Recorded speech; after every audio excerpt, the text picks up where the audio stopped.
Good morning and welcome to this One World Sports Radio broadcast alongside the Guerilla Cricket South Africa studios.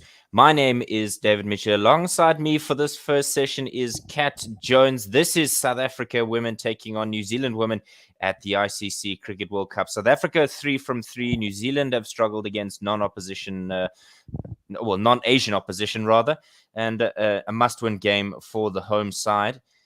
Kat, what do you take of? Let's begin with the home side, New Zealand. They've struggled a little bit against, like I said, non-Asian opposition with an interesting game against their neighbours from the other side of the Tasman Sea. Yes, well, I guess they really do have to win at least two of the next matches, preferably three, in order to make the semis. You could say that they've got some easy wins there against England and Pakistan, but this is certainly not going to be easy for New Zealand, not at all. So it's going to be a very tough game. It's going to be a great contest between these two. So it'd be so embarrassing, wouldn't it, for New Zealand not to make the semis? So I think they're really going to pull everything out here. And we've got, obviously South Africa, is very strong in the bowling. New Zealand stronger in the batting. So I think it's going to be a little bit of a different contest that we see today. Wonderful opportunity for players that haven't yet stepped up in this tournament to do exactly that. It's South African 3 from 3. They're just behind the Australians in the logs, where they have won 4 from 4. So South Africa not really performing to their top, their top level, but it's been a couple of close games for them in this World Cup so far. Lizelle Lee is somebody who's yet to come right for the South Africans, and we've just seen some unchanged squads from South Africa. From New Zealand, Kat, what have you seen from their team lineup for today? It's looking pretty similar, I think, to some of the previous lineups that they've had. We're seeing actually some of the players come out onto the field right now, and they're all looking very chirpy and ready to go. I think it's looking like a beautiful day there too in Hamilton. Yes, in Park in Hamilton is where we find ourselves. Just a couple of housekeeping items before we begin. Go to 1WSR's Facebook page. Go give that a thumbs up. Go to the 1WSR YouTube channel if you're not already there. Go give that video a thumbs up. Go ding the bell. You know exactly when we go live for every single moment of South Africa's journey in this Women's World Cup in 2022. You'll also know when we go live for any of our other broadcasts, both in the men's and women's game of South African cricket. You'll also be allowed to join us for our podcasts. We have a number of those, and I'll chat to you a little bit about those later. But a wonderful array of options for you to have a look at. Some wonderful content. Just an advisor of what has happened. South Africa lost the toss. New Zealand won the toss, and they'd called tails, and they will have a bat first. Interesting. You'll see as the tournament goes on, Kat, as the wickets start to wear on, it's going to be an interesting call to bat first or bat second based on the wear and tear. But obviously wanting to get first use of the strip today. Yes, but that does, of course, give Marizanne Kapp the opportunity to rip into them as well. She took 1 wicket in her first match, 2 wickets in her second match, and 5 in her third. Is she a possibility to take all 10 today?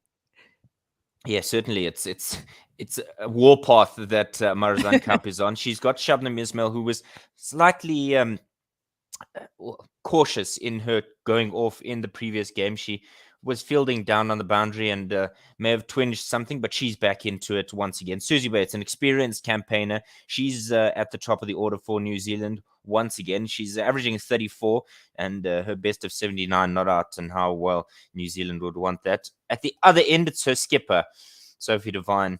Really, really talented cricketer, and she'll want to put that average of 40 to good use at this World Cup so far. 5 innings, but always good to see a captain up at the top of the order and willing to lead things. Just a couple of comments as well. Dan De Castro has begun by saying, can't wait to spend all night with you guys. Love all of you. Well, we love you too, Dan. And this first ball from Shabnam Ismail is shortish and on that off-stump line, and not able to break the barrier there, as New Zealand are still without score after the first delivery.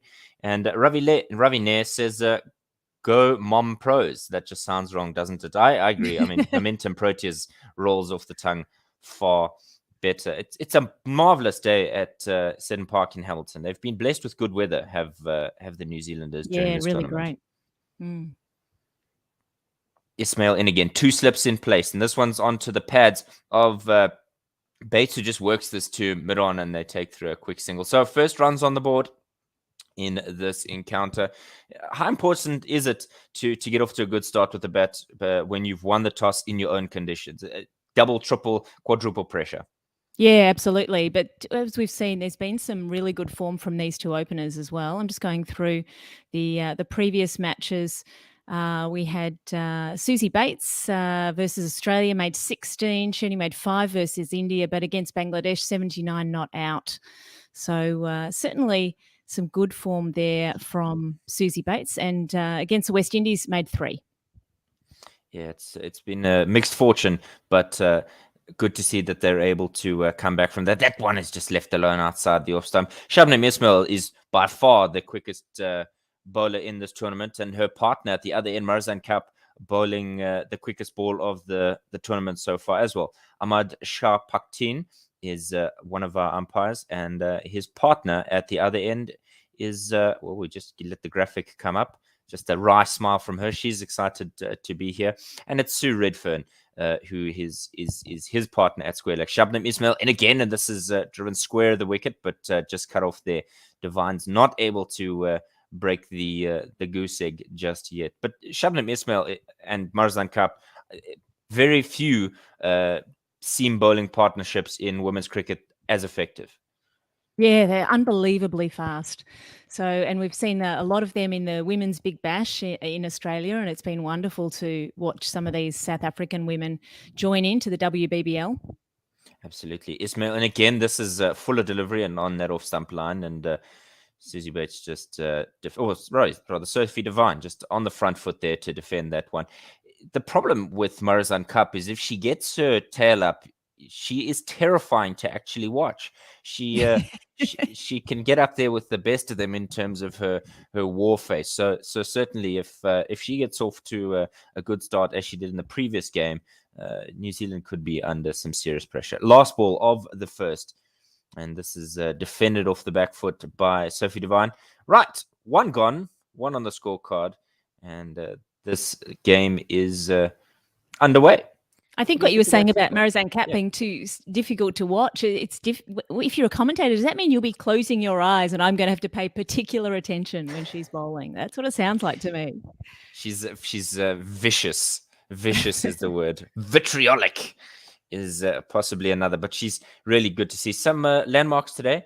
Susie Bates needs 106 here to get 5,000 runs. Masabata Class needing 1 wicket for 50 wickets. And Trisha Chetty needs 1 more stumping for 50 in ODIs. How wonderful would that be for Susie Bates to get 100 here at Hamilton to lead the ladies in this encounter, particularly when it's such a crucial fixture for the home side. You said how embarrassing it would be if they were to come unstuck in their home conditions. And Marizan Cup, first ball, and this one just floated outside that off stump, almost a Yorker, a whitish Yorker up front, about 110 k's an hour. I'm not going to mention South Africa at World Cups, one, let alone World Cups at home. So we have 0 legs to stand on. I'm just going to keep quiet about that one. Yeah, well, I'll keep quiet about Australia. I find the form of the Australian team, 4 from 4, 6 World Cup wins for the women.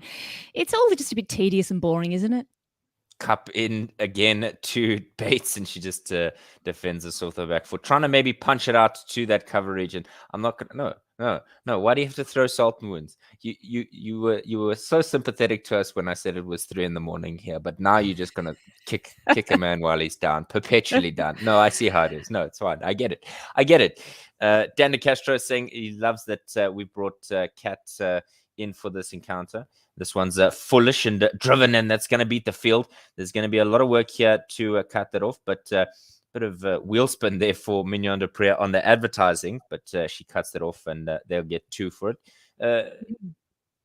It looked a bit Dan slippery de there on Castro the saying, advertising as she turned around, and yeah, yeah, good start from Cap. Beautiful first delivery, absolutely incredible full length, wide outside off, impossible to hit, and just a bit unfortunate there that that was a glorious shot through the covers for that 2 then. absolutely. And Dan's a fan of Cat, so at least you're not on your own here. Cup in once again for the 4th. This is a lovely delivery here. She's maybe slightly overpitched and whipped away by Susie Bates, and she'll get probably 2 from this one, if not just the single. But she does get the single in the end. Just whipped it away. It was a lovely line from Cup, swinging in delivery, and if she's not careful there, Bates could so easily have been trapped in front, but a good bit of work there from her to work that away behind square on the leg side. And you can see Marizanne Cup's response saying, "Oh, that was a lot closer than I think." Yeah, beautiful in-swinging full delivery, but the half volley was a bit too juicy. It would have hit middle stump if she'd missed it, but I don't think she misses too many of those. Not at all. So the 2 balls remaining in this over, 3 from it so far, 4 without loss.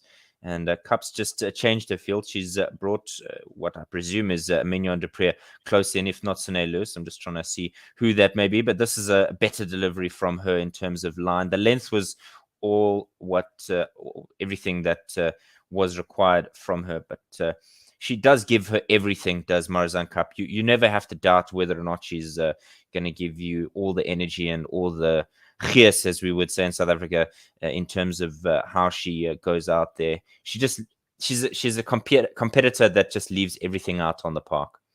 And that short catching cover was perfect for that delivery. It was just wide, swinging away from the batter. If she'd had a wild swing at that catching cover might have come into play. So great field placement there. Cup in again, and the length is favorable to Divine to just tuck this away off of her hips. She's going to get off the mark there. She's on 1 from 6. Her partner at the other end, Susie Bates, is on 4 from 6.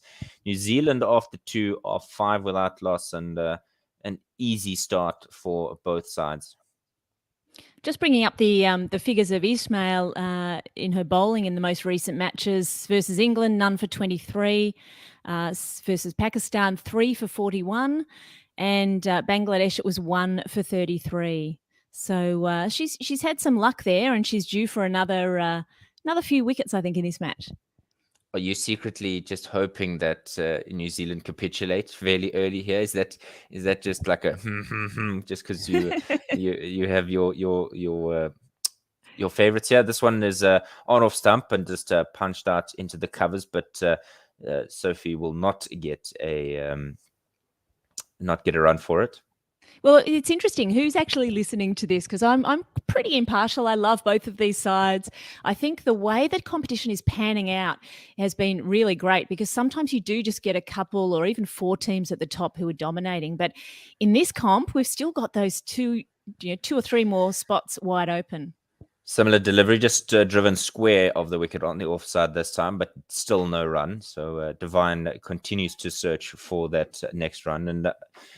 And I think Bangladesh winning one, England losing their first 3, it's all made it very, very interesting as far as everyone fighting it out. And it makes every match count, which I think is often not the case. But even those Bangladesh matches do count. So it's going to be great.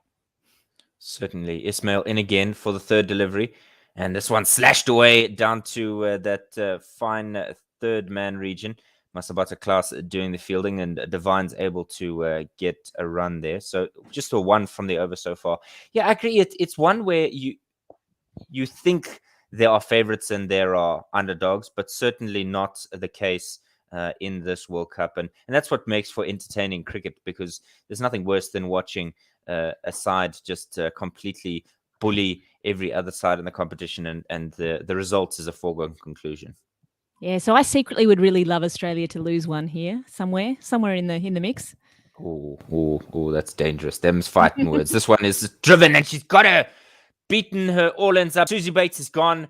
It's one that Susie Bates drove hard at, but it just came back off the surface, and she's been bowled. South Africa have their first wicket, and New Zealand are in early trouble.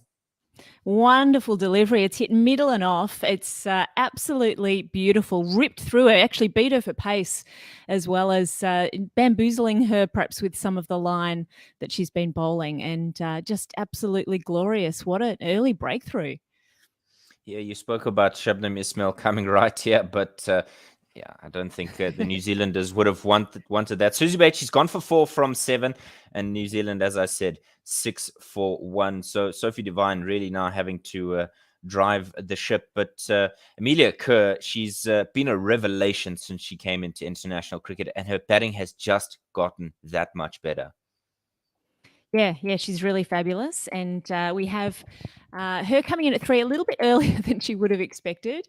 And particularly, I mean, she's used to facing the new ball. She does open as well sometimes. So she's got a lot of good strings to her bow. But yeah, it'll be interesting to see how she settles here. You're talking about strings to her bow. She also offers something with the ball as well. And so New Zealand have I'd say it, a genuine all-rounder in her. And the key for her is just to calm her nerves, settle things. She's been in this New Zealand side, if I'm not mistaken, since she was about 14 or so, but she's really just now a seasoned campaigner at 21, which is a strange thing to be dealing with. This one is a line of off stump, but shortish, and she tries to squeeze that down to that third fine on the offside, but just finds Lizelle at second slip on the bounce. So she did score a 50 against India a couple of matches ago. She only made 1 run against Australia, but 47 not out against Bangladesh and 13 against the West Indies. So you could almost paint her in for a 50 here, I think, Amelia Kerr. Ismail in again, and it's a flash from Amelia Kerr. She was on the back foot trying to guide this to the left hand possibly of Laura Wolfart in the point region. She's not going to get anything for it. So 1 run and a wicket from that Shabnam Ismail over. But like you said, to dismiss Susie Bates, it was an absolute rip snort of a delivery. It just jagged back in, and Shabnam Ismail is on fire when she takes a wicket. She's certainly got that that energy that you want from a fast bowler. And that last delivery of she was really beating Amelia Kerr, had no idea where that ball was going, and it was not too far from the top of her off stump as well. So these girls will have to watch out. Cup in again, and Devine just pushes at that one, maybe looking at trying to get a bit of a check drive there, but she just finds the fielder at mid-off. Marizan Cup, we've spoken at length about her, and her second half, her better half, maybe, if she would describe it that way. She comes in once again over the wicket with 2 slips in place, and Devine tries to play this through the offside. It was a delivery that was very tight to off stump, and she's not able to get that away.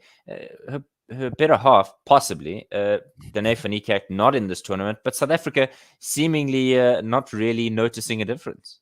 It's quite incredible how well South Africa are doing. I mean, this could be your best chance at a World Cup win here. 3 on the trot, and you could afford to drop one.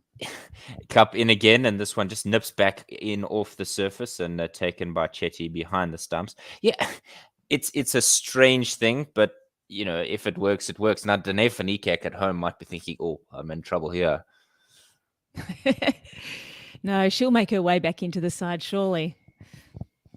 Yeah, absolutely. 3 dots from this second over of Marizan Cup. She goes again, and this is another swinging delivery that comes in. They take a quick single. There's a shy from Ayabonga Kaka, but she misses it and not able to effect a run out there. So they get a single. Kerr yet to get off the mark, but quick bit of work there from Kaka. She just needed to hit the stumps, and a bit of a real simple error there from Sophie Devine. A cricketer of her experience, she would know not to jump over the line as you're trying to avoid getting hit. I mean, if you'd been run out that way, they would have described it as calamitous and really a rookie mistake from such an experienced campaigner. 2 balls remaining in this over, and I want to get your thoughts around Raviner's comment in a sec. This is another swingy delivery away this time, and Kerr just leaves that alone. Ravine is asking, is Amelia Kerr the best all-round prospect since Elise Perry?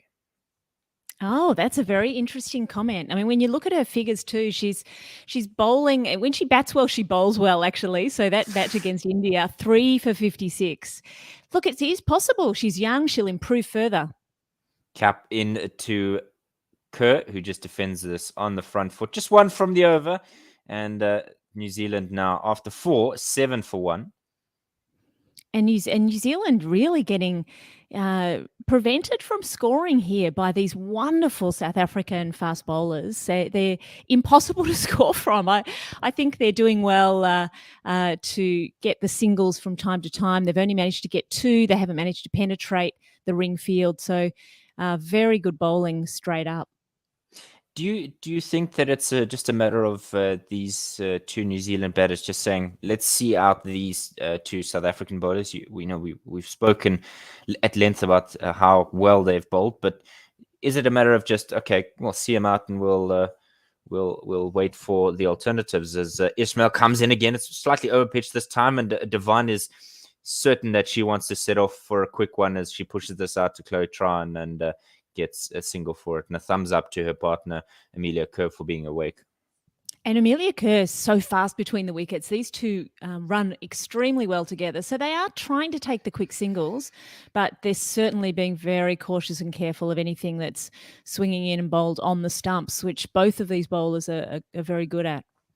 Yeah, it's the importance is certainly there to try and make the most of that new ball. This is outside off stump, and Kerr tries to drive this away, but only finds Mignon du Preez in the covers. And I wonder whether or not there might be just a kind word there from Mignon, truly seasoned campaigner. Maybe she'll say, you know what, do you want to hit it? Come on, it's white with stitches. Hit it. But no, I don't know. Is there much banter in the women's game?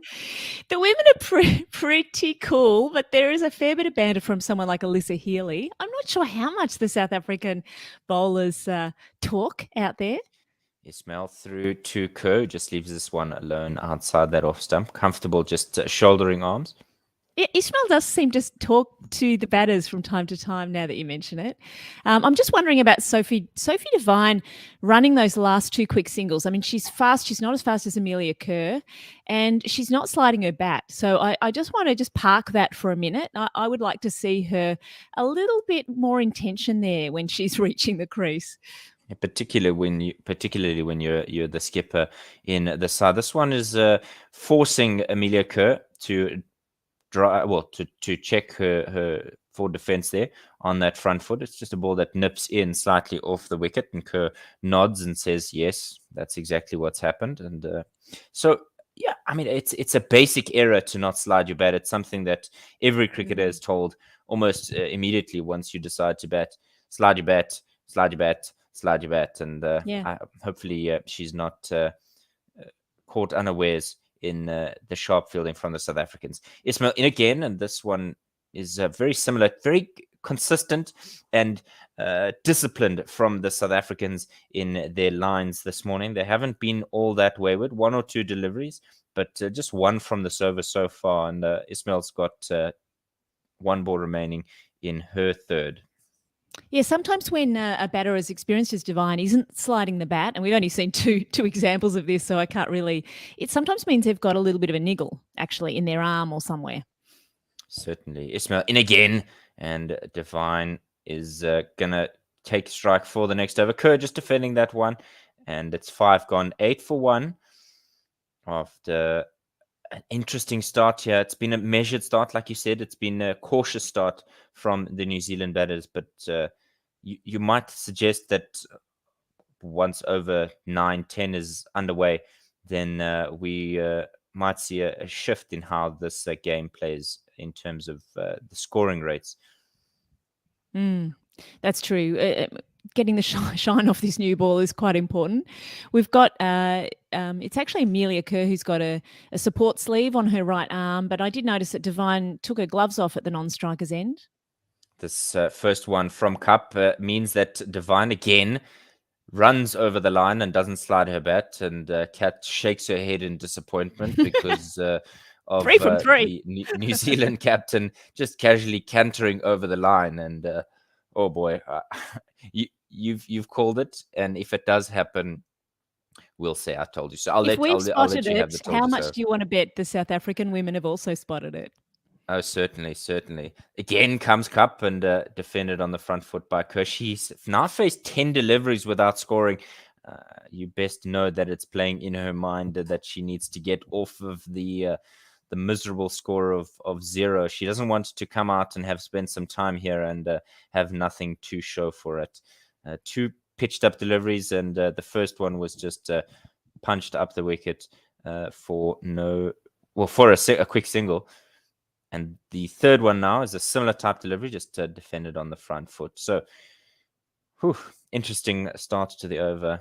And Ravi Nair says, "Don't say a word against Danae van Niekerk. She could walk into any team in the world as captain. England men would love to have her, for instance." You could certainly walk into either England side at the moment. Jeez, Ravi's obviously got something that he's wanting to get off his chest. Just tell us. Eventually, Kerr gets off the mark there. It's a ball that straightens on her pads, and she's able to just nurdle this around the corner. She gets through for 1, 10 for 1, and 2 balls remaining in the 6th. I was just having a quick look at Amelia Kerr in that match, the warm-up match that New Zealand absolutely thrashed Australia in, and she made 92 not out in that match, and bowling figures 1 for 58. So what a match! This one's wide and slashed away. It's over the top of the slip cordon, but Tryon will do the collection work down at third man there, and they'll get 1 for it. Bit of a little bit of a delivery miss hit there. I think that ball was swinging beautifully, and she's mishit it there off the toe of the bat. Yeah, it was an what was it? Unconventional delivery from Cap, and like you said, equally unconventional from Sophie Devine. Cap goes now to Amelia Kerr, who just wafts at that one, beating the outside edge. It's 6 gone. It's a type of Nelson. It's 11 for 1. Just a couple of deliveries there that Amelia Kerr now has had a slash out outside off stump and missed them by a fair bit, but there is a chance of her feathering one through if she continues with that poking outside the off stump. Absolutely. Marizanne Cup, we've highlighted her a lot and we keep banging on about it, but she's also the first woman cricketer, if I'm not mistaken, I stand to be corrected, to score 100 in World Club cricket and take a fifer. She's taken a fifer in the previous game and then scored 103 in a previous iteration of the World Cup. I believe it was 2013 that she picked up that 100. Stand to be corrected. This one is short and wide and cut away by Devine in front of square, almost into the cover region, and she'll get 1 for it as she begins a new over with a single. And the bowling of Ismail's about 120 up a little bit above that at different times. So she's certainly maintaining her pace very consistently. Yeah, Halliday, who's the only change for the New Zealand women, she's in at 6 today and will be wanting to make the most of her time in the squad, because when you get an opportunity, as that last one is almost a bouncer, but wide-ish enough that if Amelia Kerr had to just throw hands at it, she might get something for it, but she declines and leaves it through to Trisha Shetty. That almost could have been called a wide. It almost bounced in the bowler's half, actually. It was so short. Almost breaking her own toe there, did Shabnam Ismail. She's got a hole in her boot so that her big toe can poke through. This one's just defended off the back foot by Amelia Kerr. Fuller delivery this time, and something that she can actually play at. And Dan De Castro said South Africa's entire attack is their best asset. All their wins relied on restricting opposition to below par totals. And he also said Kerr is the most exciting Kiwi. Well, you don't want to talk up Kerr too much because she's only on 1 at the moment. She's not looking super comfortable just yet. Commentator's curse. Ismail in again, and this is a shortish one. It's pulled away. Lovely shot here from Amelia Kerr. She just rocked on that back foot there. She's not going to get more than just the 1, 2, 1, 2. 2. I think they ran 2. That was very well run. There was certainly bit of impetus there. Yeah, they got through for 2 in the end.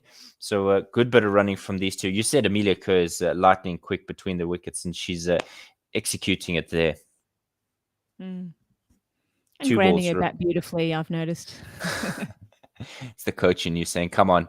There you go. Right. Pitched up this time and defended straight into the wicket from Amelia Kerr. It was pitched up and a lovely delivery from Shabnam Ismail. But Amelia Kerr knows exactly what she needs to do in terms of keeping that one out. Bat and pad together. 3 from the over, 1 to come.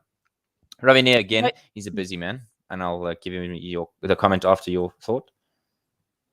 I was just going to say both of these batters have now faced 17 deliveries. They're both still in single figures, so they're very cautious here at the start.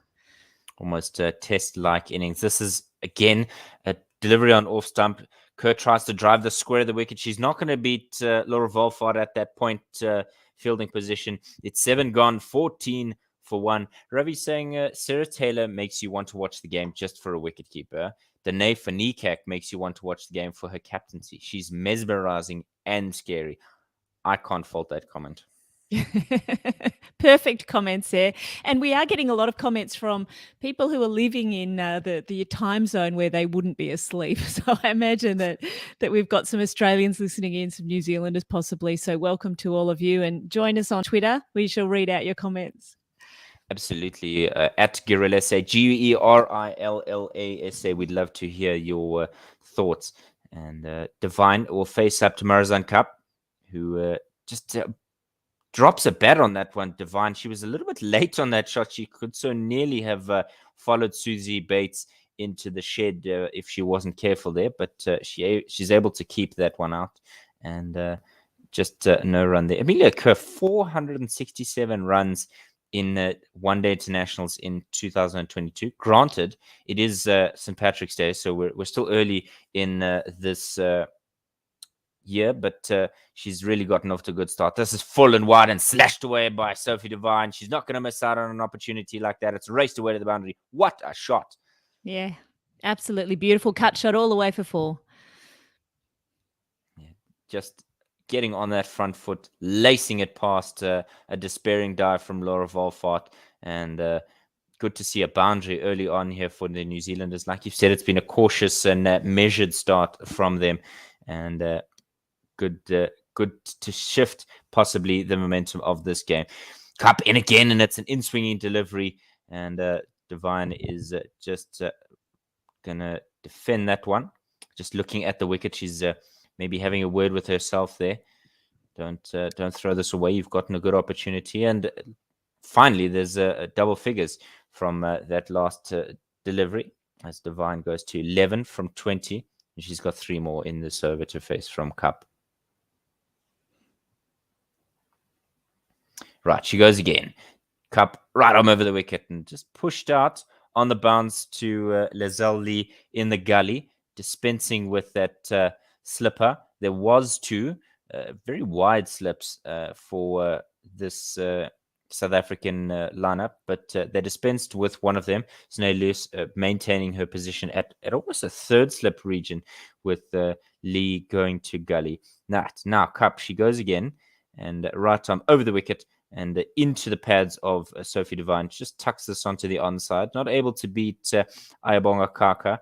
And there's 1 ball remaining in the 8th. 18 for 1. And it's been an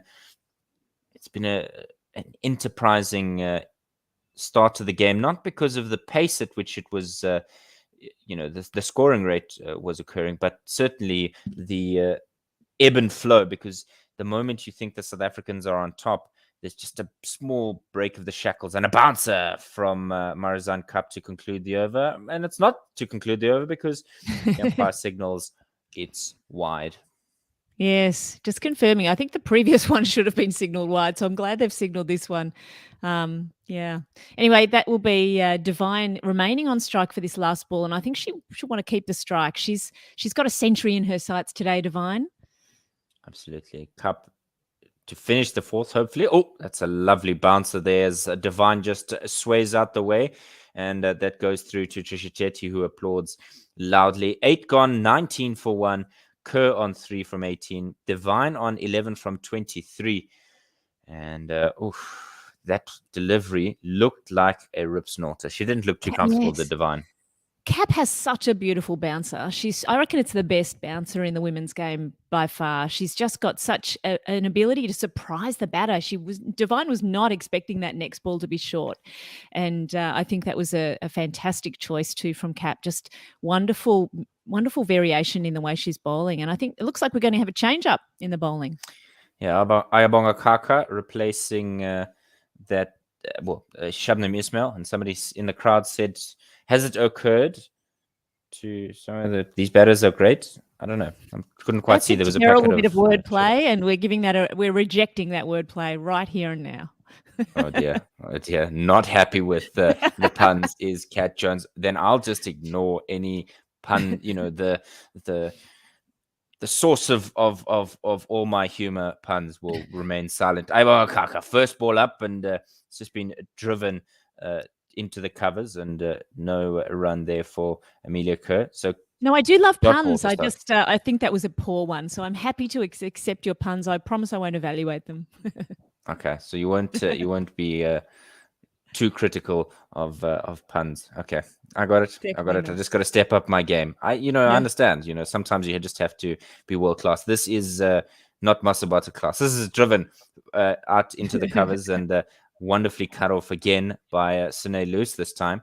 And it was I'll accept that Klaus pun as well. That's good. Okay. Thank you. I'll be here all morning. Depends what your time zone is. But just the two fielders out on the outside the ring. This one is back into Kerr, who tries to drive it out square off the back foot. She's not going to find any opportunity to score just yet. Kaka bowls a lot slower than her partners, but certainly one who's been in good form leading up to this World Cup. Is she using the seam to get her movement, do you think, or is it a little bit of swing? I think it might be a combination of the two. I think as this one swings in as opposed to seaming in. This one swinging in from Kaka, and Kerr just drives this out to try and find runs, but she's not yet able to break this South African ring field. I think it's a combination of both early assistance from the ball and from this wicket, but more often than not, you'll see the ball swinging through there. Kaka in again. This is short and wide and slashed away, but goodness me, that was hit like a tracer bullet. And Laura Wolfart cuts that off as Amelia Kerr has a wry smile to say, goodness me, that so nearly could have gone to the boundary. Yeah, good bit of fielding to actually cut that off on the bounce. That was reflexive that she's managed to get that and it hasn't hit her leg as she's fielded that beautifully. Yeah, there was an instance in the previous game as Kaka's in again and just defended by Kerr where Laura Wolfart took an absolute screamer in that point region, but it took her a couple of tries to try and snatch at it, and it was a screamer not because of the skill in which it was caught, but rather the pace at which it was hit. And so it was straight to her, but bobbled up a couple of times, and she was able to clutch it in the end. Ayabonga Kaka starts with a maiden. Yeah, exactly fabulous. How hard does Amelia Kerr hit the ball? Almost every, she hasn't scored freely from it yet today, but just the pace at which she hits it is something else when you're watching the women's game.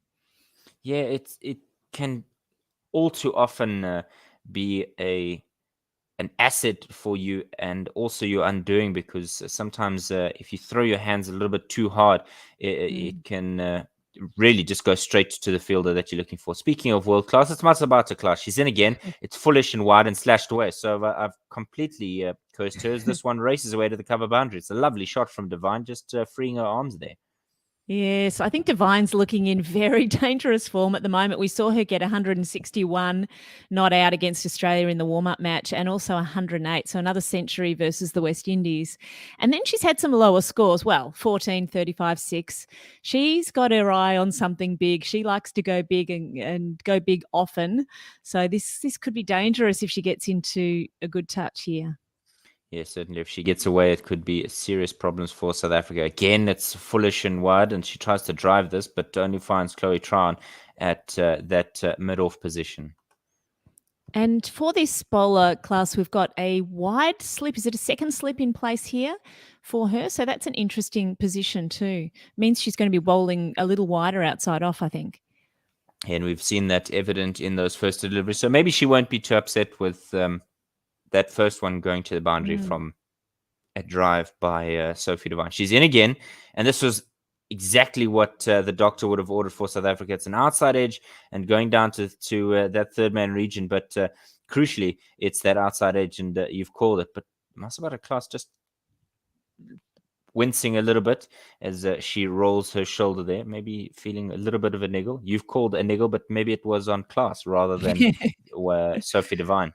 Yeah, I went a little bit early on the niggle. I think Sophie Devine's looking okay now. I haven't noticed her grounding her bat or otherwise. She's hitting fours now anyway. Absolutely. Class is one away from 50, and this is an in-swinging delivery just into Amelia Kerr, who defends it on the front foot. She's still on 3 from 25. Seriously, the more measured one in this partnership. She's having to find herself being an anchor type role in this beginning of the New Zealand innings. We've got 2 balls left in our commentary stand. This is chipped up and over the top of Miron. It's a chase on here for Tasman Brits, and she cuts it off wonderfully down that long on, as Kerr will get 2 from it. It was a decent shot. I mean, I can't find fault. She just comes down the wicket and chips it over Miron. If anything, it was probably just a little too high in the air to make the boundary. If she'd had it a little flatter, she's come a little bit too early on the shot. And I think she would have been hoping to get that over the boundary, and maybe she would have, because it certainly was just slightly early on the shot. Yeah, she's not getting a boundary, but it's intelligent cricket. That means Trish Chetty comes up to the wicket, and this was short and wide and cut away, and that'll go to the boundary as well. So to finish the over, it's been a slightly expensive one in terms of the momentum of the game. New Zealand after 10 are 30 for 1, and I'm going to bring in Anis Mohammed, who will join me for now. Thank you, Kat, for your first 10, and I'll see you a little bit later. See you later. Hi, bye, Kat. Anis, hello, sir. Good morning. How are you? Welcome to you. Yeah, all good. How are you? Good. I see I brought new bread. Absolutely. The other place is great. I'm going to hand you over to Jenna as well, who will take you through the next 10 overs. Don't forget to like this video on YouTube, as well as subscribe to our YouTube channel, so you know that when we're live, we're bringing you world-class cricket commentary. Hi, Jenna. Good morning. Good morning. How are you, Anis? I'm all right. You get any sleep today? Yeah, I did get a little bit before this. As we see, the overs are about to start, and Kaka comes in again, and this one is driven just square of cricket, forward point. Well, it's square driven to point for no run. Score remains 30 for 1. It slows. The past couple of overs have been a bit expensive and have really upped the Zealand's run rate. Yeah, they have. We saw a maiden over, the first over of Ayabonga Kaka's over, but that 10th over from Masabata Class did go for a couple of runs. As this one is as there's width offered, and it is slayed and slashed through the covers. And this one beats the fielder in the covers, and it runs away for 4. A fantastic shot played there. Yeah, Ayabonga Kaka just giving some much width. Yeah, much too much width. And with the pace that she's bowling with, Sophie Devine had time there to pick the gap through the covers. A wonderful cricket shot there by her. Let's see if Ayabonga Kaka can bring it back. As she comes in now, and she's at the top of the run-up, and she is steaming in now. Plus the umpire, this one outside off, as Trisha Chetty is standing up to the wicket now, and this one is just bent to the offside. Yeah, they've doubled up the offside field. They've taken that slip fielder out and put an extra player in the covers. And Ayabonga Kaka, we've seen so far bowling well outside off, so good to protect that cover region.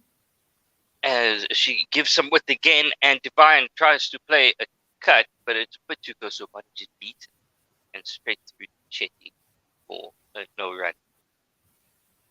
Yeah, so they try and if the at least we know they got bowling to a field now with all the quite a bit of protection on the offside. This one is just outside off again. They forced the stump line and it worked to Gully, where Lord of Ballpod just cleans up for no run. Yeah, it seems defensive and attacking at the same time, this move to double up in the covers. But it's working so far as they've found the hands of those cover fielders the last 2 balls. Comes in again. This one again outside off some width off it, and it is driven straight to cover, and that's the end of the over. 34 for 1 off 11. Amy Divine on 20 of 32, and Kerr Sterling on 9 of 27. A good comeback from that over, 4 from it. After the loose ball was put away, and then as you said, they doubled up in the offside. And Kaka was very, very disciplined bowling to a field, keeping everything outside ball, not straight to straight. It could be seen as a negative line because she's not really trying to attack the stumps that much. And all she's doing is just feeding outside off and hoping the batters make a mistake. Yeah, I do think that the South African bowlers have bowled with a plan this far in the innings, bowling outside off, getting the batters to drive, get onto that front foot, especially this first and second change here. Ibonga Kaka and Masabata class. But we're seeing another bowling change here, and we're getting some left arm orthodox spin from Chloe Tran. She's replacing Masabata class. Interesting bowling change here so early on in the innings. Yeah, bringing spin on early. Let's see. We was talking about in one of the spaces as the Turan comes in first ball outside off, and it's just left straight to Chetty as the graphic on the television broadcast saying that Sinead is bowling, but we can clearly see that it's not. Turan comes in, this one's floated up on off stump and it has just worked away to a short cover for no run.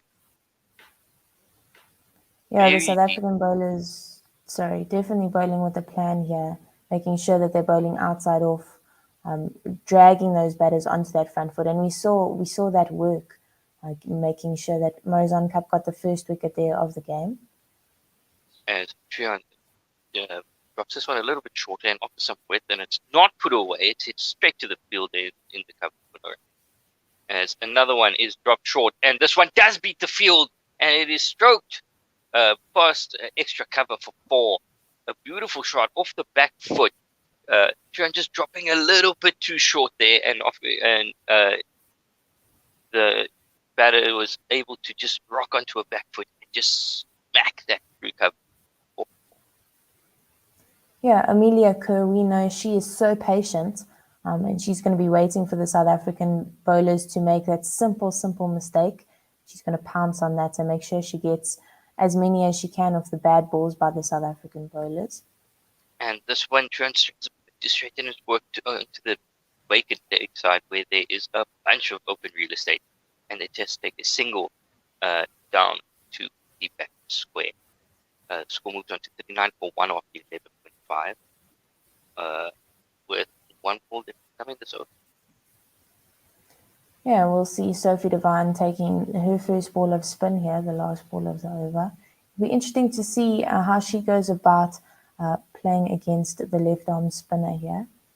And this one just looped in on middle net leg and a big strike ball and just bended straight back to the bowler for no run. 39 for 1 after 12 overs. See going along quite nice. This is about 3 runs over. That was that 5 runs that last over. Just that one bad ball, but that's all that it takes is just that one bad ball. But the batters have to be away just to put it away. Yeah, they do, and both batters are very confident, very very classy players that play elegant cricket shots, and they're definitely looking to both of them actually to get some big runs today. As Kaka comes in again, and this time it's just blocked into the offside, and it runs to gully, and they take a shot at the stumps. They took a cheeky single. There was a shot at the stumps, and the overthrows now because there's such a huge amount of open real estate on the leg side. The shot at the stumps missed, and they managed to scamper back 2. So that's 2 runs off that. That's 41 for 1 after 12.1. That was a little bit of messy work there. Both the throw and Trisha Chetty. Oh, the throw was actually a direct hit. Sorry. Direct hit, yeah. Yeah. But very good running there by the New Zealand batters to take advantage of that. Just very much aware of where they are in the game. Just game awareness was outstanding there. And this one, Kaka drops this one a bit short, but just slapped straight to the fielder and covers 41 for 1. With this field, what the plan should be, or what in my mind, what the plan is, just beat it offside or beat them on the offside, and hopefully they don't beat the fielders in the offside, and that way is a perfect way to just drive the runs and apply some pressure. You just got to execute. As this one is a bit quicker, and it beats Amelia Kerr. It was a bit too close to her body. She was trying to cut dab at the ball, so she just stuck a bat out.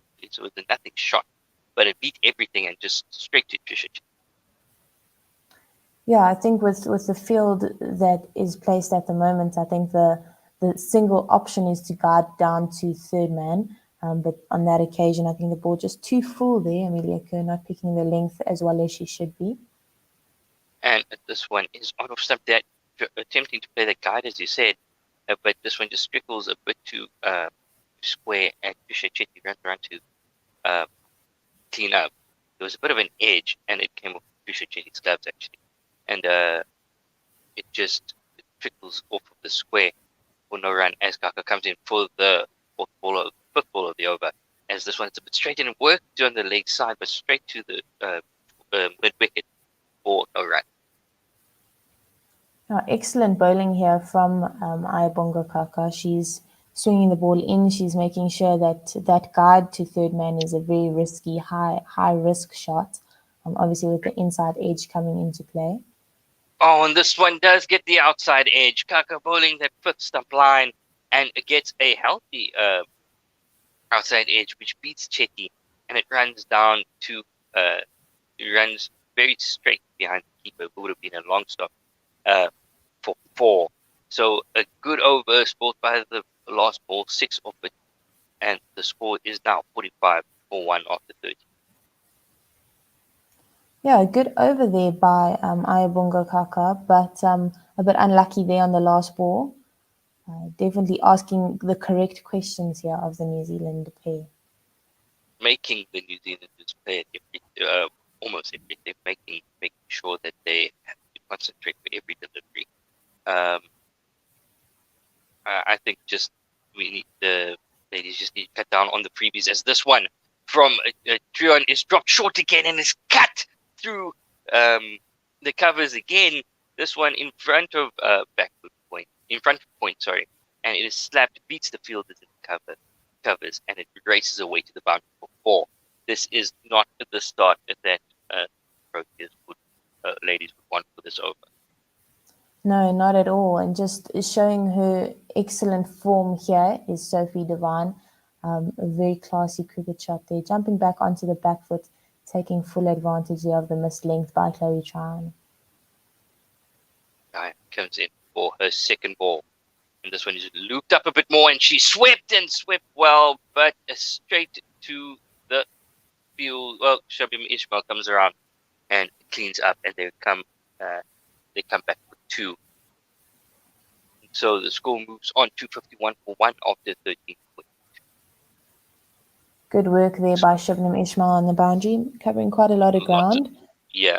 Lots of ground to cover, coming around backward square.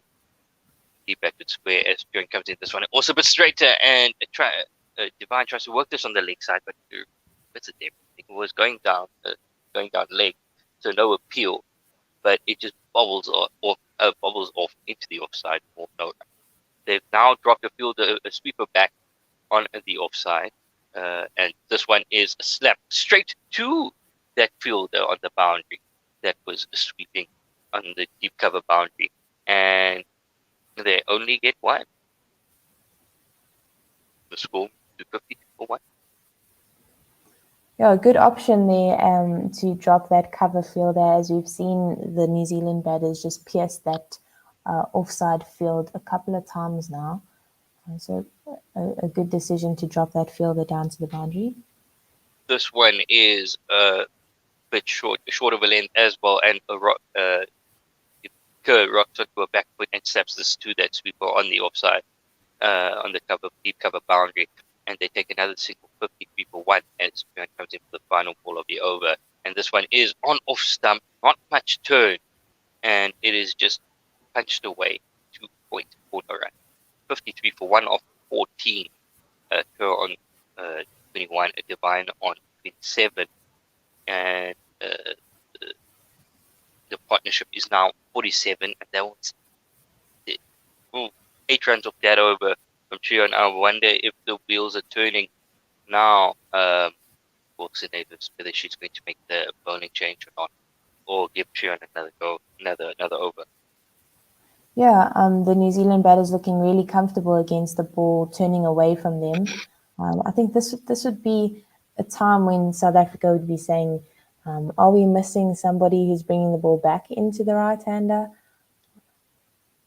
Must be seeing a bowling change, but class, yes. And they need that variation, it seems, and maybe someone to get a bit off of this deck, as this one is dropped short and it is just pulled away for 4, and that brings up the 50 partnership between Divine, as that was a great pull shot by Kerr, who just was short of a length, was quick onto the back foot and just pulled away deep back square leg boundary. Yeah, Amelia Kerr is so good at taking advantage of the missed length here by Masabata class.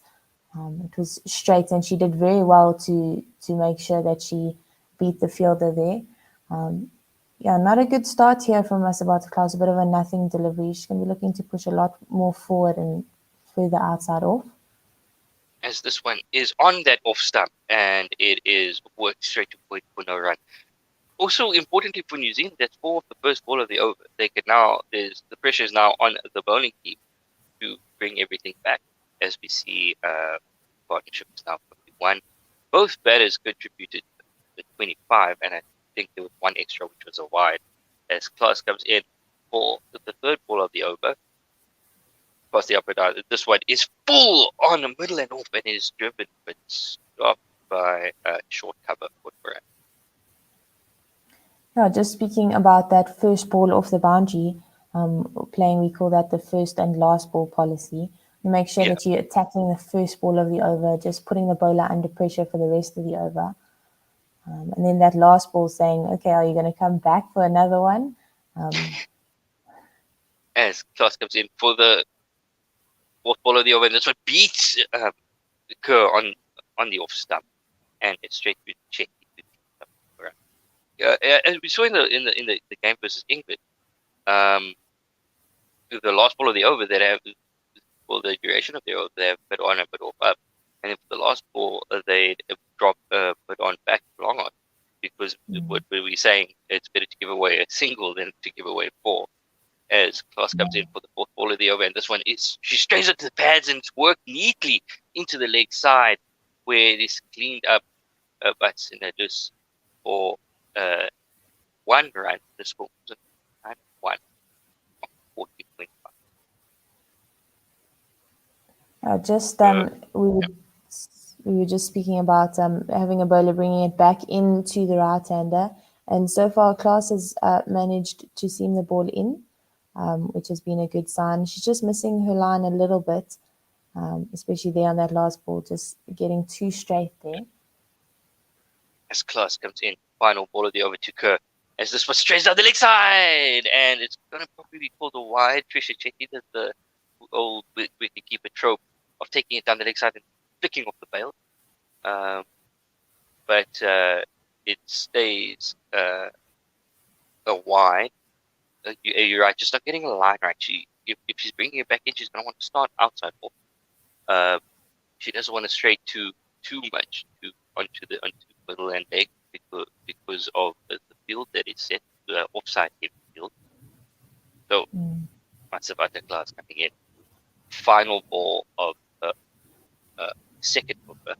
Final ball of the 15th over. This one is tucks up curve, but she manages to work that sweeper on the extra cover boundary for 1 run and the score goes up to 61 for 1. Yeah, the New Zealand batters so far have been navigating that in swing really nicely, making sure they're getting on the inside of the ball by the momentum Proteas, just behind the ball really well. So both of them looking in good nick here, obviously contributing to a much needed partnership here after that early wicket for the New Zealand team. I think the South African lady might start to go into panic stations now. Very unassumingly, New Zealand have raised their run rate to over 4 and over. So I think that they need to find a way to just pull the game back and just try to wrest control back from New Zealand. As Bjorn comes in again for the first ball of the third over. This one wide outside off, and it is slashed to that deep extra cover sweeper for a single 60 for 1. Masabata class has gone off the field. Her first over, she was holding her right shoulder a little bit and hands on knees after that wide in the last over. So I do hope that she's all right.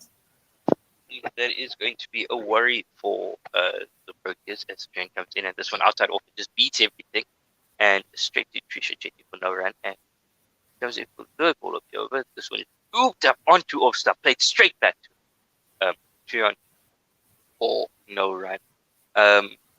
Yeah, it's going to be that's a bit of a worry because we know that Matsabata class is one of the bowlers that is most often used at death to keep things tight. As this one is on off stump and it's cut and there's an outside edge and it runs down to the boundary at third for 4. 65 for 1 is the score. So for 5 runs off of this over with 3 balls to come. It was Divine facing, and she just slashed it outside of stuff. Luckily, got the bottom edge of the bat, just raced away to the boundary at third. As Trion comes in again, 2 balls to come. And this one is looped again outside off, and it's just cut again into the 2-point corner. Better over here by Chloe Chan getting her lengths right. But that 4 that just came off Sophie Devine, unlucky. Just ruined as this one is looped on off stump again, and it is swatted down the ground, beating mid on, and it's straight down the ground along the ground 4 by Divine. Divine moves on to 35. New Zealand are 70 for 1 after 16 overs. They are now really increasing the tempo of this game, and we were saying that New Zealand came into this game being a bit up and down. I think they've rocked up, and it's going to be an up game for them. So at this moment in time, with South Africa feeling having no real answers at the moment, it's going to be an uphill slog to try and calm things down. As Senelus brings herself on, brings herself into the attack. If you want something done right, do it yourself, as they say. I suppose could be a good thing here for the South African team, showing that she's trusting herself, especially in a time where the New Zealand batters are definitely have the upper hand. Definitely. And it just shows her confidence in herself, as you said. She comes in, looping her leg spin, and this one is just tucked down, and it beats Gully, and it's running down to third, but it's cleaned up. And they come through 2 off the first ball of the over. That was a late cut there and it was well played, guided down to that vacant third region, and Sinelus comes in for the second ball of over, and she loops this one. It's on leg stump, and it's just worked away down to fine leg, and it is cut off, well fielded on that fine leg boundary, and it is they kept to 2. So New Zealand rocketing on at 74 for 1. They're moving along at 44.45 and over. Yeah, very good work there on the boundary by Mignon du Preez. Covered a lot of ground and did really good work to cut that ball off. Coming in, just checking the boundary, and it is fine. This ball is 74 for 1. Her on 33. Divine on 35. Cat's it. Divine is sniffing 100 in this game. Hopefully, they can restrict it. This one is looped up from Sinelus, and it just kicks up off of the pitch. It goes wide outside off. Nearly beats her on the bounce, and then it just snapped to the deep extra cup fielder on the boundary. And they keep it down to 175 for 1. And Sophie Divine is on strike now, facing the fourth, about to face the fourth ball from Sinelus. The South Africans need to just control the tempo at the moment. Just get the game, just getting away from them. This one is on middle, but she's getting a bit of turn and slapped down too long on for a single. Yeah, I think Sinelus will be hopeful with that airborne delivery, the third ball of the over. Just chipping that up into the offside. So she'll be happy with that. Looking to repeat that delivery and hopefully get something of it. This one outside off, and there's an attempt to pay the guided shot to third man again, but this time Gally sees it coming and comes around and cleans it up before they can take a run. And this one is a low full toss. Oh, nearly bowled her around the legs, but it's given a wide. Sinelus drifts this one down leg stump. She gets a little bit of turn, misses the leg stump, goes down the leg side, it's called a wide, but it looked like it was coming back in quite a bit. As Sinelus tosses this one up again, outside off, and it slapped to the deep extra cover fielder, Shabim Ishmael, the boundary there. And that is 8 of that first over. New Zealand 78 for 1, going along at 4.59 and over. And that is Jenks, Kerr on 35, and Divine on 36. It's been Go on. A tough start there. Sinelus' first over. But she'll be hopeful there. She was hitting a nice length, and she was getting some turn. Obviously, the bounce with the wrist spin makes it different to the left arm off spin of Chloe Chan. Chloe Chan at going 6.3 and over. And this after the one over going at 8. It seems like most of the hard work done by Southern Baseball and Maritime Cup has been done by the replacement bowlers. I would hope to see. Yeah, Shabim Ishmael going at 1.5 and over, Maritime Cup going at 3.25, and Walker Kaka going at 3.3, and then makes sad really. Matsabata the Glass going at 9.5, Shiro at 7.3, and Sinelus at 8. Yeah, we have a comment here by Dave, and he says, please take a wicket after Jinx. That is definitely the plan, Dave. This is something that the South African team will be hoping for. Yeah, I'm thinking that flashes aren't really doing the job for it at the moment. So yeah, maybe I'm going to have to revisit the flashy, the flashy selection. Maybe have to go back to a unicorn. Maybe even T-Rex. Let's see a T-Rex or something. Yeah, both New Zealand batters are looking really comfortable. And you don't want two batters at the crease that are looking comfortable. Definitely the Momentum Proteas need to make sure they get a breakthrough here. Definitely. The Momentum Proteas definitely want to also take note that Amelia Kerr and Sophie Divine have taken the time to to get in.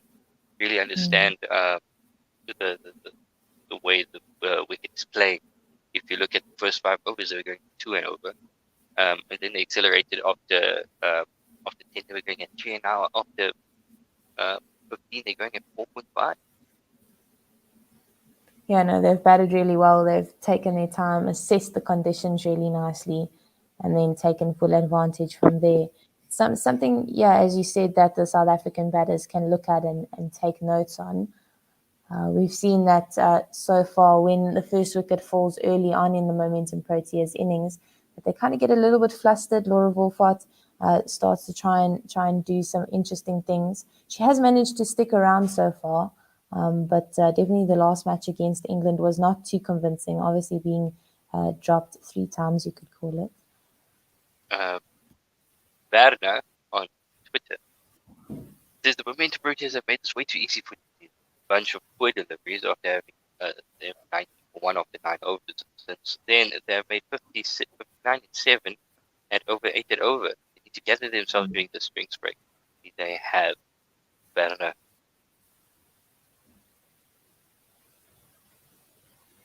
As Trion is coming in, we've missed calls, so apologize for that. As Trion comes in for the third ball of the over, and this one is on off stump, and it's just worked down to that vacant third region, and they are going to come back for 2 as Kaka slips in the outfield, staring at the ground. Spikes just digging in and taking a whole bunch of turf. So they come back to 82-1 off the 17 field.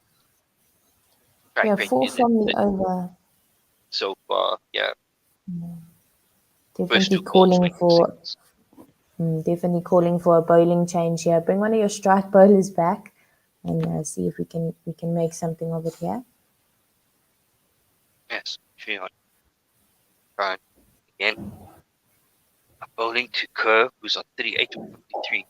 This one is a full toss, and it's a high full toss, and it's swatted away by Kerr for 4. Down to fine leg, getting the treatment. Trion having a torrid time out there. Maybe she needs a bit of a break on the boundary just to collect herself. Or it looked like she was trying something different there, and it just came out wrong. Yeah, it definitely came out wrong. But good shot there by Amelia Kerr, finding the open region there down at a wide fine leg, deep square leg kind of region. Going in for the next one. That's much better, a much better line. But the damage is done. 8 of the over so far with 1 ball to come. It was on off stump. It just defended into the offside for no run. As there is 1 ball left of this over, as Trion comes in, and it is on Midland leg, turning into Sophie Devine, and it is just pushed through to the offside for no run. As Trion is getting some words of advice and comfort from was that Maritime Cup? Yeah, it was. Unfortunately, she doesn't need comfort now. She needs a break. Yeah, she needs to go think about it. She needs to go think about something on the boundary. Unfortunately, as we know, cricket is a cruel game, so the ball might just end up following her wherever she goes now. Yeah, very true. Fortunately, that is often the case. Sinelis comes in again. This one on off stump, just defended to the offside, and there is no run score. It's still 86 for 1 after 8.1. Run rate is now creeping up to 4.73. This one on off stump again, pushed into the offside. This time point by Devine, and there is no run, and the score remains 86 for 1. Sinelis coming rushing through over. This one is a bit straighter, and on the full, Devine sweeps straight to the boundary, right to, as we were saying, Trion. And this one, they come through for a single. Yeah, we have a comment here on YouTube by Dan De Castro. He says New Zealand looked too strong today, even though it's very early. Looks like a 300 plus. South Africa won't chase that. They won't rely on a strong attack. This is bad from South Africa so far. That is very true, Dan. Sinelis floats this one up almost a Yorker length delivery, from St. Helens, and it's just dug out into the offside corner. Cornelius, this Yes. it's hit on the full. There's an appeal for LBW. It's given. Cornelius has struck, and Kerr is gonna go up. She is being given out by the umpire. It's hit on the full, and she was going for the sweep and just missed it. And she's going to be walking. Gone. Cornelius has struck. That is the fire that South Africa needs. They're in the huddle. They are now G'ing themselves up, which is great to see. One brings two, as they say, as we see a replay. This one is looped up on the full and hits her on the shin in front of middle and off. And she was just asking the umpire just for confirmation. That looked stone dead on that replay. Yeah, just beating Amelia Kerr there with the flight of that delivery. Nothing else really. Amelia Kerr managed to get herself out. Lapse of concentration. I thought that was toss. And she went for the sweep. And the sweep claims another victim. I have a love-hate relationship with that shot in general. And it claims another wicket. New Zealand have now stumbled to 87-2, but they are going at 4.6 and over. South Africa, the momentum broke it just now. Just maintain control. Find a way to maintain control and control the pace of this game. As you said, bring on one of the strike bowlers now from the other end, and just make sure that for the next 2 or 3 overs that the new batter is on strike. And she is on this one, and this one is dropped short by Cornelius, and it is slapped to the fielder at deep wicket as the set away, I think, is a left-handed batter, and this one it's just to the deep wicket. As the score is 88-2 after 90. Today, this is striking that over, which went for 2. Yeah, Amy Satterthwaite in good nick so far this World Cup. She scored a 70-yard the other day. So definitely a talented batter. She's been around for a long time in the New Zealand setup. Left hand obviously brings up a little bit of a variation there. But looking to get a wicket early on, because once she gets settled, there's really nothing to get there from her. And we do have a bowling change as Kakaka comes back in into the attack to the left-handed Satterthwaite. As she comes in now past the umpire. This one is looped outside off and is just driven into the covers for no run. 88-2 is the score. I think this is our final over. Together for now. Yeah, it's exciting to see that they do have a slip in place here for the left-hander. Earlier on in Ayabonga Kaka's spell, or earlier on in the innings when she was bowling, she was seaming the ball into the right-hander. Sorry, this one is on off stump and is just too close to cut. It's Satterthwaite. It finds the edge. Kaka finds the edge of Satterthwaite and straight to Trisha Chetty and caught behind. Sorry to cut you off there. And New Zealand now stumble to 88 for 3. And this is what was needed after the drinks break. They listened to Berna, and the South Africa, the momentum Proteas are now fired up. As I said, 1 brings 2. Does 2 bring 3? Yeah, definitely. 1 brought 2, as you said. And it was crucial there to get Amy Satterthwaite out early on in her innings. And we do have a comment here by Dan De Castro. He says, I was aiming for a commentating curse. So that's definitely what you got there, Dan.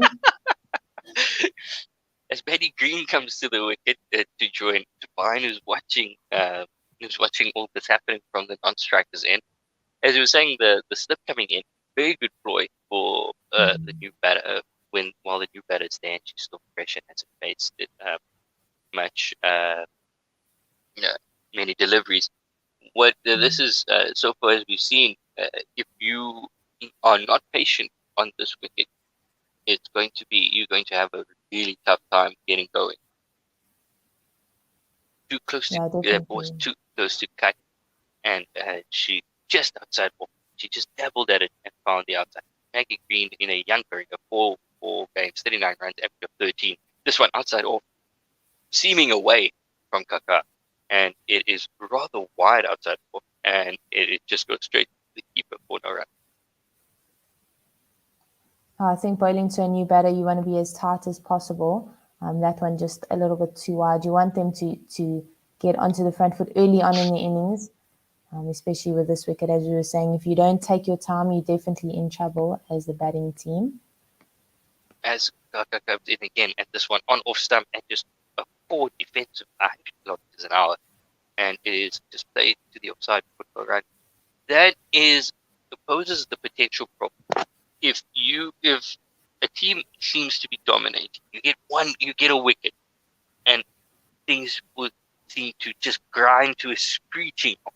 If you get both of the set batters out, the momentum of the game shifts completely as this one is outside off, and Green has a bit of a waft at it, and it's straight to Chetty, who's now come up to the stumps, and there's no run. It's straight to.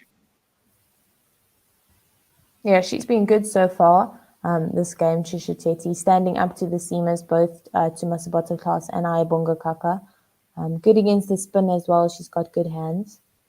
As this one just strays down the leg side, but luckily Trisha Chetty can prevent it beating.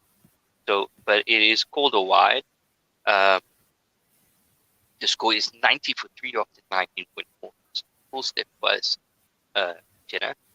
As we see back offside field again, as this one is straight, and it is from Kaka, and it's defended straight back down the ground. Yeah, we do have a bit of a significant thing here in for Maddie Green. She's playing in her 50th ODI, which is a nice thing for her. She'll be looking to make some impact here in the game for the New Zealand team in her 50th ODI. As Kaka comes in again, and this one on outside off, and it has just worked to back.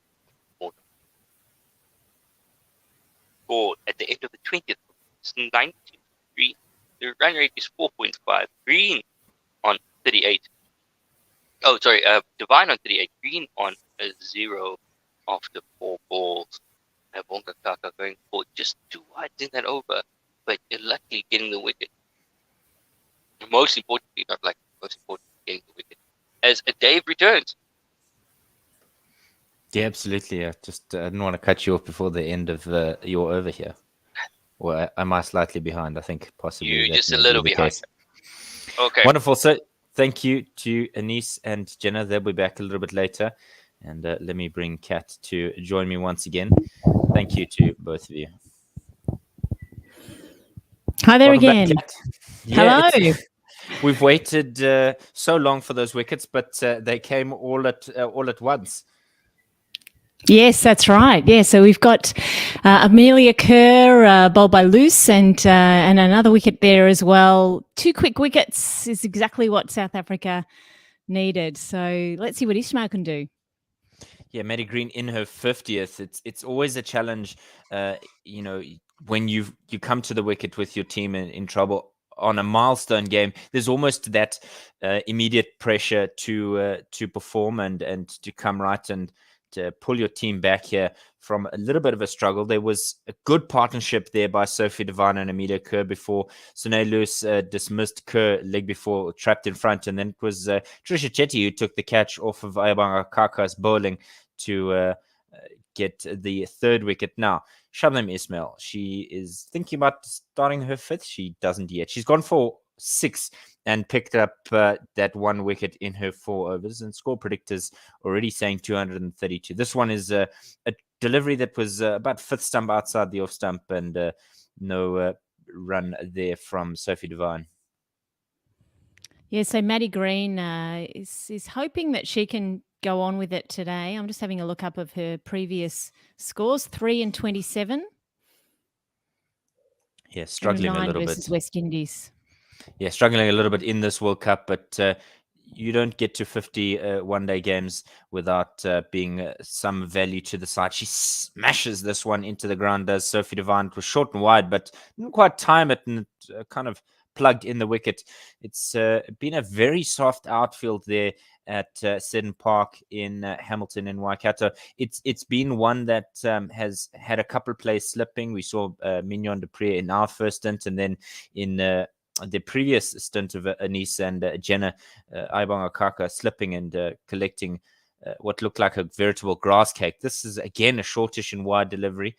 And Devine gets on her toes to try and guide this pass point, but she only finds Wolfart on the edge of the ring there. So 3 dots in a row here. And 2 balls almost in exactly the same place. So Devine will be a little bit frustrated that she can't get it past the fielder there, keeps picking her out. Yeah, sometimes you just find that fielder time and time again, and it ends up being your undoing. But nevertheless, Ishmael in again. This is Fuller this time, and he finds the same fielder again. Wolfart cuts it off. Fuller length, but same shot almost.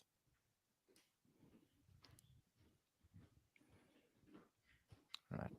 90 for 3 is where New Zealand find themselves after having won the toss and deciding that they would have a bat here at Seddon Park in Hamilton. Devine on 38 from 52. Her partner, Maddie Green, is on 0 from 4. Ishmael in again. And this one dies on its way through to Trisha Chetty. And Sophie Devine almost collapses trying to play that square drive there, but gets nothing on it. 1 ball remaining in the 21st. Yeah, that was a bit of a swing and a miss. I think at that stage, Sophie Devine was thinking, "Can I cut this backward a point?" But she's missed it because it's hasn't bounced sufficiently and gone under her bat.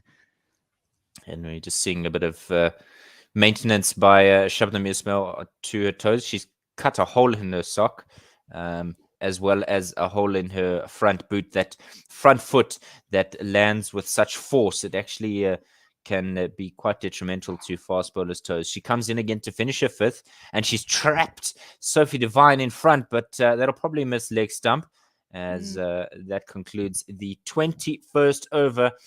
No, it was a half shot from the South Africans and no real interest from them, but it's a maiden from Ismail. 21 gone, it's 90 for 3. Not very often that you bowl a maiden to Devine when she's 38 from 54. So Ishmael's just absolutely on fire today. Wonderful deliveries, really mixing up her line and length perfectly for Devine. And I think you're right, that last ball looks like it was going down leg.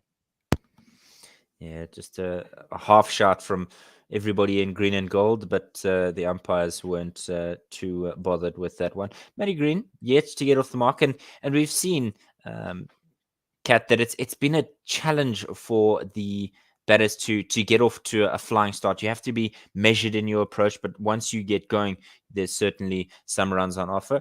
Trisha Chetty standing up to the stumps for this first ball of Kaka's next over, her 5th. She's gone for just 12 and picked up the wicket. And she gets a dot ball off the back foot, defending by Maddie Green. Yeah, so Green still yet to get off the mark. So these New Zealand batters very watchful when they first come to the crease. Kaka in again, and this one's an attempted cut shot that she does manage to get away. There was not much room there for Maddie Green, but she manages to squeeze out 2 from that shot. We saw a shot in the previous Kaka over that looked very similar and didn't get anything on. Well, didn't get any bat on it, but this time Green able to find the gap wide of backward point. Yeah, I think that was a really nice. So it was a bit of a lofted drive, backward of point, and good for her to get off the mark with that too. So I think South Africa will do well if they can get Devine off strike. Fuller straight to this time from Aibongakaka, just squeezed out there by Green. Almost a Yorker length delivery, and so it's just a dot through to Tumi Sekakune, who seems to be on the park for maybe one of the fast bowlers, perhaps Kap or Ishmael are off the park. But good to see Tumi Sekakune on the field again. This one is a lengthish delivery, and driven out to mid-off, but only finds the hands of Sune loose on all along the ground. So it's no real threat in terms of wicket here. But like you said, the New Zealand batters have been watchful here. Patience is crucial in setting out your stall here in Seddon Park in Hamilton. This one is again defended off of the bowling of Kaka, and no run there. It feels like when you and I come to commentary that everything slows down. What is going on here? Everyone they got to commentate on some wonderful boundaries and wickets, and all we get are the dot balls. That's not fair. Maybe it's just because we're just that good that we're able to restrict play to. They're just maybe a little bit more carefree. Sometimes, live by the sword and die by it. We're slightly more measured and sensible in our cricket. Kaka in again to finish her over, and it's once again defended by Green. It's a lovely over from Kaka, just 2 from it. 22 gone, 92 for 3. They're going at 4.18 to the over, and that will obviously have slowed down from where they were when Amelia Kerr and Sophie Devine were together. But Sophie Devine really leading as the captain from the front, 38 from 54 deliveries, and she's struggled to keep her partner there for any amount of time other than Amelia Kerr. She's got to guide Maddie Green here on the assessment of how the wicket is playing. And I must say, I'm loving the fashions. Ismail's front boot, that hole is cut perfectly square. It's nothing like, say Stark's hole in his boot, which looks like it's been punched out with some kind of pen or, really rough. Ismail has got this perfect little square in the front of her boot. Loose to begin her third over. This one's carved away down to that sweeper, and it's Ismail herself who does the fielding this time, and they get through for 1. I wonder if Ishmael has taken scissors, and that's why it's got perfect edges. And Mitch Stark's probably found a screwdriver at the groundsman's shed there, and he's just hammered away at it with that mallet that they usually come out and hammer the bowler's footmarks with. So possibly, effective but not pretty. This one is a leg spinning delivery, the leg break being brought out there and just driven into the covers for no run. Do you think he's just gone to the groundsman and said, mate, listen, you got something that I can punch a hole in my shoe with? Yeah, I think so. It almost looks like his toe's just broken free of the shoe of its own accord. Oh my word, it's an absolute pie from South Africa's captain. It should be nigh on a no ball. If it isn't, it was she got a wicket with the full toss, but that was smashed away, and to only get a single there, goodness, I deserved 6 of the best. Yeah, it's come right out of her, right out of the top of her hand. She just bowled some pies. Better delivery this time from South Africa's skipper. This one's knocked down to the long on boundary where it's cut off, and they'll just get 1 from it. So, yeah, just dragging that one down a little bit, but it was certainly much shorter. So I think the benefit of this, Green does not know what's coming next from loose at all.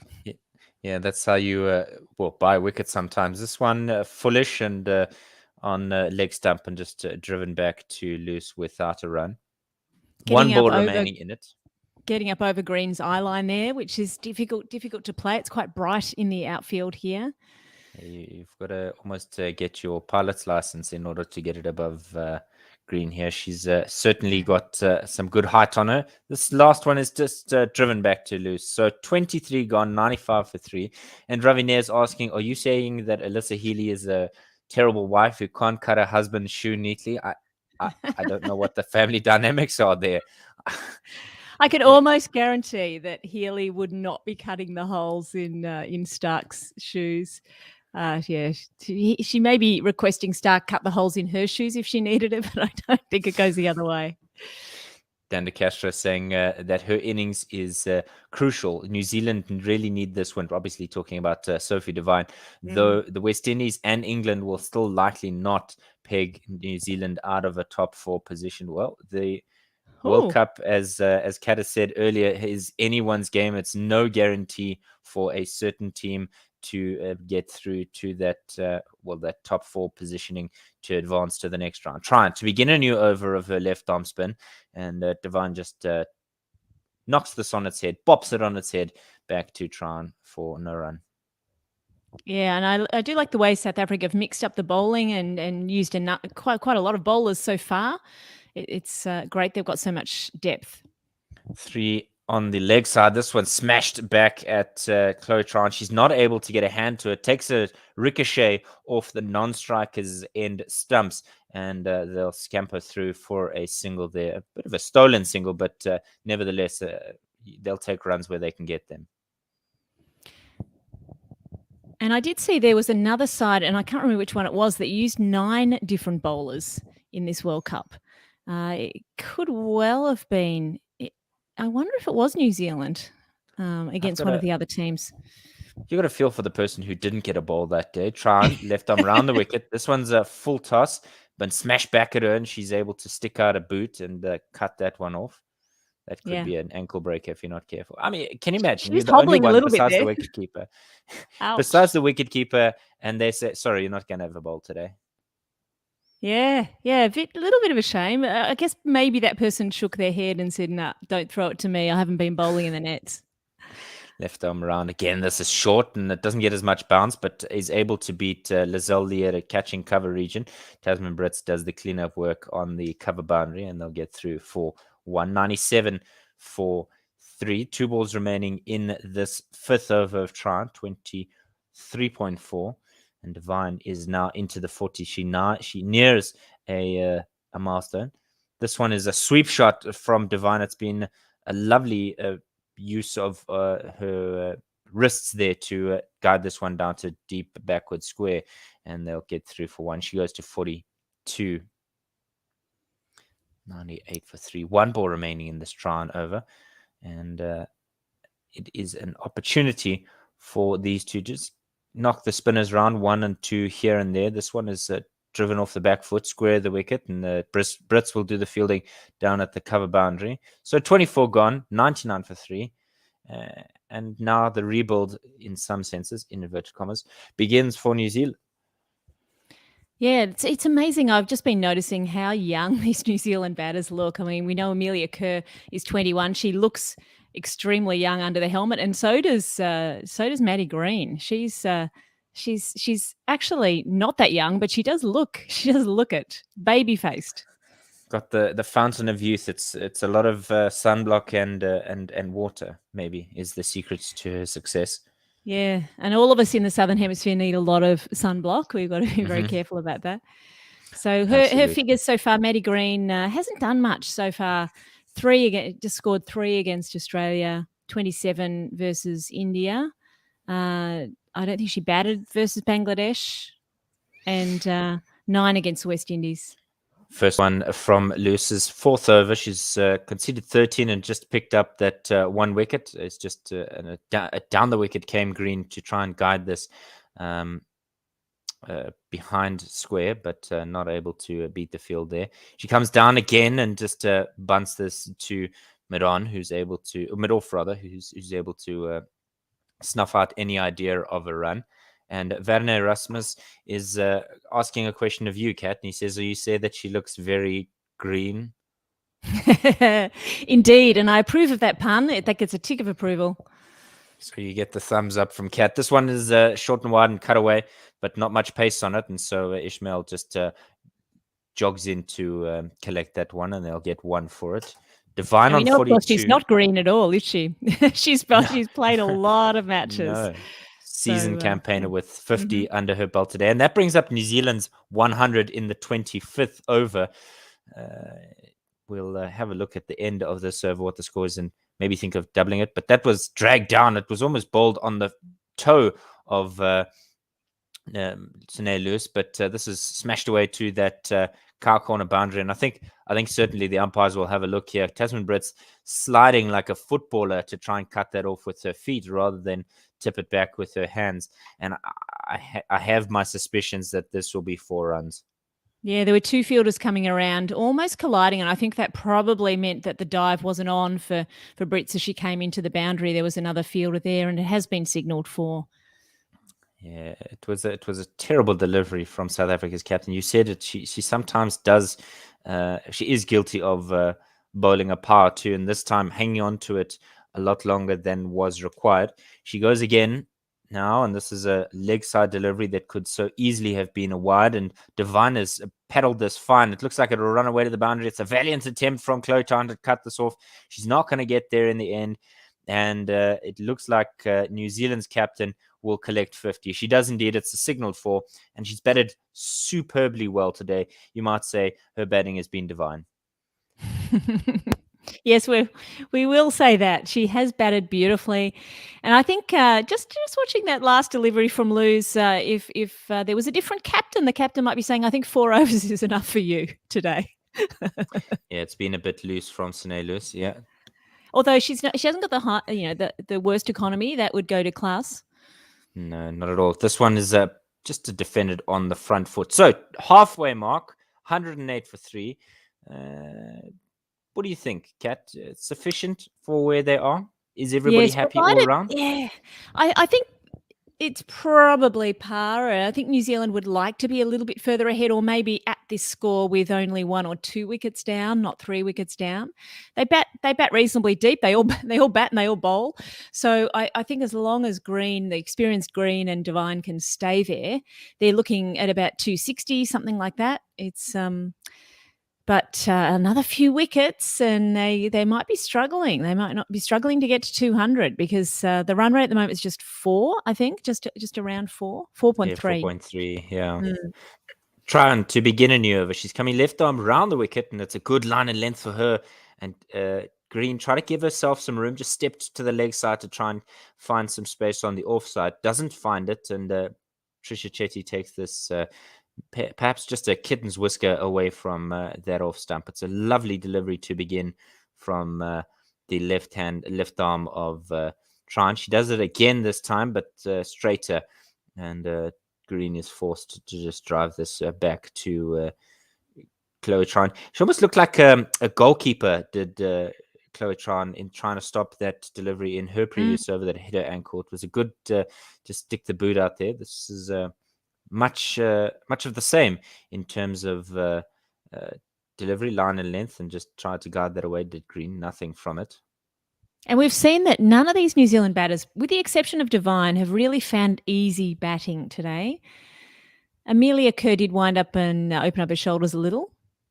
This one is defended on the back foot, and Green's not able to pierce the gaps in the field, so no run there for her. 2 balls remaining in the 26th.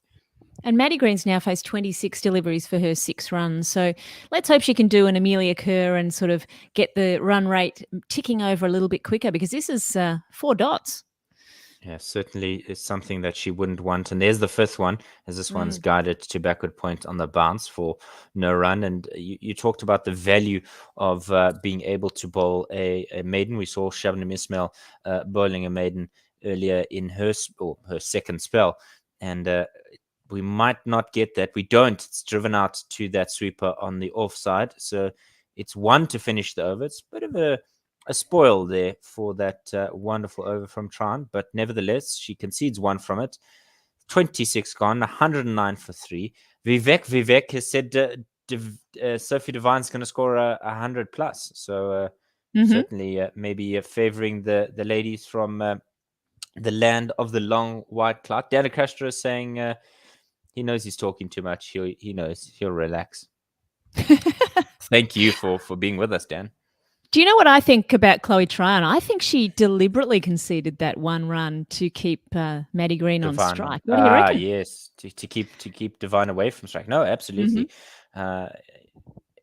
It's far more subtle than most fans would notice. The first one from Loose is to Green. And no run there. She tried to come down the wicket and trying to maybe punch it down the ground just to get 1, but she's not able to get any contact of significance on it. She's in again is Sine Luz. It's a flighted delivery and again smashed into that fielder there in the short cover region. It's Lizelle Lee who perhaps needs to rub the knee of hers. It's always an uncomfortable sound when you hear that crack or clonk of the ball hitting the kneecap. This one eventually allows Maddie Green to get away from that striking side of the pitch as she gets through for a single. It was a squeezed single, but doesn't matter. She just needed to get off strike. That was a flatter, faster delivery from Luce, right on middle stump, and she really just poked at that, and it enabled her to scamper through. Luce in again, a much better length from her and a bit of turn as well. It's good to see when a leggy is able to extract some turn from the surface, but she just bats this away, does the vine into the cover field. This is for nothing.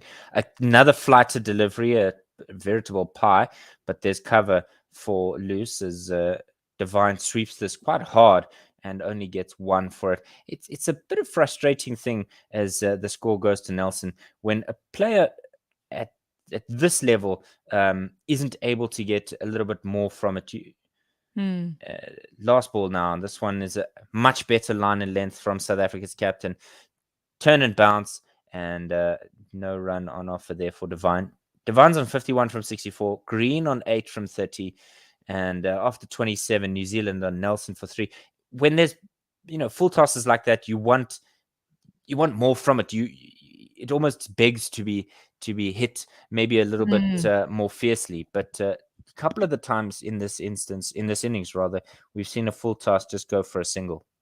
I think Luz has really got away with quite a lot. She's been the main one, I think, throwing up the full tosses. And you're right, they certainly haven't been making the most of those. And I was just hoping that maybe we'd get some fast bowlers on. Let's see some action. Absolutely. But you've called for it, and that's exactly what Sine Lewis has said. She said, Kat Jones said, quickies, and that's exactly what you're going to get. Marizanne Cup, to begin her 5th, she's gone for 0 for 13. She's in again. She's in now to a Divine who just tucks this away off of her hips, and Shabnam does the fielding at mid-wicket region. So just the 1 run there, rather. So Green's 8 from 30, and she's certainly capable of opening up the shoulders and getting a bigger score here. So it's about time, I think. Even if she edges one through for 4. This is wide down the leg side from Cup. We've been praising her, but that was a little bit wayward. Maybe a ball just slipping out of the hand, or perhaps the wrist was broken as she let go of that one down the leg side. And I think she lost her shoe as well. She's just reapplying the shoe there. Just on the shoes and the fashion on the field at the moment, I think Kaka wins for deciding to wear the sort of almost the 3/4 length pants and the bright yellow socks. That's a very deliberate fashion choice, but also functional choice, because some bowlers do struggle with the flappy leg, sort of pants around the ankles. Yes, it can be a hampering to their aerodynamics. This one is full and driven out, and a quick single there, and Tran shies at the non-strikers in, but doesn't connect. But it would have been no problems there for Maddie Green. She was comfortably home. They get through for 1. So 3 from this Cup over. And like you said, this is now the time for Maddie Green to perhaps look to accelerate, particularly with the offering of pace on the ball. The next delivery, Divine just opens the blade and guides us down to 3rd man as they get 1. Is it worth them having a 5-6 over bash here to try and extend their score here? Maybe just give themselves a bit of a breathing room in terms of the run rate that they want to set themselves. I think they do need to get a bit of a move on, and I'm not sure they're bringing the field in for Green. This one is, again, driven out into that cover region and cut off by a try-on, so no run for Green. Yeah, it doesn't seem like there are too many field changes between batters. And, with Divine on 53 from 66 and Green on 9 from 32, Green's clearly finding it tough to get the ball away. And I wonder why they wouldn't think of attacking more. It's a Yorker this time from Marizanne Cup, and wonderfully defeated by a Green as she is able to prevent the ball from rattling her stumps. But I think if there's anybody who's going to be dismissed here, it's going to be Green, possibly out of sheer frustration with 1 ball remaining in the 28th. I think it's a good choice of Cap to go for the Yorker. We haven't, been seeing how Green can handle that, because we've seen her face mostly the spinners. But I think it could be either another Yorker, or she may dig it in short. Let's see. Let's see You what don't Cap think has for this she'll- last ball. You don't think she'll want to give that single away? She comes in again, and this is a wide delivery. Oh, this Oh. was not what Kat ordered in No. any form. No, thank you. I did not order that at all. That's 2 wides for the over. Come on, Cap. Please, Gasson, this is not what I, this is not what I ordered. Sending that sir. one back. There's a Back to wide the in my kitchen. bowling. Yep, that's exactly right. Right, let's see if she can amend her slight faux pas. It's a short delivery. That's what Kat ordered. And Yeah, the green that's is better. all too happy to oblige by swaying out of the way. 28 gone, 116 for 3. Mm. So Damn, what I would be Castro. doing, I think, go is for it. bringing in the field for green and spreading the field a little for Divine, and just some obvious field changes, I think, for green, because I think she's getting used to the set field and then taking her time and then getting the singles by putting the ball into the gap. And I think moving the field around for green will unsettle her a little. No, absolutely. I think as well, the combination here by South Africa's captain of pace and spin may be a way in which she can frustrate these batters. This first one is driven out to mid off for no run from Loose's bowling. It loses in again. It's a loose delivery, a full toss and swept away hard. It's gone square of the wicket, and that means Tasman Brits, who's coming around from that car corner region, is not going to be able to cut them off. That's the 9th 4 now from Sophie Devine in this innings, and it's 120 for 3. And almost a hidden pun there, as you said, that Luz bowled a loose delivery there. I want to see 3 or 4 fours in this over just to get Loose out of the attack. To be honest, she's going to need it to be. And it's going to be a similar type result. This time, Brits is able to cut it off as she was brought slightly more in line with a deep mid-wicket position. But the sweep shot from Devine has been well executed on a number of occasions. And she's showing us how proficient she is with that shot. Oh, this one is much, much better from Sine Loose to Maddie Green. What a delivery there to put Maddie under pressure. And it shows that once she gets it right, does Sine Loose, she can be deadly with that delivery. Green comes down the wicket to try and bash it between the mid-on and middle fielder, but opens the blade in playing that shot, and so it's just 2 mid-off for no run. 1 ball remaining in the 29th, and Luce is saying she's maybe going to chuck it a little bit wider here. She does that, and it's a wide ball. Was that really an indication with her head to the keeper that she was going to chuck it wide? Because I think the batter saw that too. Surely not, because that's blatant. There's a big smile from Maddie Green and one from Sine Loose. This is a long hop, really, and pulled out to the onside where Brits does the fielding. So 29 concluded, 1, 2, 3, 3. We want 1, 2, 3, 4, 5 would be great, or 1, 2, 3, 4. Either way, I'm not upset. Yeah. Either way, I think just for not because I'm a South African fan, but because it feels good to the OCD people that may be on broadcast with us. Yeah, that's right. That's not me. I'm not particularly OCD, but I was hoping that Luz would perhaps be spanked to the boundary a couple more times. She's bowled 6 overs now, and I think that's enough for now. I'd like to see one of the other spinners coming in, and particularly as she's just seems to be so variable. And although Maddie Green, on the other hand, she's getting some pies and she can't get them away. She's picking out the fielders, and there must only be 4 outside the circle. Surely there's enough gaps for her to pick a boundary in those gaps. So I'm a bit disappointed with Green. No, you and I share that sympathy, but this is foolish and a great cut-off effort there by, it looks like Sine Loose herself in that catching cover region, and they scream through for a single, and our hopes of getting 1, 2, 3, 4, 5 has been ruined. It's 124 for 3. Yeah. Oh, well. We'll have to wait for the next milestone. Yeah, it's been a glorious innings from Sophie Devine today. She's second on the runs tally in this World Cup so far, and she's not done just yet. This is a delivery in swinging from Cup, foolish, and Devine awkwardly pushes that onto the onside off of a line that was right in front of her stumps, and so nearly could have been something more sinister for her. But when you're on 58, you wouldn't expect that to be the case when you're feeling as comfortable as she is. Cup, right arm over the wicket, and this is precisely what any good bowling coach would ask for. It's on off stump, and it's swung in a little bit on the angle maybe from Cup. Lovely length as well. Yeah, but Cap is just bowling beautifully. This is incredible bowling. We've seen a few extras today, and they've mostly been from the spinners, I feel. Not so much from these two.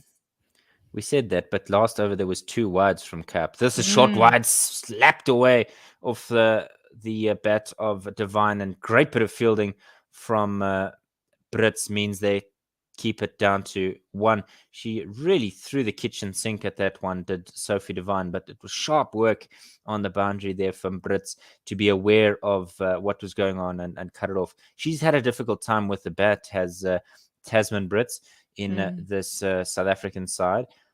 This is foolish and squeezed out to that third man region. They'll get think about 2, but politely declined by Maddie Green. So just the 1 there. Tasman Brits has been struggling with the bat. Brits. Yeah, maybe it's her day today. And I fear if she doesn't come right with at least a 30 or a 40, that the coach and selectors might think about resting her for the next fixture. A bouncer by Marizan Cup to end the over. It was a swat from Sophie Devine. It took the top edge over the head of Trisha Chetty, and it races away to the boundary for 4. So that's the end of us, Kat. We've come to the conclusion of another stint. Jenna and Anise will continue with this stint. Thank you so much for your time, Kat. See you later. Over to you, Anise and Jenna. Thank you, Dave. Thanks, Dave. As Sinelis tosses this one up outside off, and it's just worked to the offside, and they take a 1-1-3. Jenna, you're going to take ball by ball? I'll handle beat Messi. Yeah, cool. Good with that. Okay, cool. So the score is 131 for 3 after 30.1 overs. Maddie Green is on 13 of 40 and Sophie Devine on 63 of 73. As Sunelis comes in for the second ball of her over, it's tossed up, full outside the off stump, and it's a bit of an inside edge, but it goes down to the fielder at long on, Ayabongo Kaka. They come through for a single, and the score goes up to 132. Rabinair on YouTube saying that Cat is making excuses for the bomb pro bowlers. The fact is that Ishmael and Kap have class, but class and Kaka and these and Trio can look ordinary. Sunelis tosses this one up. It's high, and Maddie Green uses her feet. She comes down the track and she hits it hard over long on. It races away for 4, and that will feel good for her. She hasn't been looking so comfortable. She's faced a lot of dot balls, but that complete tosser really did make it a bit easier for her to get a boundary. Liz in this time back of a length outside the off stump, and it's played by Maddie Green to the field at point for no run. Yes, and Ellis is just offering up a pie every over, and they are definitely cashing in. They are indeed. Liz in to Maddie Green. Another full toss, and she goes hard again over long on. This time a couple of bounces, and the fielder at Kyle Tasman Brits makes good ground there and manages to cut it all off before it rolls over the boundary. They come through for 2. The score now 138 for 3. I think Sine this has maybe just bowled her compliment right now. And she's done what she has to do. I think she's gone on 2 overs too long. Yeah, I agree with that. As we see her coming in for the last ball of her over to Maddie Green. This is a full on leg stump, and it just moves away instead of turning with the wrist. And it's called a wide down the leg side. So she'll have to bowl that over that ball again as she comes in here once again to Maddie Green. This a better delivery back of a length outside the off stump, and Maddie Green rocks onto the back foot and plays this out to the fielder at cover sweeper for a single. That brings us to the And- end of the 31st over. The score 140 for 3. And Dan Castro asked, said, tosser. Yeah, great pun. And then Ravine asked if you just said tosser. To which I replied, yes, you did. Yeah, complete pie. I think tosser is a good word for it. Oh, we apologize to our friends in the UK.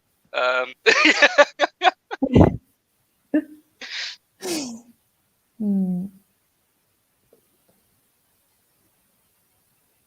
As Ravine on Twitter, just for fun, he posted a picture of parakeets that visited today. You're breaking up a little bit there, Nia. Sorry, what did you Oh. say? I said Ravine sent us a picture on Twitter, sent us a picture of some parakeets they visited today. Oh, okay.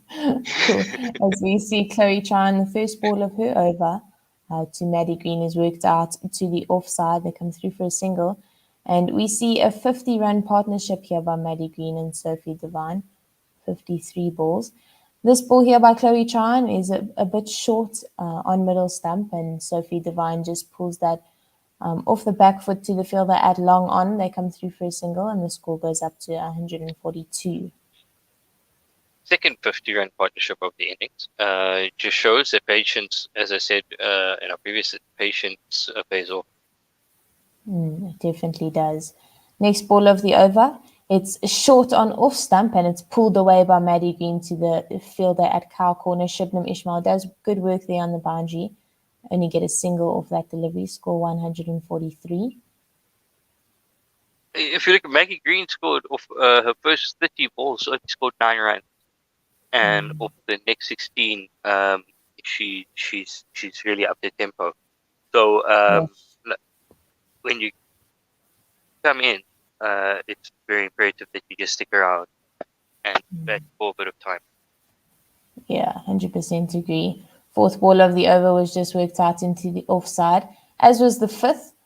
2 singles off those balls. Actually, a double. They come through for 2 on the fifth delivery of that over, and the score goes up to 146. Good running there, taking on the fielder at the extra cover boundary. Very good running there. Standard Castro said the fourth momentum change now. New Zealand reasserting big threat. It's very entertaining already. This game is on a knife edge now. It's been back and forth, ebbing and flowing, and it is really good to see. It's a really good advert for the game, showing that just one breakthrough can change anything. Can change everything, the entire landscape of the game, and that is what the South African, the moment Proteas will be looking for, as there is a bowling change as Kaka comes back into the bowling attack. 1 for 14, 5 overs. She's kept it really tight so far.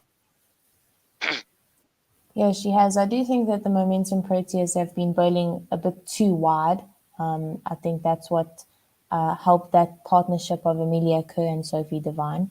In the moment they bowled a bit straighter, they came through with the breakthrough. So that's definitely what Aibonga Kaka will be looking to do here. But this ball back over length outside the off stump is hit hard through the covers. A good effort made by Lizelle Lee at extra cover, but goes through to the fielder at the cover sweeper. Then the score goes up to 147. They just go through for a single. Recommendation there by Lizelle Lee. In here for the second ball of the over, Ayabonga Kaka over the wicket to the right-hander Maddie Green, and it's a Yorker, a very good one, but it's kept out there by Maddie Green, just squeezed out into the leg side fielder at mid-wicket. Does good work there for no run. Ravine asked on Twitter, they still wants to make you laugh, and what will it take? And you just did. Gotta call it. Thank you, Ravi. Serious business, this. Definitely. Third ball of the over, Ayabonga Kaka in to Maddie Green. This a slower delivery, but unfortunately straying far outside the off stump. It's called a wide by the umpire, and she'll have to re-bowl that delivery. I think she was looking just to let that go out of the back of the hand. It just didn't really quite come out correctly. Oh. That one also looked like it died on the wicket. It didn't get up as much bounce as the rest. Yeah, no, not at all. The next ball of the over, she comes back really nicely, back over length on off stump, and it's just worked out into the offside. Very good fielding by Morizon Cup. Does very well to get behind that ball. Excellent fielding, actually. She saved a sure boundary there. Just over pitching there a little bit, Ayabonga Kaka. But very well backed up there by her senior player. Fourth ball of the over. Sorry, Anise. It's back over length outside the off stump, and it's cut through the covers. Shibnam Ismail extra cover just lets him go through for a single. Just checking a replay now. That one looked like it was blocked by Morizon Cup. Or was it played into the ground? I think it was played into the ground, yeah. Oh, okay. Looked like it. In here, the fifth ball of the over. It's a full toss outside the leg stump, and hard work is done on the boundary at square leg, but it doesn't help. That ball races for 4. Sophie Devine moves up to 71 and the score 153 for 4. Ayabonga Kaka trying that back of the hand slower delivery once again, but not coming right. And Sophie Devine takes full advantage of that full toss and makes sure that it goes for a boundary. Just the momentum approach is just allowing New Zealand to get on top with just 1 or 2 bad balls and over. And they really need to tighten up. Maybe they need to drink spray quickly. It's just to have a chat. Yeah, definitely need to get pulled together and make sure that they come through. Last ball of the over, just going for a single. That brings us to the end of the 33rd over. 154 for 3 are the New Zealand women's team. Sophie Devine is on 72 of 79 and Maddie Green on 25 of 51. I think the Proteas need just 1 or 2 overs just to slow things down, because in New Zealand, the New Zealanders are really just dictating the pace at the moment. They're putting it seems like the Proteas are wilting under pressure. Yeah, a little bit, as we see that ball from Chloe Chan. It's short outside the off stump and it's pulled out too long on. Tumiseko Kune is on the field in place of Masabata Class, who's off. She seemed to have a shoulder injury to her bowling arm. They come through for a single, score 155. Chloe Chan really struggling. Struggling. She's going at 5.89 runs to the over. But normally it's the spinners that have been dominating in these middle overs, but both the Protea spinners so far have been going for nearly a runner ball. Yeah, she does go for a single on that second ball of the over. Third ball is a full toss, a low full toss on leg stump, and Sophie Devine just sweeps that out to the fielder at square leg for a single. 3 of 3 so far in this over. Chloe Chan really needs to find a dot somewhere here. She comes in for the fourth ball of her over, this time to Maddie Green, and it's full on off stump, and there it is. She finds a dot as it's just driven out to Sunelis, who's at mid-off. Coming in here for definitely a much better line and length, actually. Good. And again, this ball full on middle stump, and it's worked out into the offside. Good drop and run there by Maddie Green, making sure getting her partner on strike, who's looking a lot more comfortable. Sophie Devine, score 158.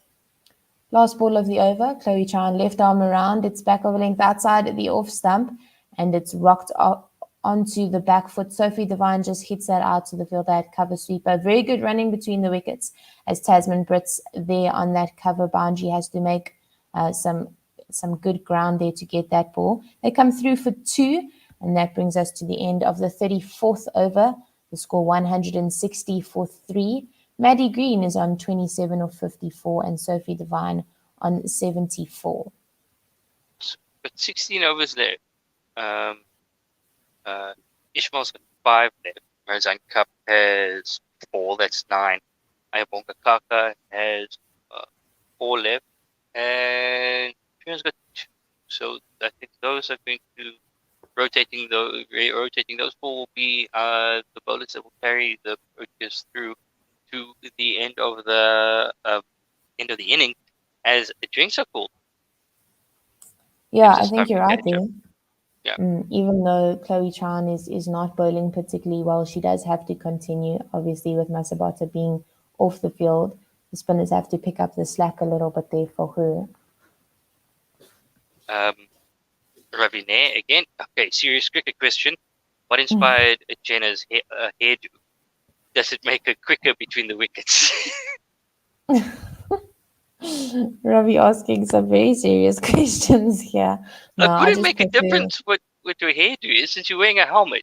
Exactly. Thank you, Anise. I just prefer short hair. It's so much easier. Would make you quicker in the field though. I'd More wear a aerodynamic. cap. But Okay, so either way, it makes no difference what your haircut is. yeah. That's a very serious cricketing question, Ravi. Not like swimming. Just have to wonder if he'd ask a man the same thing. Anyway, feminism here. Let's get back to cricket. But you see, off of the male cricket, well, the male cricketers are bald anyway because of the helmet rubbing the hair away. Wow. It's true. Okay. Have you seen Rasi Fantasy is younger than me and he's much more bold than me because of helmet. Maybe it's genetic. I don't think it's because of his helmet. Yeah, probably. But you'll find a lot of on top of the head is very shiny. Okay, Anise. Why you Let's wear get back bandana, to the boys? cricket here.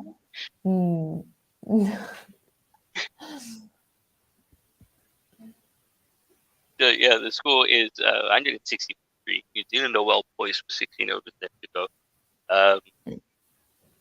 Projected score would be with on me. They've got wicket in hand, so 250 plus is on the scorecard definitely. 250 plus is in play, I think. The Proteas after this spring break really need to step up.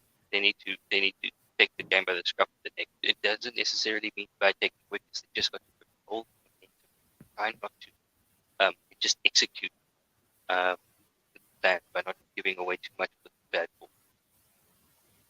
Yeah, totally agree. Dot balls are crucial here. And obviously with dot balls bring wickets. And we're back after the drinks break. Sune Lis in to Maddie Green. It's full on middle stump and it's worked away to the leg side. The fielder at square leg does good work there. They come through for a single and the score is 161 for 3. This is Interesting a brave that move. Sune Lis brought herself on again. Yes. Yeah. This kind of reminds me of this ball. Yeah, short on middle stump and it's pulled away to Tasman Brits at cow corner for a single, score 162. This reminds me of the men's World Cup in Australia when questioned about who the fifth bowler is going to be. AB de Villiers says, "I'll be the fifth bowler." So, so yeah, I think it's one of those moments right now. Yeah, this time fixing her length. She bowls full, but it's wide outside the off stump. And Maddie Green just sticks a bat out there, but finds the point fielder, Laura Wolfart. In here, fourth ball of the over, and it's wide again, but this time a little bit shorter, and it's cut out to the fielder at the cover sweeper, come through for a single.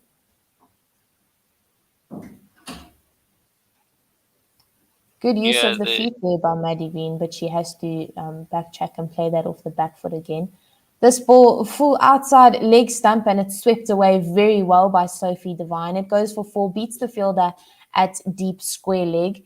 And Sophie Devine has been looking good, taking full advantage of the missed length here by Sunelis. And does well to get that to the boundary. These middle overs are going to come back, and they're going to be they're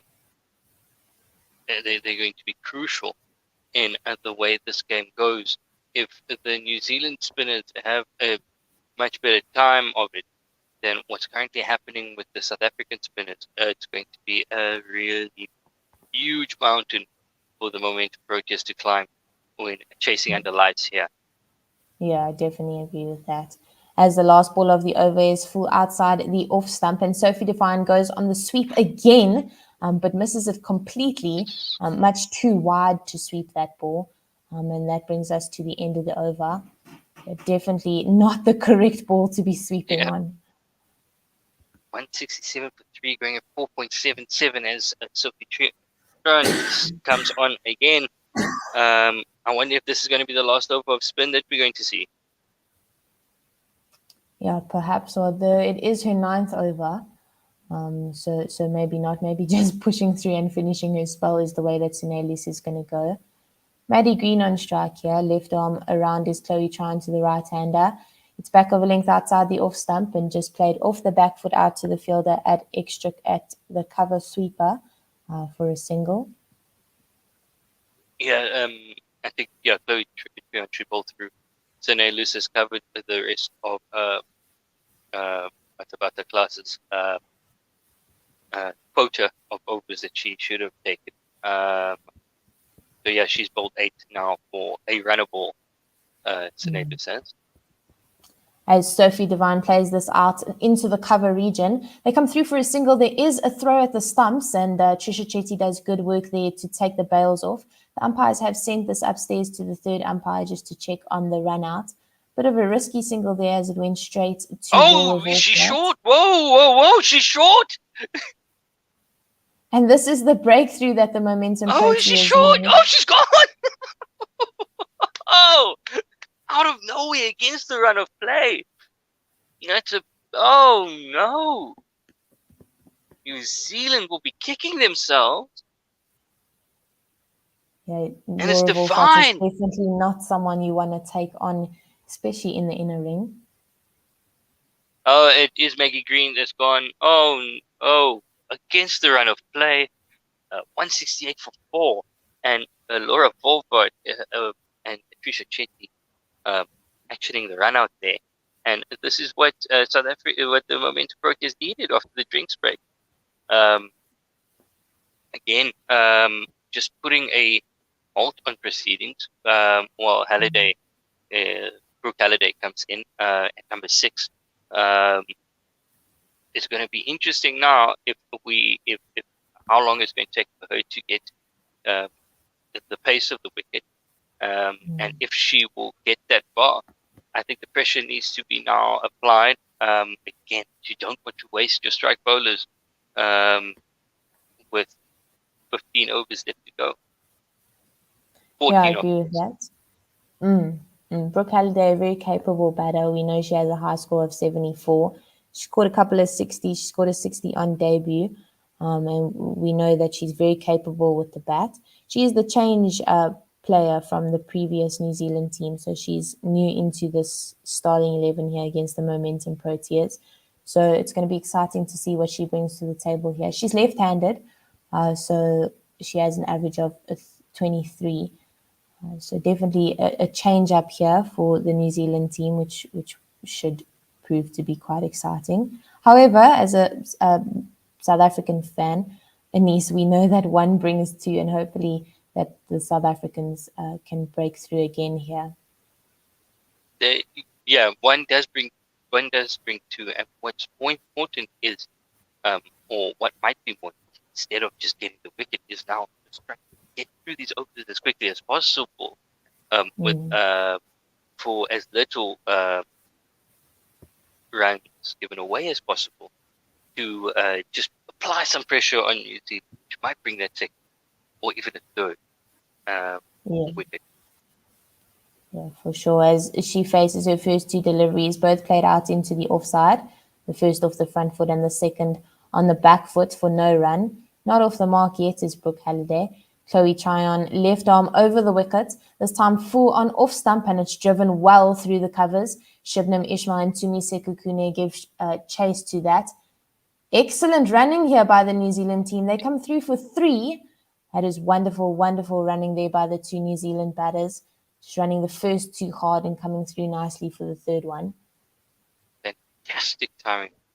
Just stroked it. Didn't look like it, didn't try to overhit it. She just placed it into the gap. A very good shot. Sophie Devine is on strike here. This ball by Chloe Tryon back of a length outside the off stump, and it's just cut to Tasman Brits on the cover sweeper boundary. Come through for a single, and that brings us to the end of the 36th over. The score 172 for 4. Sophie Devine on 82 of 87, and the new batter at the crease, Brooke Halliday, on a 3 of 3 balls. Interesting to see them have that offside ring field instead of having the one fielder dropping to the cover sweeper boundary. Would have saved them 2 runs previous over, but I can understand trying to attack the new batter. Yeah, and Sophie Devine has been so dangerous here against the Momentum Proteas today. So definitely looking to keep her off strike as much as possible, especially in these crucial overs as we near to the last 10 overs. And Devine is on strike again here, but yeah. But We do see sorry. We see a bowling Oh, change. there's a bowling Shibnam change, Ismail yes. is in. That's exciting to see. We're bringing back the strike bowler. To be fair, Sophie Devine, I think, was fed for the majority of her innings wide outside off stump. So she had plenty of opportunity to get herself in and to cash in on the way with the bowling from the Momentum Proteas. Yeah, first ball of the over, back of a length outside the off stump, and it's played off the back foot hard into the covers, but she finds the fielder Laura Wolfart at point for no run. Second ball in, Shibnam Ismail to Sophie Devine. She's past the umpire, this full outside the off stump, and it's driven hard. Sunay Liss at extra cover takes a shy at the non-striker's end, but misses the stumps, and it's picked up by the fielders who are backing up the wickets. Definitely feeling aggressive at the beginning of this over. The whole Momentum Proteas team looking to take full advantage here of their strike bowler coming back into the attack. New Zealand go rocketing along at 4.7 feet the over. Third ball of the over, back of length outside the off stump, and it's played off the back foot to Shibnam to the fielder, at the extra cover boundary. They come through for a single. Shibnam Ismail is really struggling with her left toe as we see her shoe and her sock come off. She's going to need to do some doctoring there. She with the big hole in a sock for the big toe, you're gonna have to cut a bigger hole in a shoe. Oh, I remember watching a backstage thing or a documentary for the Proteas men, and seeing Morné Morkel after the cricket ball strapped up, busy looking like he's a cyborg. He's made of 95% tape. His ankles, his feet, his toes, his legs, his knees.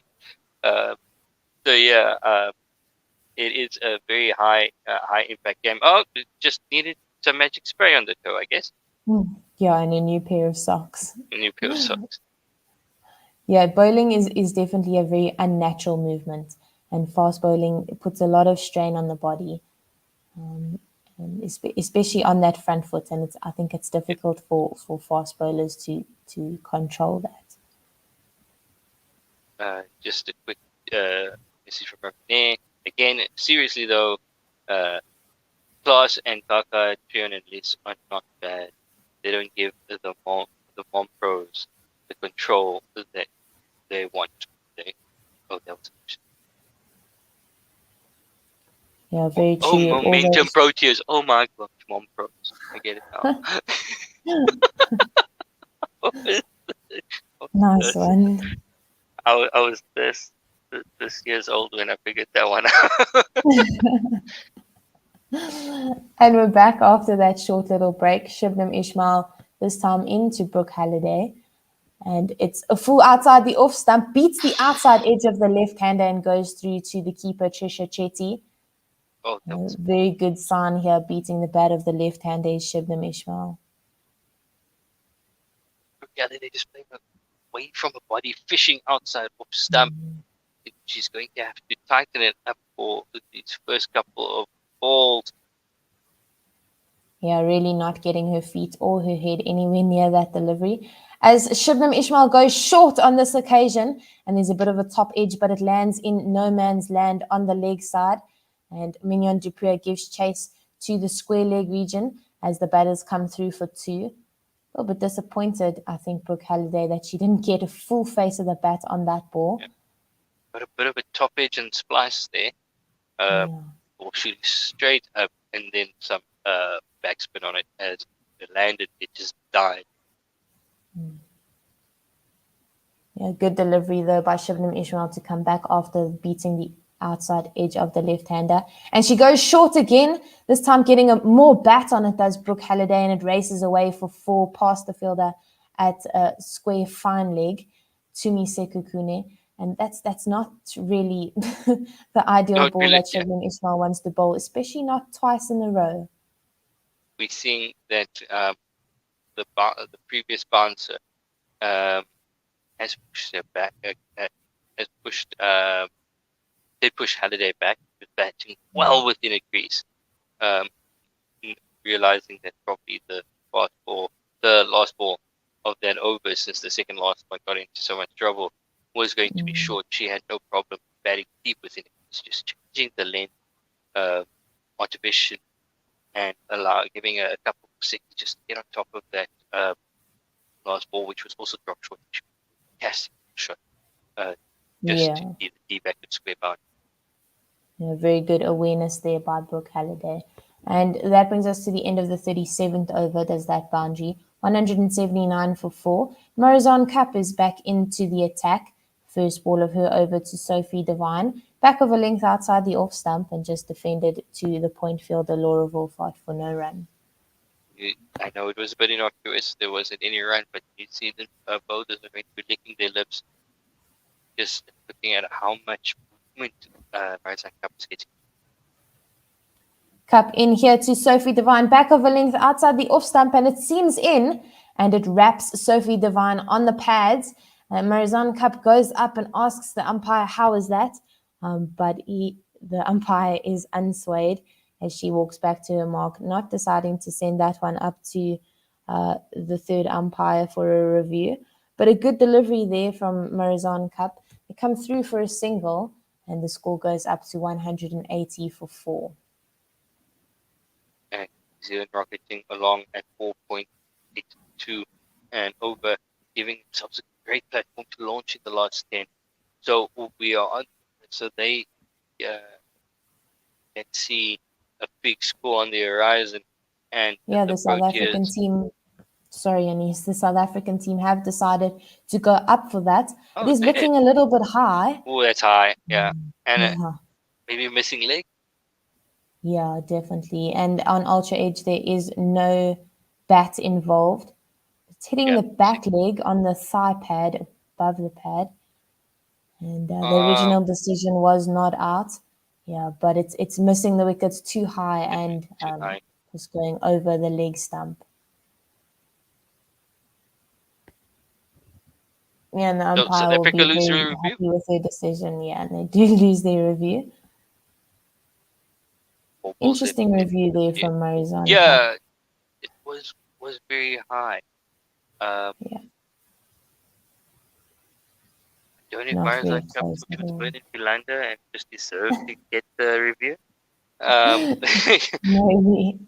As we see the next ball of the over, and it's to Brooke Halliday. She just plays that out to the fielder at third man.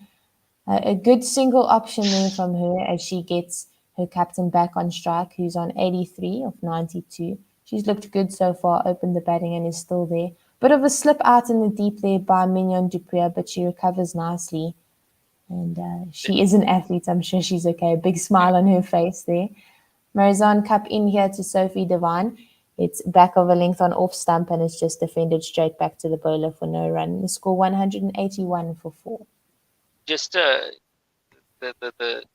outfield is going to be it's a bit concerning after this one. Cap in to Sophie Devine. This ball a bit shorter on off stump and it's pulled away.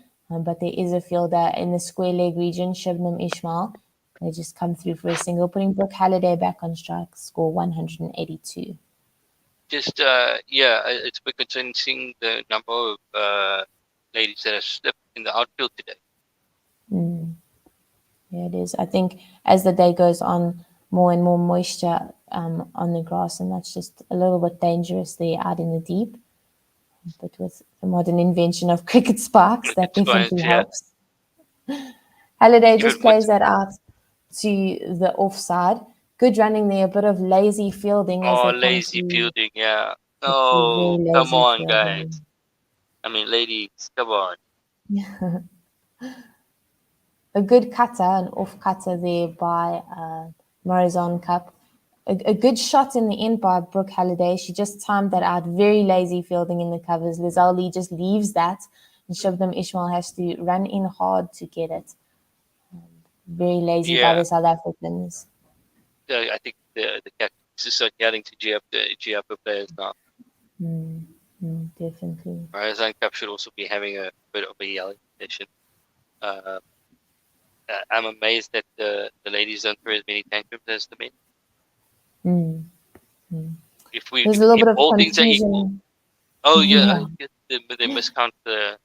Yeah, they did miscount the balls there, and that brings us to the end of the 38th over, and Marizon Cup going for that over and a leg by, so 5. The score is 184 for 4 after 38. The New Zealand team going at a run rate of 4.84. Brooke Halliday is on 12 of 8 and Sophie Devine on 84 of 94 balls. Fantastic. Not so far by Sophie Devine. Cat called earlier on saying that she sniffs 100. I think the Momentum Proteas just want to ensure that it isn't a real 100. It was just a mirage. It was a dream. But they're going to have to turn things up right now, and I think Ishmael should be continuing maybe one more over, and then saver for the end as Ayabonga Kaka comes in. Yeah, good bowling change, I think, here to bring Ayabonga Kaka, replacing Shabnam Ismail. She's bowling to Sophie Devine, and it's a full on middle stump. It seams in and just wraps Sophie Devine. She gets a bit of an inside edge, I think, on the pads, but it's definitely missing leg stump as she moved to get inside that delivery. A very good ball there by Ayabonga Kaka. Not messing around, getting just right. Second ball in here once again to Sophie Devine, and it's outside off this time, and much better fielding by Lizelle Lee as she does good work to get to that ball. We're just seeing the length that Ayabonga Kaka has bowled, and she's been quite full. She's definitely using this was against England. She's definitely using the seam and using the new ball to make sure that it was doing some work. Very few short deliveries that she bowled against England. Also very few deliveries that are going to go and get the stump. A lot of her groupings are short and outside.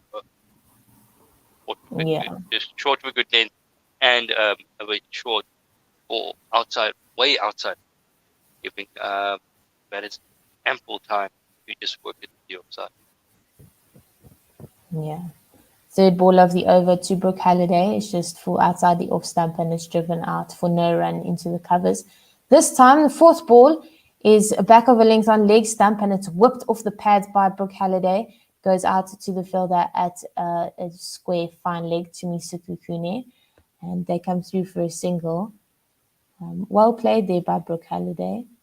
Again, Brooke Halliday deep in a crease, just able to work it down the leg side. They rotating the strike very well, these two. Smart batting.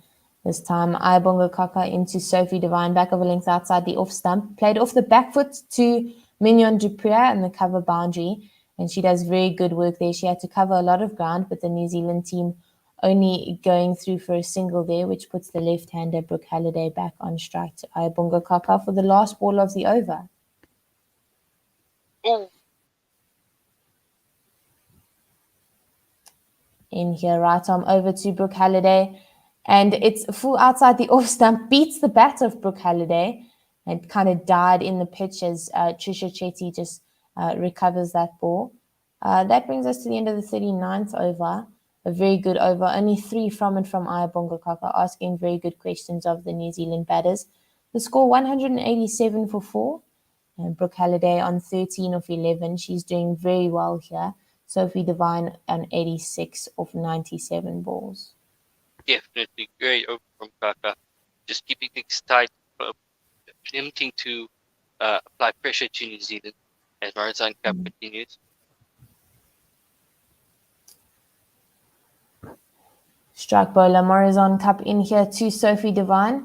It's back of a length on leg stump and it's worked out into the leg side. Kevin Ishmael doing the fielding there.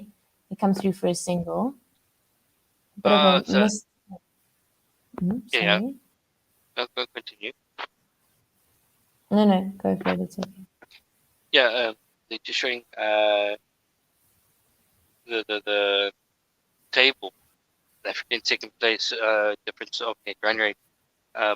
If a lot depends on who is going to be finishing a second in this game, in this full stage. Yeah. Next ball of the over is just played out, guided out to the fielder at point for no run. As Maritime Cup keeping it tight as normal, as usual. Just trying to build some pressure. Just maybe create another unforced error like that run out earlier. Yeah, definitely. As the third ball of the over is a slower ball, it's full outside the off stump. Halliday leans into that and plays it through the offside. Good running. They come through for 2. The score 190 for 4. Good change of pace from Marizan Cup. But I think Brooke Halliday picked that out of the hand and made sure that she had good timing on that delivery. Definitely. Fourth ball of the over. It's a Yorker on off stump, but Brooke Halliday gets back behind that and just plays that out to the fielder at the third man region. Comes through for a single, score 191. Just trying to change up, just trying to change things. Really fourth is over. Of course, so the momentum approach is just trying to establish some control. Halliday has now essentially played herself in as well. So New Zealand should be going big for the last 10 overs. Yeah, she has. Back of a length outside the off stump to Sophie Devine, and it's just played out to the point fielder Laura Wolfart for no run. Last ball of the over, Marizon Cup in here to Sophie Devine once again. The player who's batted long here. So we're looking to make a breakthrough. And it's full on off stump. Sophie Devine goes big swing of the bat, and it goes for 6. Wonderful, wonderful cricket shot to bring us to the end of the 40th over. Sophie Devine goes up to 93 of 100 deliveries. The New Zealand total 197 for 4. A very, very good cricket shot here by Sophie Devine. Just getting the length a bit wrong, the slower ball again, and it is just lofted down the ground, down past long on for 6. A great shot is done. Good by Sophie Devine. As Baden joins us. Hello, Baden. Hi, guys. You do, mate. Thank you, guys. I'm going to step off. Anisa, you're right. Yeah, I'm good. Cool. Thank you. Cheers, Jenna. Thanks. How are you doing, Anise? I'm good in yourself, Baronet. Good, we good. are in for some fireworks now. The last 10, and New Zealand have wickets in hand. South Africa have struggled to contain this New Zealand lineup so far. New Zealand basically going at 5 and over, and it's going to be a very entertaining final 10 as Kaka continues wide outside off stump, and it is just slashed down to third man, which it now has cover, and they just get single as Halliday gets single, getting Divine on strike. New Zealand 198 after 40.1 overs. Yeah, I it's don't know it's if been a very Yeah. untidy performance from our bowlers so far. They've been both sides of the wicket, full tosses, a lot of wides. The plan as bowler as Kaka comes in. Yeah. This one is full and straight. Divine going for Hoik on 93, and it just beats her. And she tried to work this one to the leg side. Kaka decides, if you are gonna miss, I'm going to hit, and this one off the pad, unluckily, and ricochets onto the stumps, and that is the 5th wicket down for New Zealand, trying to accelerate a bit faster. And New Zealand are now 198 for 5. Sophie Devine falling for 90 for 101. She hit 12 fours, 1-6 at strike rate of 92. Exactly what the Momentum Proteas would have wanted, with New Zealand looking to launch here in the back 10, especially Sophie Devine, who's been in through most of the innings. A crucial breakthrough by Kaka, who once again delivers as the captain needs her. In the death overs, yes. And as we have noticed throughout this game, that the new batters do struggle when they first come in to just gauge the pace of this wicket. So it's going to take a bit of time for Katie Martin, who is in at 7, to really kick on. So a lot is going to rest on Halliday now. He's been there for only 15 balls, and it's going to be interesting to see if the Momentum Proteas can pull their way back into this game and not have to chase too much. But 250 plus definitely still on the scorecards as things are going now.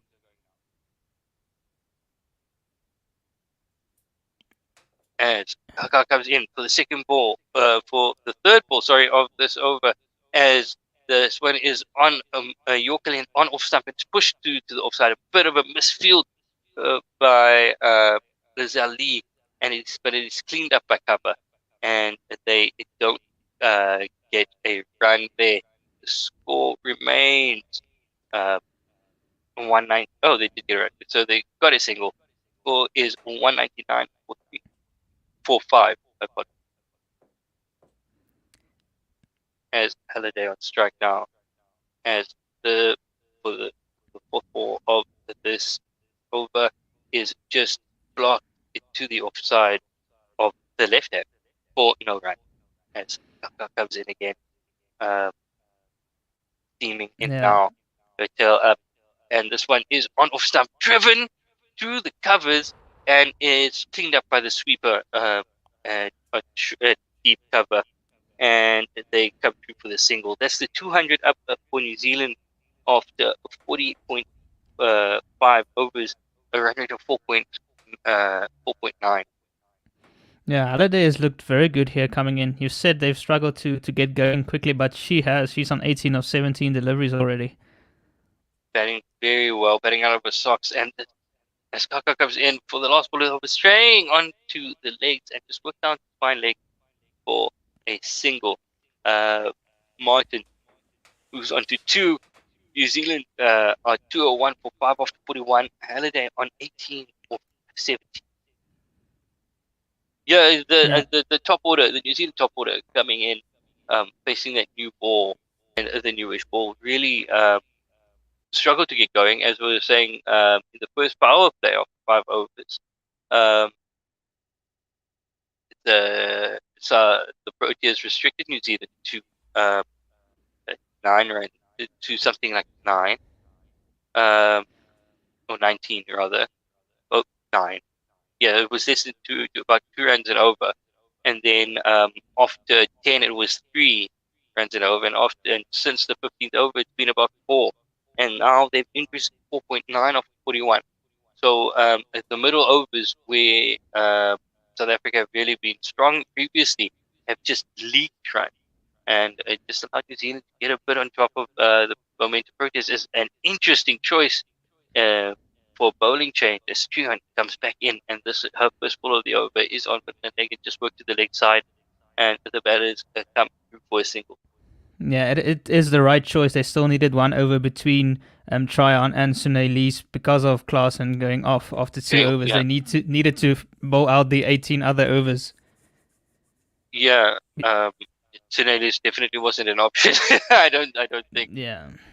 If we look, she has gone for 6 and over on the dot, but a real loss there. That's about the class. Is injured, having a bit of horror time.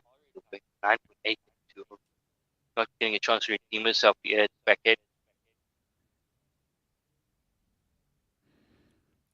As Chen comes in this time, coming around the wicket, and this one turning in to the left-handed Halliday as it worked into the offside, beats the short cover fielder, and it is cleaned up by deep extra cover, and they come through for the single. Devine is going to be kicking herself for giving her wicket away, playing a bit of a rash shot.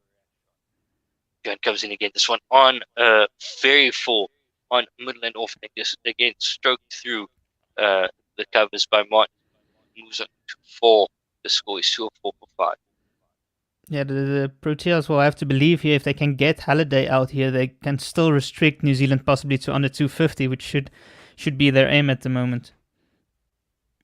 But they're going to have to build pressure, and they're going to have to bowl balls to her. They can't allow it to get. Oh! I thought that one just went straight to the short cover because it was looped up. It was a full toss as Halliday comes down the wicket, and I thought she smashed it straight to short cover, but it was just to her right, and it's cleaned up a short extra cover, and the batters come through for a single. Camera angles deceiving. As this one from Trion, is outside off stump, and it is cut, beating point to the fielder on the deep extra cover boundary, coming around through the Thames and Brit, cleaning up there, and they get another single. Halliday back on strike. So for 5 runs or 5 balls, South Africa are going to have to need to find dot ball somewhere. As this one is outside off, but Fuller too close to cut, but using a horizontal back works at 2 point for Martin does. Halliday does. Apologies, and she works this one straight to point for no run. That's the end of the over. 5 runs from it. They did find the dot ball at the end. 206 for 5, going at 4.9 and over after 42. Yeah, that's also Chloe Tryon's end of her spell. She's bowled 10 overs. She didn't take a wicket, conceded 57 runs. And Sune Lees bowled 8 overs and conceded 48 runs. So between the two of them, they conceded over 100 runs, only picking up the 1 wicket. So really feeling that that injury of class in this match after she bowled so well against England. Definitely. It seems to me that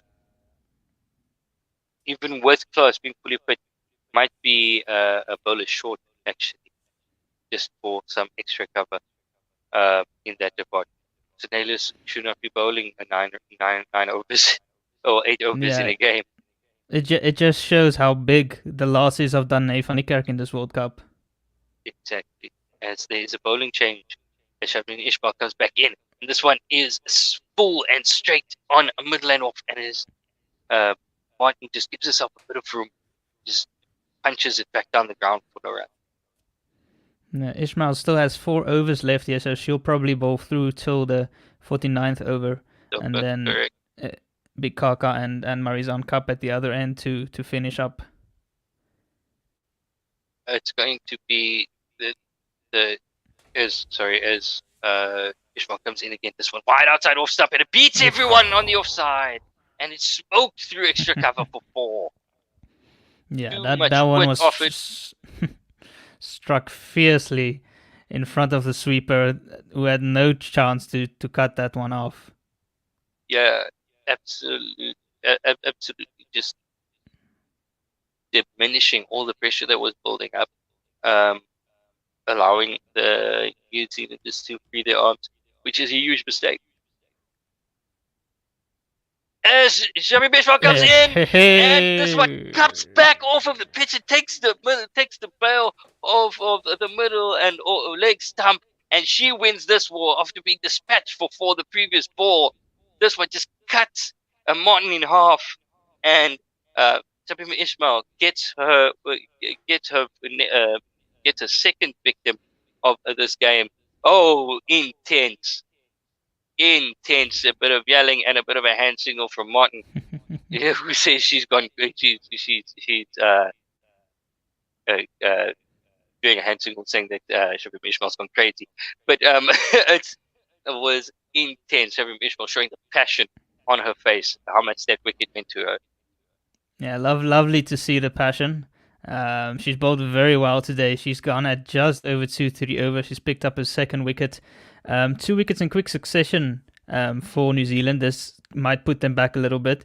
Luckily for them, Halliday is still there. She's probably the key to them posting a score of 260 plus here. So definitely the one that the Proteas will look to dismiss.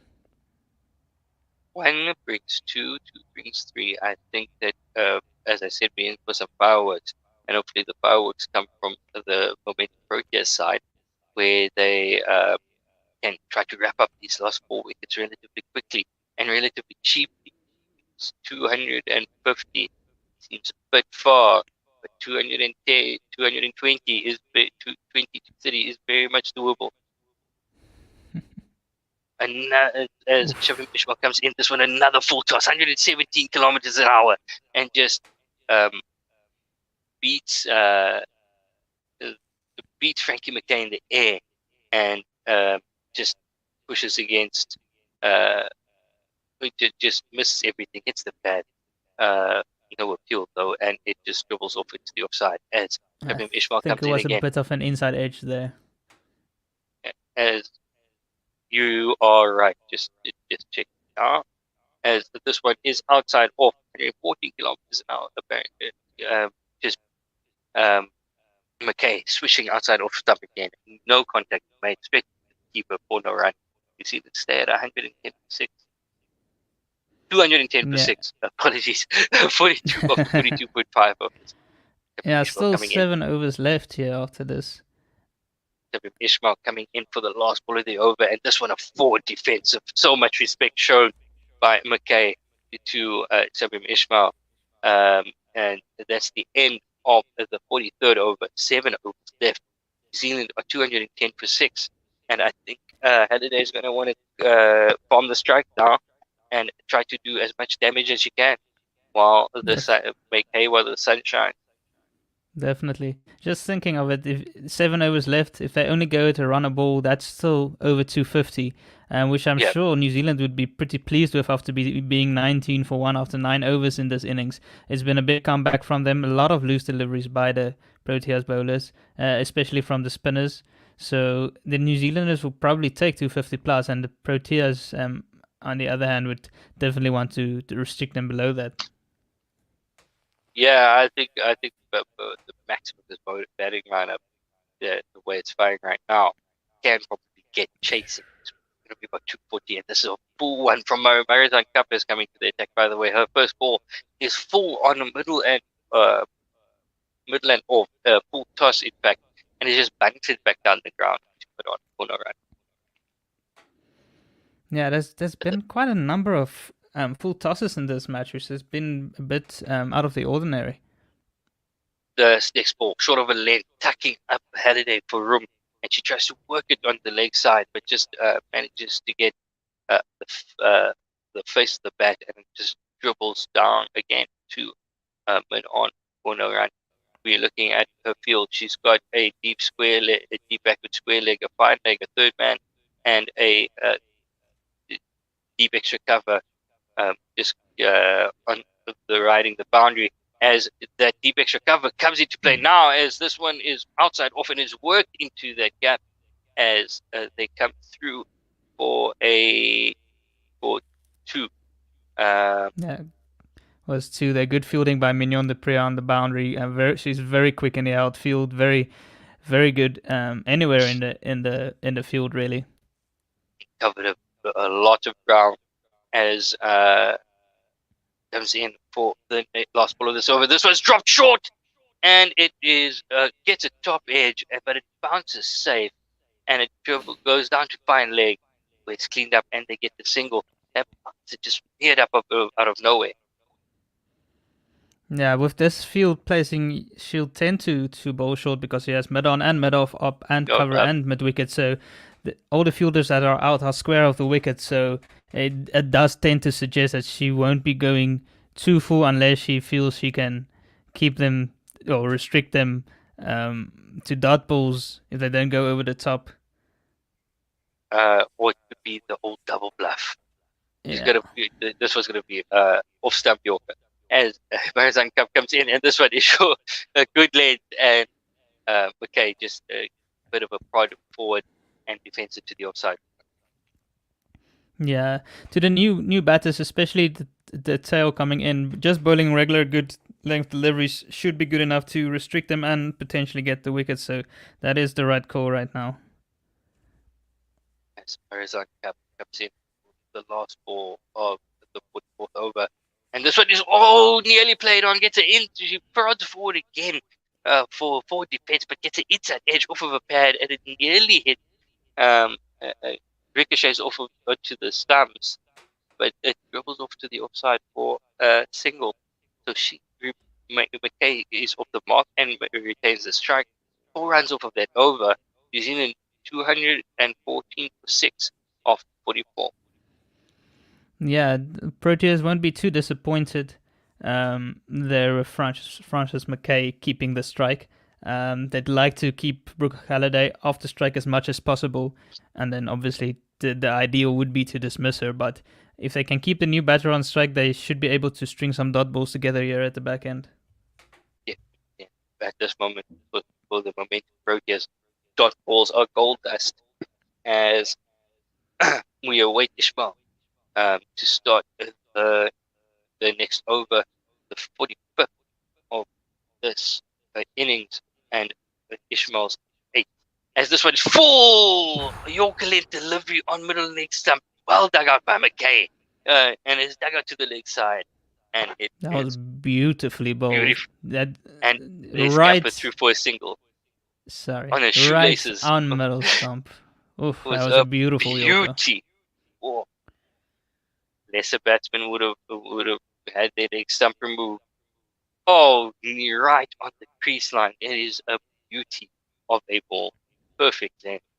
So, W. Ishmael bowling a second ball into Halliday as she comes past the umpire now. This one is short of a slower ball on a good length that beats everything and everyone, including the keeper taken by surprise, as she takes it on the bounce and some extra turn after it pitches, after it passes the wicket, and the keeper's beaten on the bounce, Trisha Chetty, but she does clean up, but they come through for the single as McKay is now on strike for the third ball of the over. And she passes the umpire now. And this one on off stump, forward prod again, and they push it to cover point, and they take the single. Oh, really? On her heels there, we see a warning. 24 minutes remaining in this innings, apparently, with the overs being on target so far. So if wickets fall, I wonder if that counts against the momentum Proteas. No, they did take it into account as far as I know. Ishmael, and again, this one outside off to the left-handed Halliday, and it's just worked into the offside for it. Yeah, they need to try and keep McKay on strike here. There's been a couple of easy singles taken. I need to string a couple of dot balls together to pile on some pressure. here. That Yeah. one that went through to Trisha Chessie is a bit of a difficult take. Always that slower ball that just bounces in front of the keeper. It's hard to judge the length and how quickly it's coming to you. Ishmael comes in for the over to McKay, and this one is dropped a bit short, but doesn't come up as much. And McKay goes for the pull, but plays over it and misses everything. And Trisha Chetty clears up with the bounce again, and the score remains 218 for 6. Yeah, that one was taken really well there by Chetty. Again, a difficult one on the bounce. Again, not easy to judge because your natural instinct is to sway your head out of the way, but still you need to take it. This one from Ishmael, last ball of the over, is just guided down the man for a shot. So 5 runs off of that over. New Zealand are 290 for 5. Banner, will you take the last 5 overs at ball by ball? I'll hop onto tweets and Sure. YouTube. Yeah, sure, no problem. I'm going to quickly run through the scorecard here. Susie Bates, she went for 4 of 7 deliveries bowled by Ishmael. Sophie Devine batted beautifully as she got 93 of 101 deliveries. She was bowled by Kaka off the pad. Amelia Kerr, she was bowled by Lise Abu Dhabi just as she started going. She was on 42 of 58. Amy Satterthwaite had 1 of 3 deliveries when she was dismissed by Kaka, caught by Chetty. Maddie Green, she had 30 of 58 deliveries as we see Marizon Cup running in here on a length, just angling down the leg side. Turned away here by McKay to the fine leg region. They will only go through for a single as New Zealand move up to 220 for 6. Brooke Holiday, she's the one Brooke Halliday, I should say. She's still in. She's on 24 of 26 deliveries. She's been going very well. She'll want to have some more strike here. The last batter dismissed was Katie Martin for 9 of 8 deliveries. And Frances McKay has now joined Brooke Halliday. She's on 5 of 10. Marizon Cup in again. Yorker just angling into the pads, just outside the leg stump. Very good delivery, giving Halliday no room to swing her arms, and that is a dot delivery. As we see some replay of Shabnam Ismail holding on to her leg a bit there. She's looking a little bit stiff, but she did get up luckily, so I'm sure she'll walk it off. She's a tough cookie. Yeah, rub it. You're going to be fine. It's fine. Just rub it. We need you for another 2 overs there, so that you can... Yeah, Marizon Cup running in again here Beautiful around the wicket to LOA. This is again full, driven, but not. She only got a bit of an inner half of the bat as it goes off to mid-off again for no run. 2 dot deliveries. Cup really putting on the pressure here on Halliday as New Zealand are still 220 for 6 with only 4.4 overs to go. It's a beautiful thing. 200. Dan De Castro says 230 with Halliday at the wicket, 260 without. Bold! Full Gone, toss from Marizon gone. Cup as Halliday swings across the line, but she misses it completely. Marizon Cup swinging, just shaking her head a bit. She knows she's lucky to get away with that one, but still a vital wicket here by the momentum Proteas as that hit Halliday's back leg as it went to crash into the stumps. And Marizon Cup is delighted, even though she is a bit in disbelief that she got away with that delivery. As New Zealand are now 220 for 7. Brooke Halliday dismissed for 24 of 29 deliveries, and the Proteas really ending well here. That is exactly what Dr. had in order. 220 is still very chaseable for this team. And a row comes in. So they're going to hope to wrap up the still as quickly as possible, especially with the strike bowlers of Marizon Cup and Ishmael going. I'm just a bit worried about the quad or the hip of Ishmael now that she's busy rubbing it. We need her to be all guns blazing, a fire-breathing dragon like she was when she got Martin out. Yeah, no, I'm sure she'll come running in again from the other side.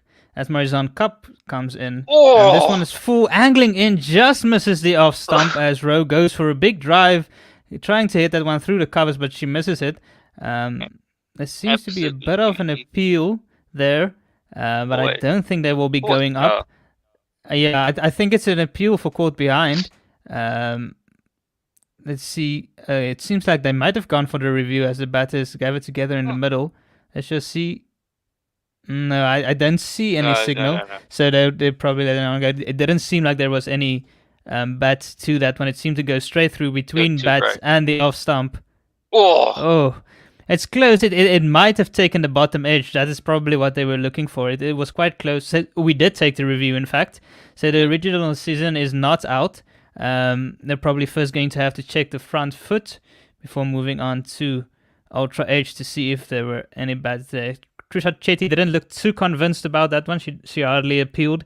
Marizon Cup didn't look too convinced either, but Sunaylee's decided with only 4.2 overs remaining to go for the review. So as we look at this one again, they probably already checked the front foot beforehand. So we're just checking Ultra Edge coming up here. There is a mark on Ultra Edge as that ball goes past the bat. This so innocuous. This will probably have to be overturned based on the evidence of the Ultra Edge. So a very, very good call by Sunaylee's to go for that one. It's interesting because if you look at the pictures, it looks like there is a small gap, but when you look at Ultra Edge, it shows a clear spike. So it's quite an interesting one if you look at it sign on, but that should be overturned. As it is overturned. So another wicket for Marizon Cup. Who's on a hat trick? Yeah, that's 2 for her as Hannah Rowe goes first ball. Called Patricia Chetty, who had no idea that there was bad had that one, but the appeals were convincing enough, and they were able to convince Sunaylee, or she was convinced in any case, to go for that one, and it ended up being a very, very good decision. That was insane because it looked like there was nothing there. There was absolutely nothing there, and then it was a huge appeal. It wasn't even a big appeal. It was just okay. We're going up. Yeah, it seemed like it was almost an afterthought to go for that one. So, but it was a great decision in the end. Marizon Cup has now taken 2 for 44.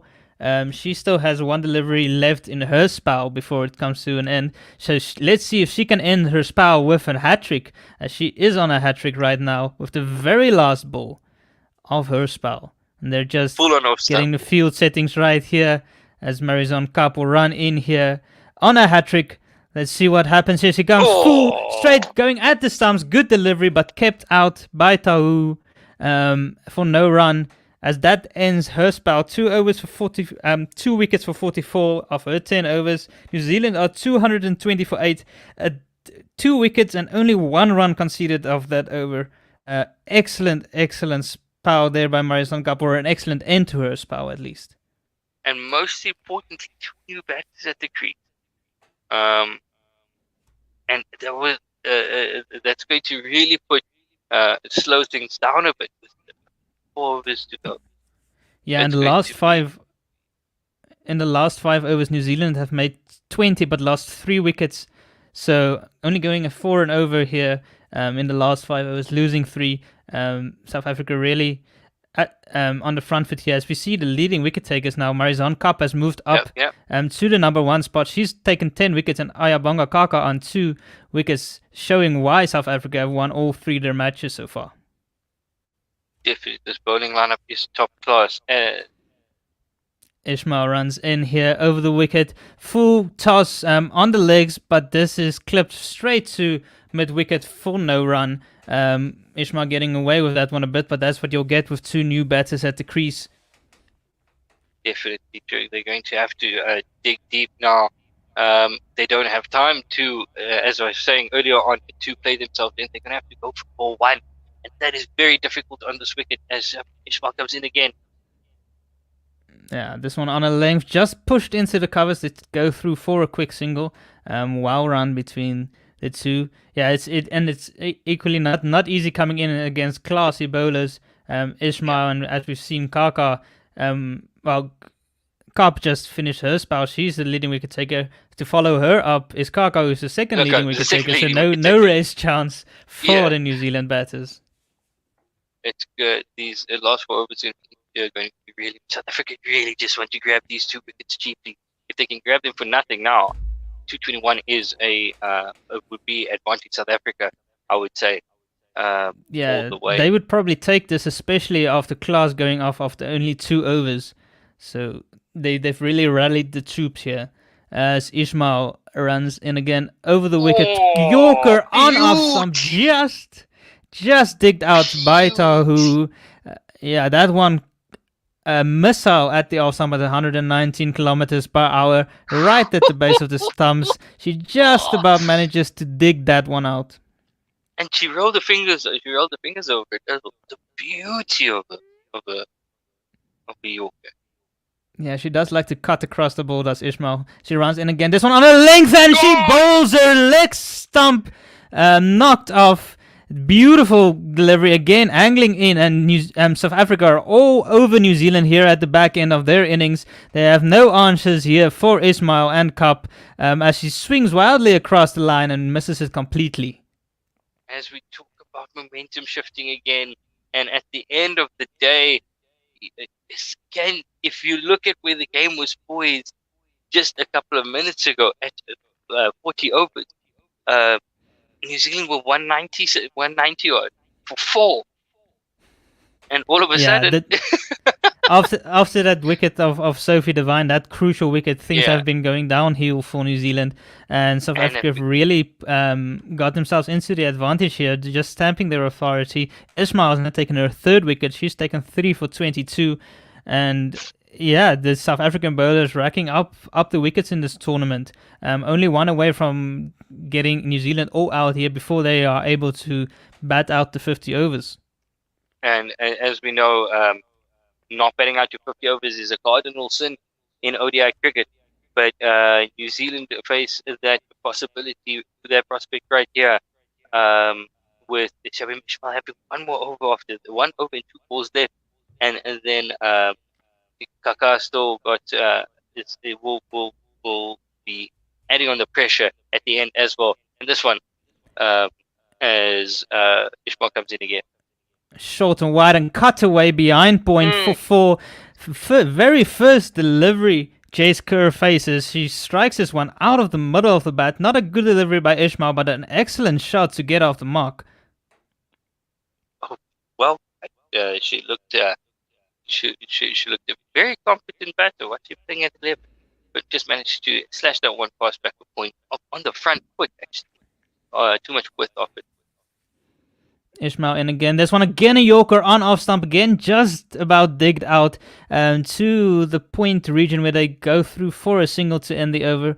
New Zealand move up to 226 for 9 now after 47 overs. 3 overs remaining. Ishmael still has 1 over left in her spell, and Kaka still will have 2 at the other end. So we take a look at that wicket again. Ismail was very happy about that one. She just waved her hand and says, "No, you go off now. That's my wicket." I love the celebrations of Ismail. As Kerr keeps the strike, showing that McKay trusts her number 11 to see New Zealand through. As I think Kaka should be coming on now, and hoping to wrap it up in this over. Well, not many, because as I say, 226. South Africa definitely take that, going for 28 runs in the final 10. Yeah, Kaka will look to possibly take this last wicket. No, Jessica can definitely bat. I remember a partnership with her sister Amelia against, I think it was against India just last month or a couple of weeks ago, where they took their side through. As this one is driven out 2 point, again a full delivery just outside the off stump by Kaka, who's now come back into the attack. They won't be able to take a single there. Yes, we know this bowling lineup is class. They're missing class at the moment. But those middle overs are going to be so crucial. The spinner's not coming to the fore today. Yeah, that last delivery was an in-swinging Yorker on the toes of Kerr. Another dot delivery, 2 dots. Dot balls are gold dots at this stage of the innings. As Kaka runs in against slower delivery, no. and it goes straight through the cover, so they'll be able to go through for a single. A bad miss there. It was a good delivery by Kaka, really slowed that one down considerably. That one only came through at 77 kilometers per hour on a length, as this was just poked to the covers, but missed there by Brits. Yeah, just a bit sloppy in the field, just just letting pressure off a bit as Kaka comes in again. Yeah, Kaka in over the wicket. This one a full toss, angling down the legs. I just worked off the legs by McKay. Kaka can probably count herself a bit lucky there. Lucky, very loose delivery there. She's probably looking to go for that Yorkers on the stumps now again after that. Just that not getting a previous line slower right. ball. Yeah, she's just angling it a bit down. She comes in again, full just outside the off stump. It's got 2 point, and it is taken. It is taken there at point, and that will be the end of the New Zealand innings. Oh, They're South Africa will take all that. out for 228, I believe, as this is cut straight to point by of Kaka, and I think it was Marizon Cup that took that one. Let me just quickly see. Yeah, Marizon Cup taking that one at point, usually the position where Laura Wolfhard would stand, which is what I just had to quickly make sure I saw that one correctly. So a good, an excellent finish to the innings by South Africa, dismissing them all out for 228. And if you look from where New Zealand were coming from, they were heading into that final 10 overs. They were 197 for 4 after 40. Yep. So they only managed to get another 31 runs, lost all 6 wickets at the back end, and South Africa will need to chase under 230 to try and get their 4th win in a row and their very first win against New Zealand in a World Cup. That 230 is very, very doable. Very doable. What a performance by the South African Quicks. To just claw the momentum back from the New Zealanders, who look for all money to be in the dominant position after 40 overs. Yeah, it's our 3 mainstays, Shipnam Ismail, Marizon Cup and Ayabonga Kaka, all coming to the party after the spinners were put to the sword a bit, and Klaas had to go off early with an injury. The top scorer for New Zealand, Sophie Devine, she made 93 of 101, and Amelia Kerr made 42. But after Devine was dismissed, it really was downhill from there for New Zealand. You see Shabnam Ismail, she bowled 9 overs, she took 3 for 27. Marizon Cup bowled 10 overs, she took 2 for 44. Ayabonga Kaka, 8.5 overs. She's the one that took the final wicket as well, 3 for 31. Masabata Klaas, she went for 19 after 2 overs, struggling with her shoulder and eventually going off. Chloe Tryon had to bowl her full quota today. She bowled 10. She didn't take a wicket, went for 57 runs. And Sunay Lees was also forced to bowl 8 overs. She was a bit expensive, went for 48, but she did manage to pick up the crucial wicket of Amelia Kerr, who missed a full toss straight in front of there the was. But we can't really keep it too be too hard on her for that wicket because Marizon Cup got something very similar. Yeah. Very surprised that she got the wicket. But yeah, Sunay Lees bowled, I think, maybe 2 or 3 overs too much today. Yeah, but in this case, obviously, she had no choice of Klaas going off. Yeah. We don't have any other bowlers that can come in at this stage without Don Anthony character. It's really a balancing act. So we'll see how Klaas is. Hopefully, she'll be fine and ready to continue in the next match. Otherwise, we will have to bring in a replacement for her, which would be a shame after she bowled so well against England. She's been bowling well the entire tournament. That's the thing. She has. This bowling lineup is fantastic. It's keeping team honest and keeping South Africa in the game. Let's hope that the batters can come out after the break and come good. But the stamp the authority, 228 is very doable. It's a very doable chase. Let's just see if the momentum Proteas can pull through and not leave us with another really tight one. Hopefully they can come out and dominate. Definitely, My bias is they'll want showing. to. They'll want to lay a good platform, especially Lazal Lee will want to make some runs today. Wolfhard has been in good form. Desmond Brits and still yet to Definitely really looking for runs, get going. She's racked up a lot of dot balls. She needs to work a bit on her strike rotation, but we know how destructive she can be once she gets going. Another one who would like to step up today is Mignon de Prio, who hasn't had a good couple of months with the bat, but we know how classy she is, and obviously we have the power at the back end through Marizon Cup and Chloe Tryon. So the Proteas definitely have the batting lineup to chase a score as they showed against England. So it should be a good chase coming up after the break. Okay, thank you, Vanna. Cheers, guys, and we will be with you in a couple minutes with the South African chase. Right. Right.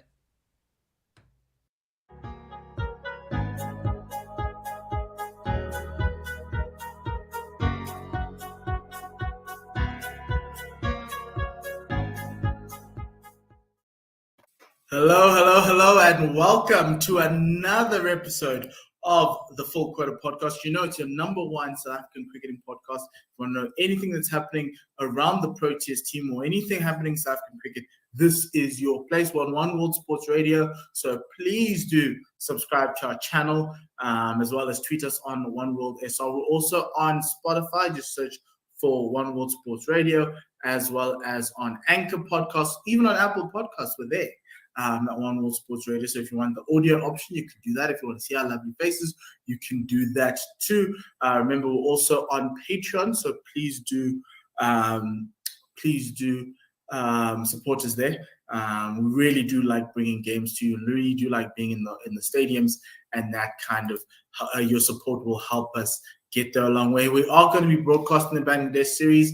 It starts next week, Friday, with the first ODI. Then it goes Friday, Sunday, and Wednesday.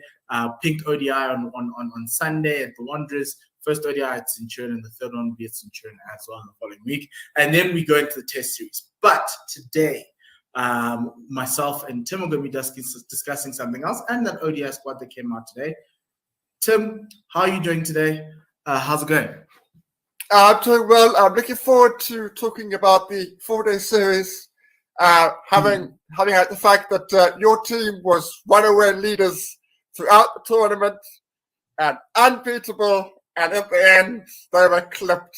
The wings were clipped. Well, I wouldn't say clipping lions' wings, but No, they were. Yeah. Dude.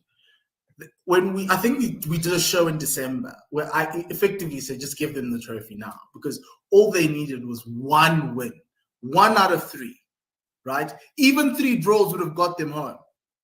They got 2 draws and they couldn't do it on the last day, and that's what we're going to be talking about today. The 4-day series recap. Tim, we're going to be discussing players and stuff like that, but also the one thing I wanted to ask you up front: what did you make of this 4-day series as a whole? It's a restructure. I think what did you make of it? Yeah. I thought it was a good tournament. I thought the start of cricket was good. I thought there were quite a few interesting individuals who were asked to go out there and score runs and take wickets. And my gosh, have they done that? We will obviously discuss that. But I just think if you look just very lightly, Peter Malan, former Test opener, was asked to score a lot of runs. He's gone out there and scored a lot of runs. The other man, Malan, his brother, was moved into the middle order at the ball out again because he knew that there was a spot available potentially with the Proteas. Again, he dominated. Simon Harmer, everybody said, well, you're going to come back here and you're got to get wickets. We're not interested in what you did in Essex. Got leading wicket taker. He's answered the call from that front, and that's just a flavour of the guys that have done well. We'll talk about that Essex argument because, like, I'm a firm believer that if you're playing overseas, everybody needs to play overseas for us to take you seriously. So I'm glad that the world's best off spinner in the world, who doesn't play international cricket, finally showed the people of his country what he's capable of and competed against his own people. That, for me, is more important. I don't care what you did in the UK. I don't care whoever's going to jump a wall. No, he's taken so many wickets. What is it, bowler of the decade, player of the decade in county cricket? I don't care, largely because the opportunity that was presented to Simon was not presented to everybody else. And that, for me, is the big issue. Like, if all South African cricketers were allowed to play county cricket, fine, pick him, even if he didn't play in South African conditions. But for me, that was it. So I'm happy that he's done that. 44 wickets, silenced me, most importantly. And I think let's start this. Congratulations to the Titans. I think we chatted with Neil Brunt in a little bit of I think after 4 games. And they had drawn quite a lot of games. They weren't winning. They had lost 1 and they'd drawn 3. And you kind of needed the train to start moving. And it did. And they started winning. They got back a lot of their approaches who were playing limited overs cricket, like Lazard Williams, who really did help. Junior Dala came back from injury. Dennis de Bruin found form at the right time. Yes, Simon Harmer only missed 1 game week, essentially. He missed game week 6. He didn't play. He played 5.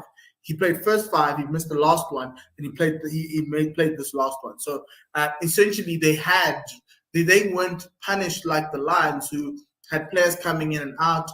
Reza Hendricks didn't start the series. He then joined in when Ryan Rickleton left, and Ryan was the best batter, so he was playing for the Proteas. Sasana Magala was with the Proteas the entire December, did not play a game for the Proteas, and never played a game for the Lions. Duan Olivier was with the Proteas the entire time.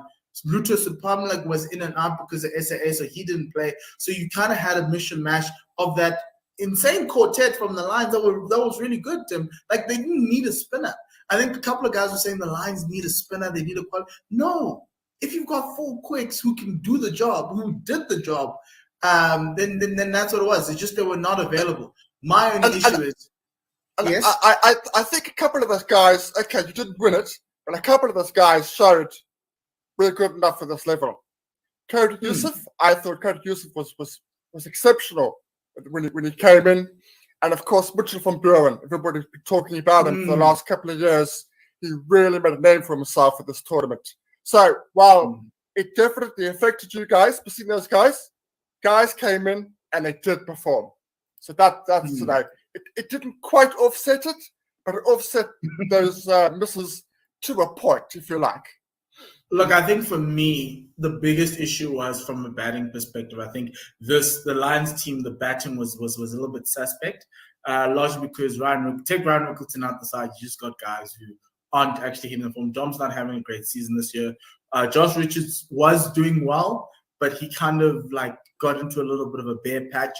Reese is not batting well at all.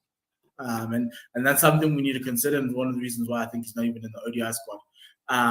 But I was just disappointed that the Lions, from being locked on favorites, couldn't close it out. Even that game at Western Province, they couldn't close it out. Yes, the pitch is flat, and maybe we may have needed another second quality spinner. But even then, my thing about this 4-day series, I want all the Proteas to play it. The only way our cricket can improve is if our nationally contracted players, I know they play around the world, I know they play all these things around the world, they need to play a certain number of games, and our schedule needs to allow that. If it's the first 4, let it be the first. I know in the UK, the national team players play that April-May period. And then the moment the June test series begin, they then go off. So they play a little portion, but it's still good enough because then you kind of elevate the standard of our cricket. And I think for me, that's something that we need to look into. Because between August and September, if there's no IPL, yes, last year there was a World Cup, so we can forgive them for that. They should be playing. But this year we've got another World Cup, so I don't think we're going to get that. Because I was waiting for the day Kagiso would be like, I know it's my week off, but let me go play for the Lions. There was a time where he didn't have any games. He wasn't playing for the Proteas. Temba as well. So when they came back from the World Cup, and I was like, folks, let's do this. Come on, play for the Lions. Let's see this team in all its glory. Let's hear this Lion roar. And we never got that. what they also do in the UK, which is maybe it needs a bit of forward thinking from us, is they go and they say, right, to me, you're going to bowl 30 overs for Lancashire. Then you're going to come off and you're going to be replaced. So he bowls his 30 overs because maybe he's not bowler ready. He bowls 15 overs in the first innings, 15 in the second, and that's his contribution. Once he's done, 12th man comes on, and that's his game over. Maybe something like that needs to happen for somebody like Rabada. Rabada plays, but he only bowls a certain amount of overs because you obviously don't want to over bowl him. So you say to him, right, you can play, but you're only allowed to bowl 20 overs or whatever it may be. So something like that. Like 15. Yeah, like 15 overs a day, 12 overs a day, some sort of. But I would have loved to see Kagiso go up against all these guys, the Peter Malans, the guys who made a name for themselves, to see, because that's how we can test whether these guys are test level or not. And we never get that. And I think for me, that's my biggest worry, is that our batters are like, how do I sift through what quality is if our batters are not being bowled to by test level bowlers? But the one team who will be disappointed him is the Dolphins. I think they weren't as disrupted as the Lions or even the Titans or even any other team, Western Province, for instance. But they just never got going. And that team has got a lot of quality in it. They're defending champions, and they just didn't do anything. It was a disjointed performance from them. They had injury problems though. So they had large parts of the season where Swart was out, Rudolphson was out, Duke Pavalon wasn't always fit. So then you had Mankuru, and then you had to rely an awful lot on Barkman to come in. It was very much a disjointed season for them. I think that's fair. And then you had guys who started well, like Jason Smith, who really is enjoying playing the red ball format, but then the last couple of games just fell away. So the performances, particularly the last game, were overshadowed by Keegan Peterson's runs. Keegan Peterson's runs made the performance look better than it actually was. Right? He showed why he is an international player right now. But you're right, they were definitely disjointed. The other issue that they have, they need to fix this. I know that they try to fix this. Is the opening position.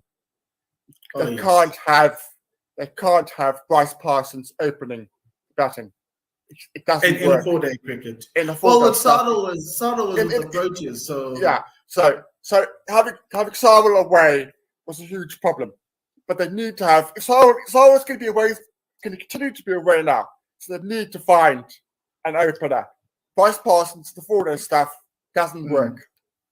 But Tim, here's the interesting thing. We also saw a very interesting century this last game week. Andile Plesleboy scored a century in this last game week. Could this mean the turning point for his? Because my biggest cry for Andile is that he's never gotten those opportunities domestically to be the batter we wanted him to be. Everybody bemoans him from a batting perspective. They don't bemoan him from a bowling perspective. I think he's a very good bowler at international level. Yes, he's been off colour for the past year, but for his British tenure, he's been one of our best, especially in those middle overs. Is this a turning point for him from a batting perspective? Where he gets that first-class 100 again, and now he's going to stop moving? Ideally, as you said, you want Andile, for me, to move. You want Andile to move, and you want him to bat in that 5-6 role on a consistent basis, consistent runs. Good 100. It was a difficult position that the Dolphins found themselves in when Sondo was out for naught, Jason Smith was out for naught. So he came in a very tricky position. It was a good 100, but you want him to kick on. It can't be 100, 6, 3, 2, 9. So it's good. It's good to see. I'm very happy for him, but it's got to be consistent now. You've got to kick on from that. I still have my doubts about him in as a Test cricketer. I still think he's better suited to white ball stuff, and I just think that's fine. I don't know if that's fine for him, but I think that's fine. I think there's nothing wrong with that. But the other thing is that's helping him is that Vian Mulder's struggling with the bat as that number 7 role for the Proteas in the test side. So it's a start, and I'm not saying he was putting him now.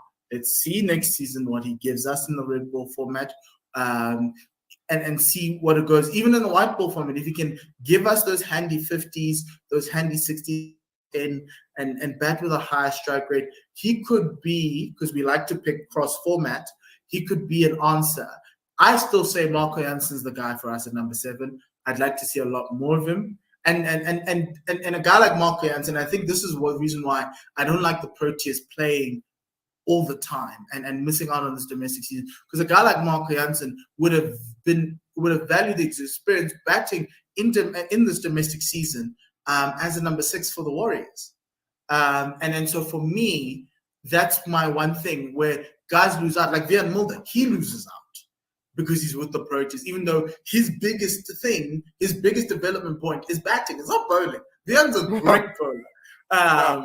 It's the batting. And so for me, I think even Andile, maybe it was because he was around the world with the Proteas all the time. But even at the Dolphins, I always thought he was never good enough to make the 11. I'm happy he did, and he scored 100. So let's see, maybe when the off-season starts, which is soon after this ODI tournament, maybe he might want to. I'd say he needs to move. I say if the Titans are looking for a batting all-rounder, at the Titans 6 a little bit too much. Maybe the Lions, maybe Northwest, actually. Bouncy pitches in Botch. Maybe it could work for him there. I just don't know which side he would work in. I think that I don't want him to go to a place where there's a flat wicket, but I need him to leave KZN and try and find his place somewhere else. So maybe even Paul and Western Province and be that number 5 or 6. But I know, so for me, that's where I'm thinking with Andile. Yeah. I don't want to start transfer news, but if I was a man of province, I would be getting him at Province. That's the place I would go. You've got Mikajima there. Mikajima is coming to the end of his career. He's coming to the back end now. If I would be moving him, focusing on his white ball stuff, because he's very good in his white ball, and I would be moving Andile as his successor. That's what I would be doing. The other thing that happened now, obviously we had the 6 established franchises, but we also had the 2 newbies, that being Northwest and Paul. What do you make of their seasons? I'll tell you what I thought of Northwest. I thought they got better as the season went along. I think they were more of a white ball side than a red ball side, and you saw that. They need, like, Hano Kun can't open for you guys at the top, sorry. But got a lot of youngsters. I saw Senran Mutusami come into his own with the bat a little bit in this series. I think they also have a Nicky van der Berg question, but outside of that, I thought it was a good first. It wasn't a good first season. I thought they could be better. I just think their recruitment needs to be better, and I think they need to troll all those Division B sides and try and pick whoever they can who can actually bat, because I think that's where they struggled a lot more, and also get some paces in there. It's like the land of all rounders. Everyone does a dual role at Northwest. There's never somebody who actually does one good thing, one thing at once. On the other hand, I think Paul, with all the experience and everything else, they actually did quite well. I think what let them down to the 4-day series was their bowling. But outside of that, the batting, they outside of Yadaman and Peter were just carrying this team throughout the season. But look, if you've got the 2, use them. Yeah, okay, so I'm going to start with Northwest. Look, they've had 2 different coaches this season. So let's just start with that. That's been a huge upheaval for them. They started with Monty, then it was had to step aside. Craig Alexander was taken over. So that is obviously created inconsistencies in their performance before you get into the actual performances of the 11. It's always difficult with these teams, particularly Northwest, is finding the right squad, finding the right 11. I think they struggle to find the right 11. If you look at the Division 2 sides, if I'm picking Ernest Kem as an opener, I'm going to Ernest, and I'm saying I'm picking you from Northern Cape to Northwest. There are guys in the Division 2 side. Just because they're Division 2 doesn't mean they're not good players. There are good players in that division. I might even be persuaded to bring Jonathan Van Dier across, but I would need him to be a lot more consistent than he is at the Northern Cape. He had a good season, but he needs to be more consistent because he's a very much a senior player. Muthosani was outstanding. When you consider the performances of the team, how inconsistent they were, making that 100 in that last match, his numbers are right up there. When you consider how difficult they found it, Paul for me are a difficult one. I'm not sure I'm going to be buying Carl Abbott next year. No, I love Carl. Okay. I love Carl. Lovely guy. But I'm not buying him next year. I'm sorry.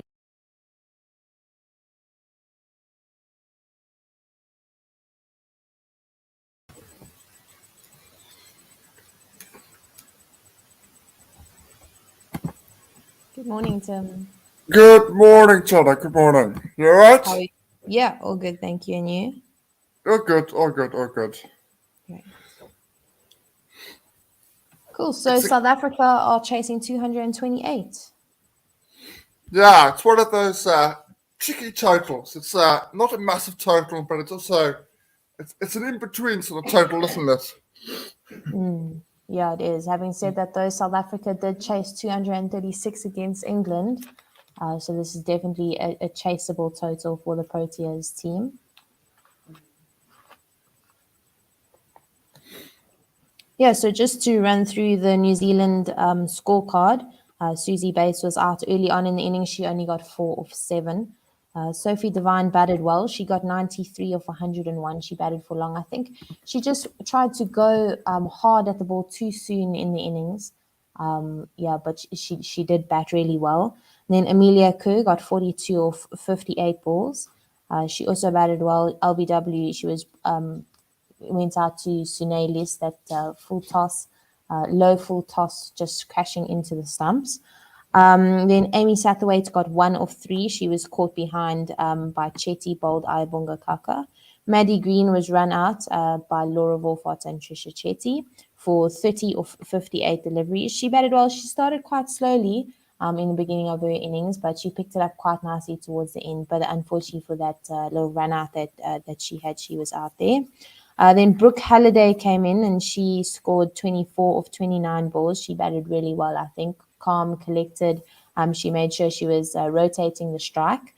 And then she was bowled by Marizanne Cup. Katie Martin got 9 of 8. She was then also bowled, this time by Shibnam Ismail. Frankie McKay, she was not out, so she got 7. And then we had a bit of a collapse towards the end. Leah Tahuhu, she was out for a duck of 3 balls. She was bowled by Shibnam Ismail. And Jess Kerr with a lovely 4 of her first delivery.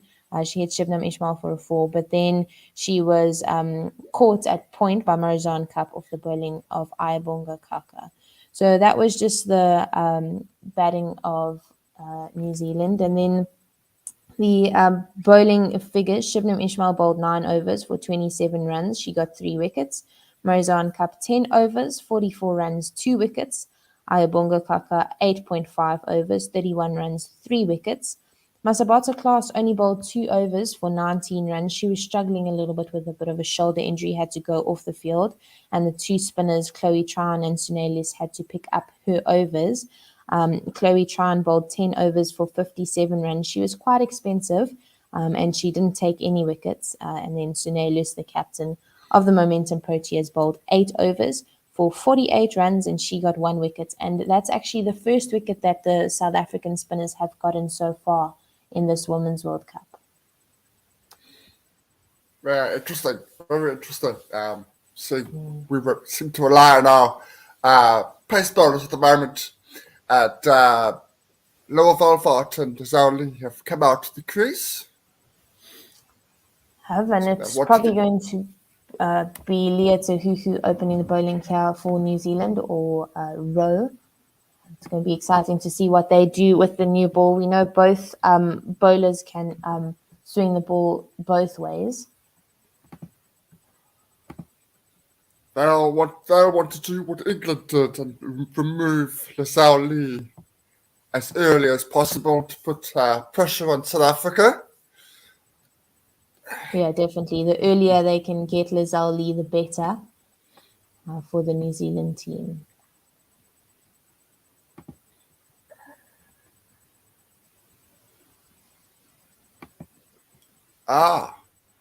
It's Frankie McKay who's going to open the bowling. It's an interesting one. Not a bad decision, I don't think.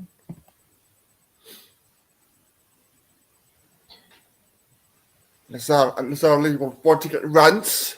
In this World Cup, hasn't made runs yet, but I'm sure she'll want to make her contribution with the bat sooner rather than later, before the latter stages of the competition. Yeah, for sure. As well as Laura Wolfert. She's had a good Women's World Cup so far. Scored a couple of runs, and she's going to be looking to just back through the innings, make sure that she's there at the end. That's kind of her role, being the anchor in the Momentum Proteas team, and the rest of the batting order trying to bat around her. Obviously, that can't happen every single game. She's ranked, has an ICC ODI ranking of 7th in the world, of 5th, excuse me. So we know that she's a quality player. She has a very elegant cover drive, which is beautiful to watch. We just had, Right. yeah, are you happy to Cool. do ball by ball? Yes, I am. Thank you.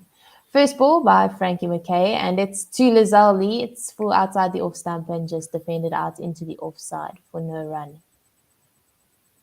In once again to Lazar Lee, back of a length on the off stump and defended out to mid-on.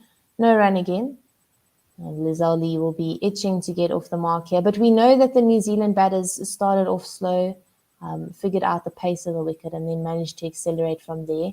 So not too worrying if the Momentum Proteas get off to a slow start. Third ball of the over, back of a length on off stump and just defended straight back to the bowler for no run. Yeah, and it's one of those, as I said, one of those totals where South Africa don't need to get off to a quick start. Obviously, it'd be a bonus, but it's not needed. Definitely. Fourth ball of the over, full outside the off stump, and Lazar Lee just closes the face and gets a bit of a leading edge, but goes straight into the ground for no run into the covers. Frankie McKay is getting some really nice spin as we see the fifth ball of the over pitching outside off and turning onto middle, but it's bouncing quite high and catching Lazar Lee on the hip a little bit. No run yet off the over as we see the sixth ball bowled to Lazar Lee, and it's on middle stump. It turns hard into the right-hander batter. Lazar Lee goes onto the sweep, hits it hard at the fielder at square leg, who has a bit of a fumble, and it goes past the fielder. I think that was Jess Kerr who had that fumble, and goes past there. They come through for two, and Lazar Lee is off the mark. The South African team, after one over, is on 2 runs. I think the spin did for the fielder there as well. Just have a look at it again. Not really. Just went straight through her hands. Maybe didn't bounce as high as she would have liked. She still should have stopped that. So I should be disappointed with that misfield. Yeah, definitely. Having said that, though, square leg from experience is a difficult position to feel that. You always, it's always a bit tricky with the spin, as you said, but on that occasion, spin not really coming into account. It's tough to pick that sweep shot, especially against a spinner when you're standing at square leg. And we see Jess Kerr into the attack. So we're going to see her seam here. She's 24 years old and she's right arm. In here to Laura Wolfert. She gets a little bit of seam into the right hand of Laura Wolfert. It's pitching quite wide outside the off stump, but manages to nip back in. And Laura just defends this out to the fielder at point for no run. I think we could describe that as a little bit of a loosener, a little bit too much width. You don't want to be giving those kind of with deliveries to Laura Volfart. Definitely not. Her action seaming in again to Laura Wolfart outside the off stump, and she just guides this out to the third man region. They come through for 1, and the momentum Proteas total goes up to 3. I think Jess Kerr's action is really interesting. It kind of like whips around, and she gets swing in on the ball as well as seam. And with the new cooker, she's really working the ball hard, making sure she gets full value of the new ball. As she comes in, the third ball, this time into Lizelle Lee. Her first delivery here that she's facing against the New Zealand seamer. And we see that beautiful in-swing, nice shape on the ball. It's full outside the off stump, and Lizelle just gets behind that on the front foot, defends that out to extra cover for no run. A lovely shape that she's getting. Yeah, good shape. No, I was just saying, Laura Volfart looks solid, and so does Lizelle Lee. She looks determined to want to score some runs tonight or this morning in South Africa. Fourth ball of the over, pitching on off stump and shaping in towards Lizelle Lee. She just defends that out to the fielder at mid wicket for no run. She's getting beautiful shape on the ball here is Jess Kerr. She's bowling medium pace, so it will be difficult for the South African batters to use the pace on the ball. Once again, shaping in, it's pitching full outside the off stump, and Lizelle Lee just defends that straight back to Jess Kerr, the bowler, for no run.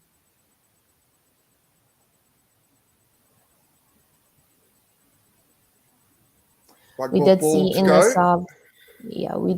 the South African bowling innings that they were bowling too wide to the New Zealand team, and the second that they went a little bit straighter, they managed to make a breakthrough. As we see Jess Kerr bowl the last ball of her over, and she gives too much width, it's too full, and Lizelle Lee just drives that hard, and she finds the gap through the covers. This ball races away for 4. A wonderful shot here from Lizelle Lee out the middle of the bat. Just hard drive straight into the ground through the cover point region for 4. And that brings us to the end of the second over. The score is 7 for no loss, and Lizelle Lee is on 6. It's all in the length in that particular delivery.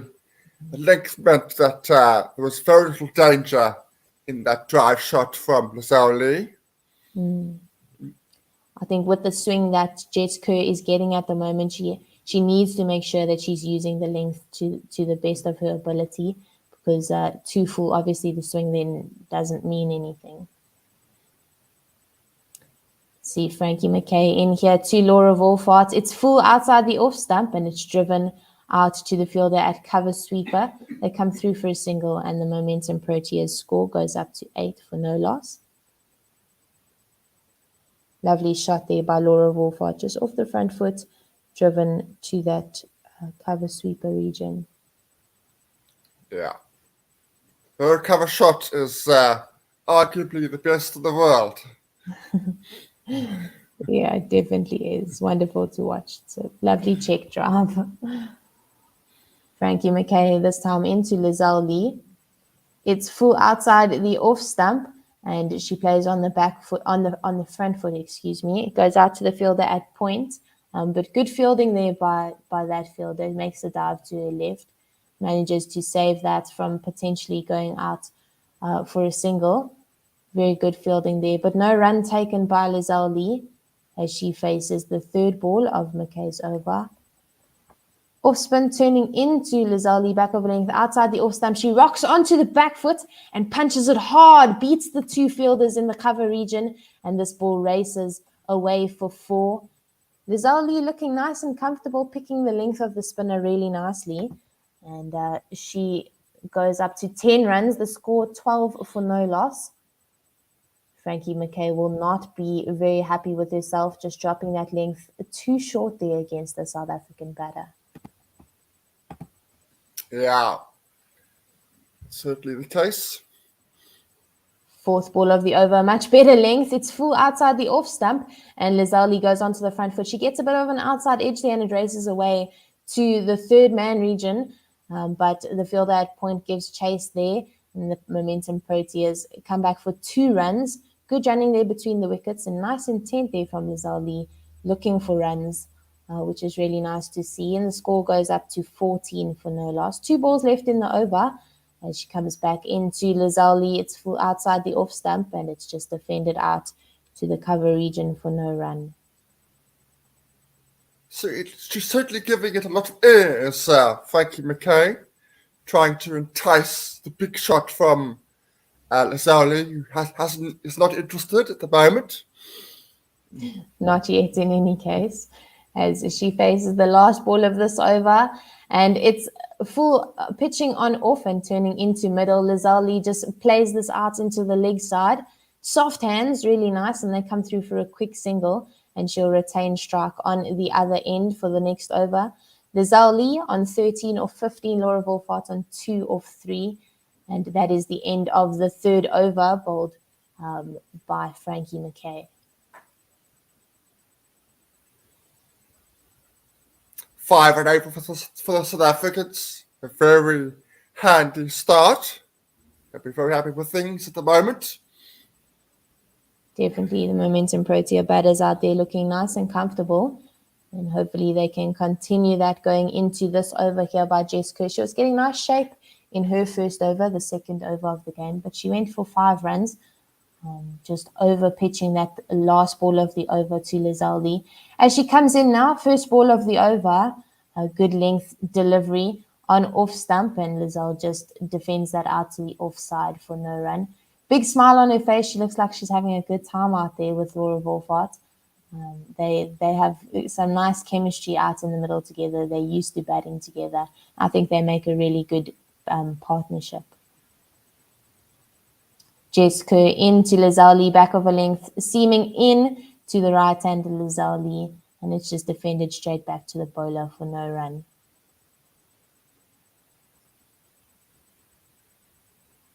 Just looking at the log. Sorry, Tim, go for it. I was just going to say, it'd be interesting to see New Zealand's tactics as this partnership grows, if it does grow, because it's a very dangerous one for most bowling attacks.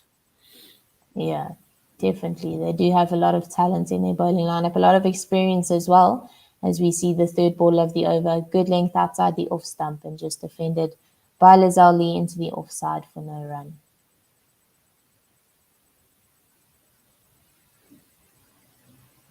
Fourth ball of the over. Jess Kerr in once again to Lizali. Back of a length on off stump.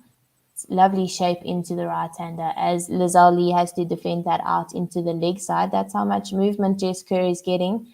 And no run is taken as the fielder at mid-wicket does good work to get that delivery and pass it back to the bowler. A good over here from Jess Kerr. She's bowled 4 dots. In here, fourth ball of the over, outside the off stump, seaming in. Lizali goes hard. She goes over the toss, over the top, over mid off, and they come through for 2 as the fielder at mid off. Only a matter of time. I was going to say only a matter of time before Lizali went big. Just managed to get over the fielders. Was always in control of that shot. She didn't look like that's the shot that she wanted to play. I think a bit of a change in pace there from Jess Kerr. She just had to play that on the up because she was too early. But she did continue the shot and managed to chip it over the fielder at mid-off, which is a good sign there from Lizali. Last ball of the over was just defended out into the leg side for no run. And that's the end of the fourth over. The score 17 for no loss. Lizali on 15 of 21. She's looking good. She's finding the middle of the bat, which is good to see. And Laura Wolfart on 2 of 3. Lizaldi having most of the strike here in the first 4 overs of the game, which I don't think Laura will mind too much. No, she will. She's happy to be the rock of the side to accumulate the runs at a slow pace and build her innings. As the innings goes, she can bat around Lizaldi's attacking approach. Yeah, definitely. She's very elegant, takes her time. She's not flashy at all. As we see Rowe into the attack, changing up here from Frankie McKay. Seam bowler, and she bowls full on off stump, and a little bit of seam in towards Laura Wolfart, who just defends this out to the fielder at mid-on for no run. Hannah Rowe, she is 25 years old, bowling from the city end, and she's played 5 matches. She has 3 wickets, an average of 43, and an economy of 5.3. She can seam the ball both ways, swing the ball both ways, as she comes in the second ball of her over to Laura Wolfart. It's back over length outside the off stump, a bit of seam away from the right-hander, as it's just defended out to the packed offside field there. Susie Bates does the fielding, and Laura Wolfart gets the dot there. She's faced 5 deliveries, 2 runs. The score still 17 for no loss by the South African team. They have a backward point, a point, and a cover point. So really packing that offside field, as this ball is back over length outside the off stump, and it's driven to the fielder at extra cover for no run. Not a lot of foot movement by Laura in this particular over, which is a little bit risky when you notice how much Rowe is kicking the ball to go away from the batter. So she needs to keep an eye on that. She is standing outside of her crease now, is Laura Wolfart, as this ball is full on off stump. Laura not looking too comfortable to the seam bowler, the New Zealand seamer, as she just defends this straight back out to the fielder at mid-off. No run yet, 4 balls in the over. Standing outside of the crease just to get a little bit closer to the pitch of the delivery here from Hannah Rowe, trying to get the ball before it manages to seam with the swing of the ball. That's always a good option. Back over length outside the off stump. It's hit hard, but the fielder at point makes no mistake. And a brick wall there in the covers for Laura Wolfart. The New Zealand team definitely have a plan against her. Packed the offside, especially with the seam bowler bowling that length. Bowling to her field here is Hannah Rowe. She comes in last ball of the over to Laura Wolfart. And it's short and wide, and it is signaled wide by the umpire. So she'll bowl that one again. Score 18 for no loss.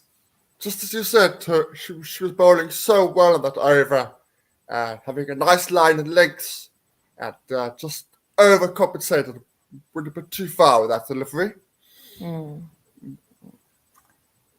She's running up, bowling that ball again to Laura Wolfart. This one is full on leg stump, and Laura does really well to work that out into the leg side. The fielder at fine leg covers a lot of ground as the South African batters come through for 2. That brings us to the end of the 5th over. The score 20 for no loss. A good over until the last ball of that one. Going a wide and then a 2, just overcompensating on both deliveries. The first, the wide was obviously too far outside off, and then the last ball, 2 full and 2 straight. Laura Wolfart looking comfortable on that one. Not so much the other 5 deliveries in the over. She's on 4 off 9, and Lizelle Lee, is on 15 off 21. And she'll be facing the 3rd over by Jess Kerr, 6th over of the game.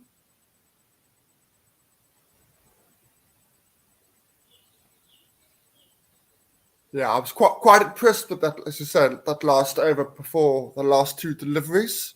Hopefully, from a New Zealand perspective, she can keep that up. Jess Kerr into Lizelle Lee, that beautiful shape in the air. It's pitching outside off, and Lizelle just defends that out to the offside, but with soft hands, and they manage to come through for a quick single. Good work here by Lizelle Lee, rotating the strike, making sure that she's getting bat on ball, because we know that the more she does that, the more she feels in connection with the ball, the better she is. Just saw a little stat there that after 5 overs, New Zealand was 8 for 1, and South Africa obviously 20 for no loss. Looking good here, the momentum Proteas, as this ball is pitching back over length, seaming into the right-hander. Laura does well to work this out to the leg side. They come through for a single, and the score goes up to 22 for no loss.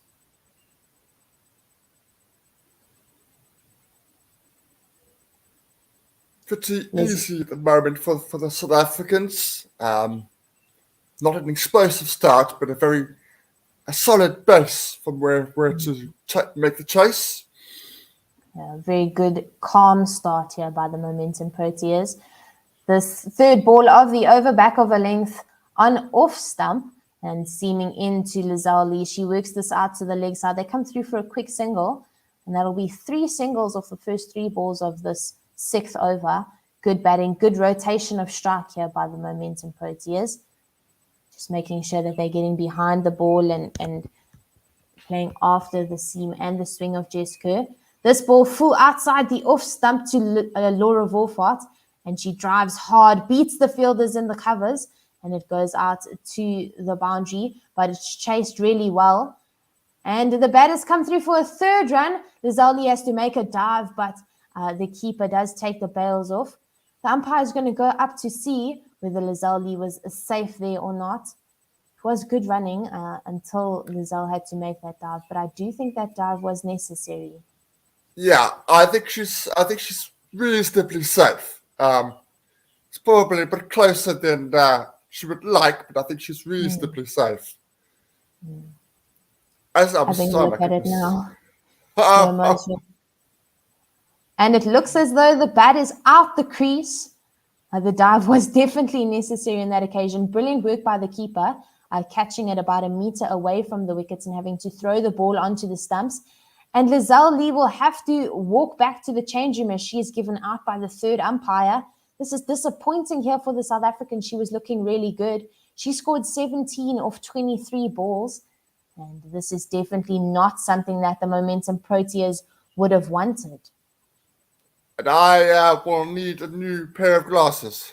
I certainly didn't think that was out, but it was all in the throw from the keeper, wasn't it? It was all in the throw,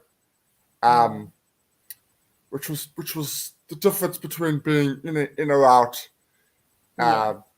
Huge dive there from Lizelle, but not quite enough to stay in. As Tasman Brits comes to the crease. She has made some runs this World Cup, maybe a little bit more is what she would like, but she has made some runs. You were saying? Yeah. Actually, what happened on that run out is it was played really well by Laura Wolfart through the covers. Then Susie Bates gave chase, and she picked up the ball and passed it to her teammate, who then made the throw in to the keeper. That was obviously what caused the Momentum Protea batters to take that 3rd run, was that pass between Susie Bates and her teammate. But then obviously the throw was good enough that the New Zealand team managed to get the breakthrough there. The opening partnership was looking good, obviously 25 for no loss until that first wicket. Tasman Brits here to Jess Kerr, and this ball, the 4th of the over, was back of a length outside the off stump, and Tasman just defends that out to the leg side for no run. Oh, they're just showing it again, and there's a little bit of hesitation in the 3rd run, and that was costly. Laura wanted the 3rd. She was running down the wicket, and she just paused for a second, and so did Lizelle, just for a second. And that, in the end, even though the fielding, as you say, was outstanding from the 3 fielders from New Zealand, the teamwork, it was the difference between being in or out. Yeah, a bit of lazy running there from Lizelle on the 2nd. She then turns blind as she comes back towards the striker's end. But not very good running there by the 2. Lack of communication, I think, out in the middle, which is slightly disappointing. And we see the end of the 6th over, the score 25 for 1. Tasman Brits on 0 off 2. Laura Wolfart on 7 off 11. Momentum Proteas are chasing 229. And it's going to be an interesting chase here. Laura Wolfart on strike to Hannah Rowe as she comes in for her 2nd over. 7th of the game. It's a good length delivery outside the off stump and just defended into the offside by Laura Wolfart for no run. So that wicket was just what New Zealand needed, because South Africa were looking in almost cruise control. So that will certainly be a boost for them.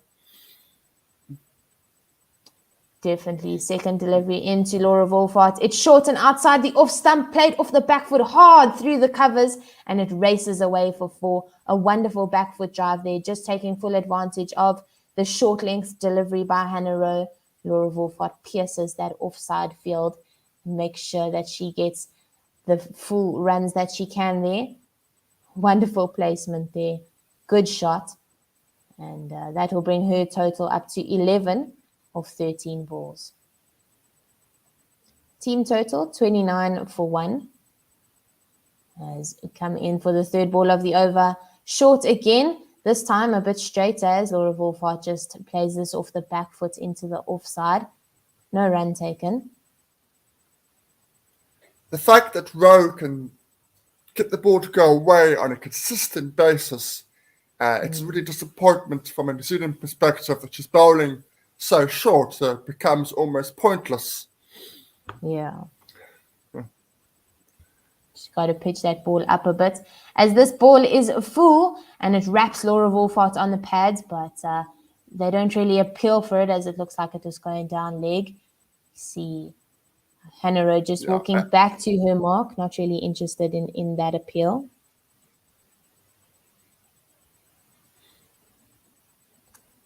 We see a comment here by Ravine. He says, does Lee's wicket even matter? Like Dupriya, she seems to be in the team on reputation rather than results. I think that's a little bit harsh, as she was the ODI cricket player of the year last year. I think Lizelle Lee is definitely there for talent. She was looking good today so far, unfortunately, for that run out. As we saw the fifth ball of that over, just a dot for Laura Wolfart. The score still 29 for 1 after 6.5. Hannah Rowe in here again to Laura Wolfart. And it's pitching back over length outside the off stump. Laura goes hard again, but finds the fielder at point. And that's the end of the 7th over. Score 29 for 1. Laura Wolfart on 11 of 17. And Brits yet to get off the mark. She's faced 2 deliveries. And Vanna Erasmus says, Ravine, you are talking about the ODI player of the year. Yes, Vanna. Thank you for that. Yeah, spot on.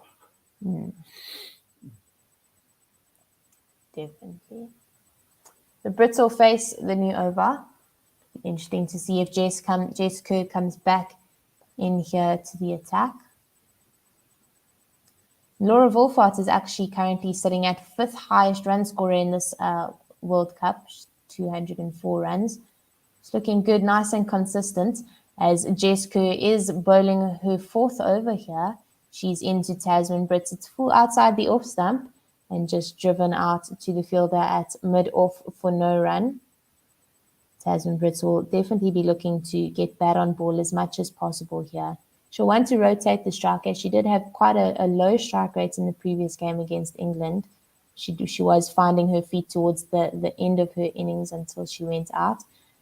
Second ball of the over, back of a length on off stump, and it's just played off the back foot, defended to the covers for no run.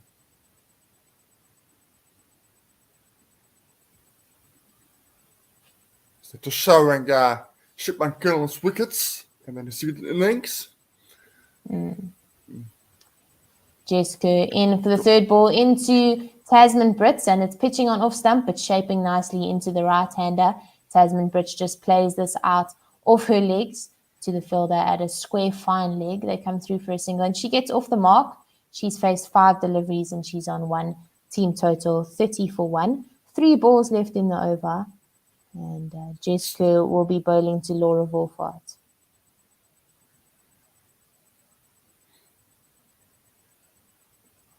Fourth ball of the over, Jess Kerr to Laura Wolfart, pitching outside off and seaming in nicely. Laura Wolfart a little bit hesitant on that shot as she plays that a little bit airborne, but it does fall short of the fielder at mid-wicket. She's closing the face on that delivery as Laura Wolfart. just taken aback a little bit by the bounce and the swing in to the right hand. Fifth ball of the over, Jessica, this time a good length delivery outside the off stump, and it's driven for no run into the covers. Good fielding there by the fielders in the covers.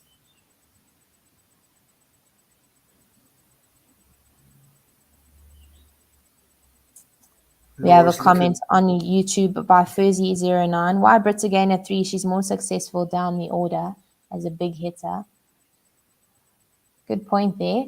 As we see the last ball of the over, full outside the off stump, driven hard, but Amelia Kerr at point does really good work. No run taken. That's the end of the 8th over, the score 30-1. Just to come back to that comment, Tasman Brits does really well at provincial cricket in South Africa. She opens the batting for the Northwest Dragons and she scores tons and tons of runs. So her reputation up the order in a South African context is really good. So that is potentially the reason why she's batting up the order. But I do potentially agree with this YouTube comment saying that she is potentially better lower down the order as a big hitter. Yeah, I think there was some risk in moving her at 3 for the Proteas, but I'm sure she'll want to prove people wrong. She has got decent starts so far without kicking on and making a substantial score. Yeah, she just needs to spend time at the crease, in my opinion. The longer she bats, the easier it will become for her. She's a confidence batter. If she gets going, then she does really well. But she. As we see, the first ball of Hannah Rose over, just straying down the leg side. It's called a wide, so she'll have to bowl that one again. But it is a better delivery coming back after that wide. Back over length on off stump, just defended straight back to the bowler by Tasman Brits.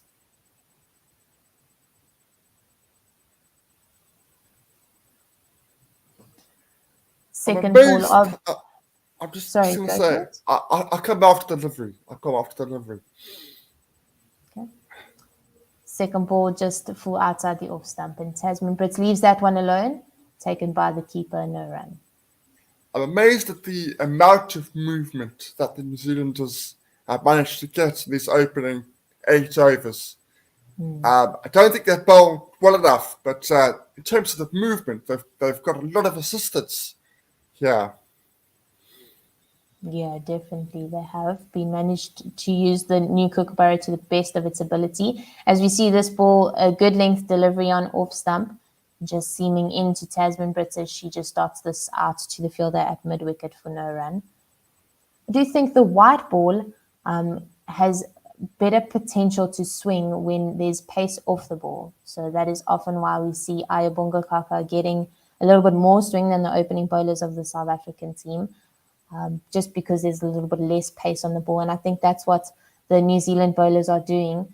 Jess Kerr a little bit slower, and so is Hannah Rowe, only bowling at 103 kilometers an hour. So she is getting a little bit of shape in the air simply because she's taking a bit of pace off the ball. As we see the fourth ball of the over, just a dot ball by Tasman Brits once again. The score still 31-1.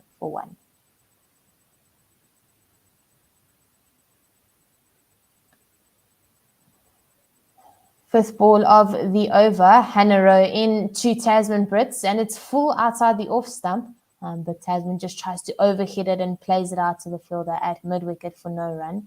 We have a comment here by Furzy09. She says, they say, lots of pressure up the order with the field in. Tasman can't rotate and then attack like mid to later overs. I agree to that potentially. She has struggled to rotate the strike. But lots of confidence in the South African batter, and I think the selectors have put confidence in her to go up the order, especially with Lizelle Lee not in the greatest nick. As the last ball of the over, just a dot ball played into the offside by Tasman Brits for no run. The score after 9 overs, 31-1. Tasman Brits on 1 of 11, and Laura Wolfhard on 11 of 20 balls.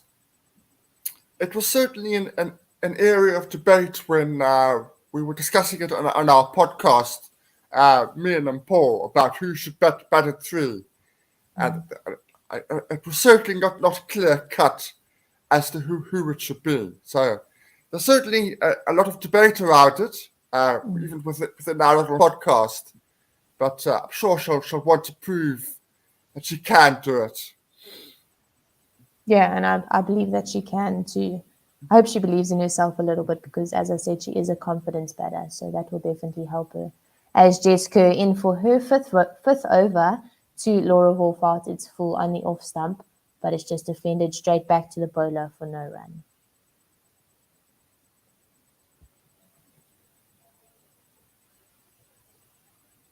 Jess Kerr has bowled really nicely. She's gotten a lot of swing in the air into the right-handed batter. So it's difficult and tricky to play, especially when she's getting her lengths right. As this ball pitching on off stump and seaming into the right-hand batter so much that it's called a wide down the leg side. Good work by the keeper to collect that and take the stumps off behind Laura Wolfhard. But she was firmly in her crease there. Yeah.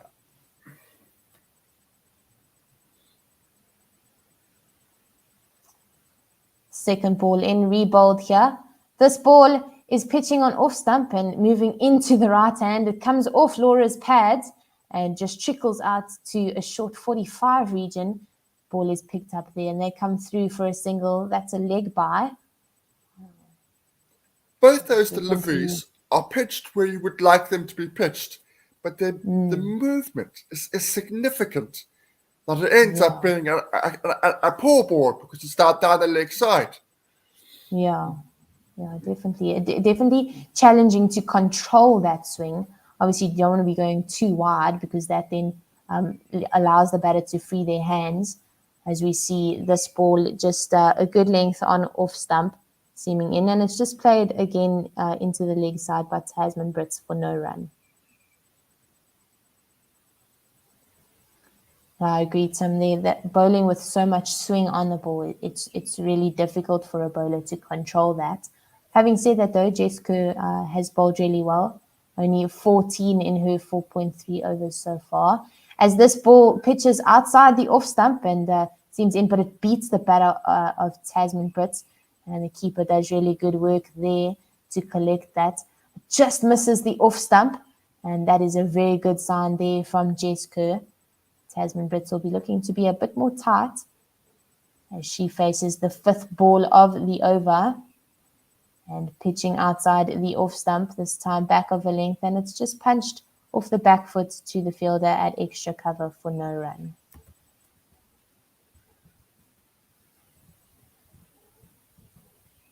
See, the penultimate ball of the over, or the last one, out of the off stump, and it just held its line.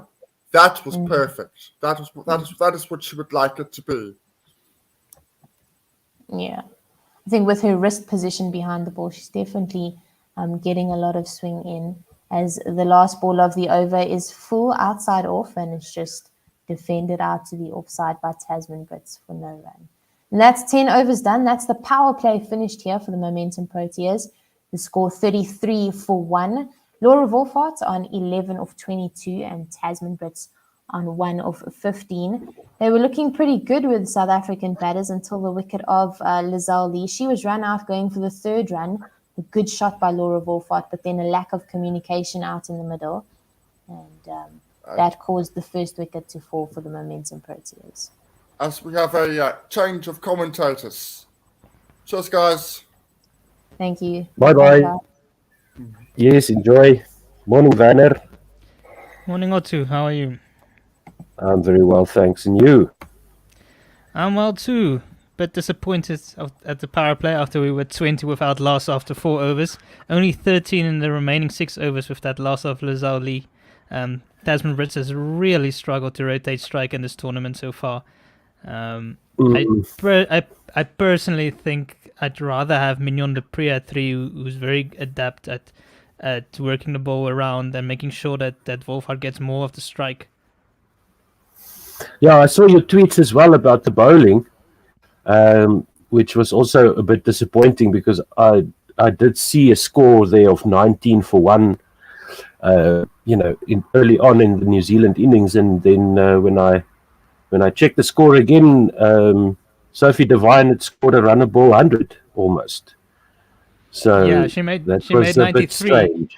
but it was Hmm. an excellent comeback back at the end because they were 197 for 4 after 40, and we managed to get 30. Yeah. They only conceded 31 runs in that last 10 overs to pick up all 6 wickets. So it was an excellent comeback by the 3 mainstays in Ismail, Kaka, and Marizan Cup. So here, Wolfhard is really going to lead from the front again as Rowe runs in here. This one is full on a length, and Wolfhard drives this one down the ground on the onside beautifully for a boundary. It passes the mid on the inside, on her left hand side, and that is a beautiful shot by Wolfhard. You don't often see her going through the leg side. This is a bit more agricultural as she goes a little bit across the line, but she punches this firmly down the ground. Yes, beating the fielder at mid-on and reaching the long-on boundary. So Hannah Rowe is bowling her 4th over after this delivery. Now she gets this one full again, and Wolfhard punches this one out 2 bit off for no run. A good solid start by Laura Wolfhard again. She's on 15 of 25 deliveries. Tasman Britt is currently only on 1 of 15 deliveries. Just emphasizing the point I was trying to make. As Rowe runs in again here. This one's on a length, and it lifts up on Laura Wolfhard. It's a bit early into the shot, takes it high up on the bat, but it lands safely as it goes out 2 mid off for no run. That one did stick a bit on her. She was a little bit early into it. Got up big on her. But luckily for her, that one did not go to hand. No, that was heart in mouth stuff here where I'm sitting. I can tell you that much. Was Rowe comes in again. That one's on a length outside the off stump. Wolfhard moves across a bit, but just this defends this one back into the wicket for no run. That one just stays there at her feet. Big loss there of Lizao Lee. She was looking very good, 17 of 23 deliveries, and she was very lackadaisical in her running for that second one. There was a definite 3 there, but she ended up having to put her skates on, and the dive wasn't enough to save her. Rowe in again, this one on a length, angling into the off stump, and just defended back down the wicket by Laura Wolfhard. That's the end of the 11th over. South Africa have moved up to 37 for 1, and yeah, the power play is done, and there should be some more gaps in the field. So Thursday09 here agrees with you. You guys have tuned into the same cosmic vibrations there on Lise and Dupree moving up the order. And Ray PMB says, hi, Werner Erasmus. So he must be a friend of yours. I think he's been in the comment section of some other channels I've been on. So that's probably it. He's probably seen me on other places as well. Yeah, so a fairly solid start here for South Africa, but it could have been a lot better. Lizao Lee and Laura were checking it on very nicely and rotating the strike. As this one is bowled full and wide there by Sophie Devine, who's now come into the attack, and it's driven by Tasman Bridge, but straight to cover for no run. Yeah, so Kerr is at the attack. She was super economical. She bowled 5 overs for not that much. I'll get that figures for you. This one is very full on the off stump, sort of a low full toss, and this punches straight to mid off for no run. Tasman Bridge still only on the 1 run after 17 deliveries.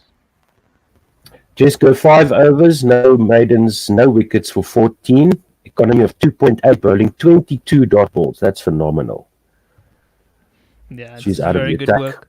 This one is a full toss on leg stump. Britt manages to work this one away to the fine leg region. Luckily, she did get some bat on that. Otherwise, that would have been straight in front as she moved across his stumps.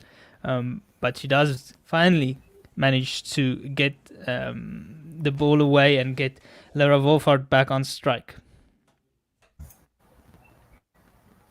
Yeah, that was an awkward-looking shot, but good result in the end. Oof. Beautiful extra cover drive by Laura Wolfhard. Textbook as you can get. Still, in my book, the best cover driver in the world is Laura Wolfhard. Yeah. Couldn't get better than that. Front foot nice and out. She gets into compact position, high elbow, beautifully placed, and that races away to the extra cover boundary for 4. And that completely takes the pressure off for the over. Yeah, and this one is full again. Or Wolfhard goes for a run there as she just punched this to mid-off, slightly aerial. Mid-off misfields this one, and they quickly run through for a single. They do hit the stumps there, but it was too late as Wolfhard had already passed the stumps by that time. no, that's good running at the end, we shall say. But yes, Laura Wolfhard being able to find the boundaries now just takes the pressure off completely. Yeah, definitely. And this one is on a length, angling into the off stump. Tasman Brits just defends this one back down the pitch. South Africa now 43 for 1 after 12 overs. Tasman Brits is on 2 of 19 deliveries. Wolfhard has moved up to 20 of 30 deliveries, and 6 was conceded in that first over by Sophie Devine. South Africa is still in search of the target of 229, and they'll be happy with that after New Zealand were in a very strong position heading into the final 10 overs of their batting innings. South Africa managed to pull that one back very, very well at the back end, and chasing 230 should be well within their range, especially after that last match where they successfully chased 235 versus England. Yeah, that was a phenomenal chase and a very tense finish. So hopefully we have another good contest, a good game here. Yeah, Rose starting her definitely. 5th over. Yeah, Rose bowls this one full on middle on leg, and this is just clipped by Wolfhard, but to mid on for no run. Laura Wolfhard remains the key for us in this innings. She's been very good in run chases, as she made 77 in that last match. This one is angled down the leg side for a wide. Ro just not getting a line quite right on that one. Well, she broke her own highest Cricket World Cup score twice already in this tournament. So hopefully she can kick on and get that triple figure mark at some point. Yeah. But Ro in again here. Go for it. This one is full outside the off. Again, driven very well by Wolfhard, but this time straight to cover for no run. So if Laura Wolfhard can get some good partnerships going like she did in that previous few matches where she helped her team get over the line. This one is bowled short. A good short delivery. Just going over Laura Wolfhard's shoulder. That will be 1 for the over, but very well directed as Wolfhard just sways out of the way of this one.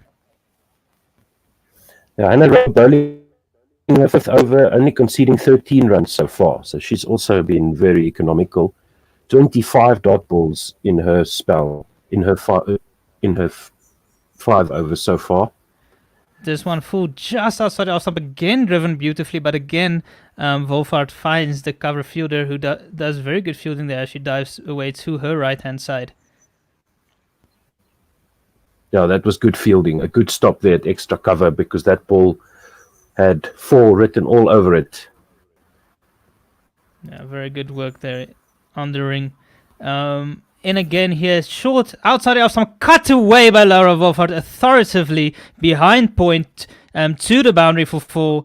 Laura Wolfhard really looking in the mood here, and she looks set to try and chase down this target. Very important batter for the Proteas, as she has been one of our most consistent.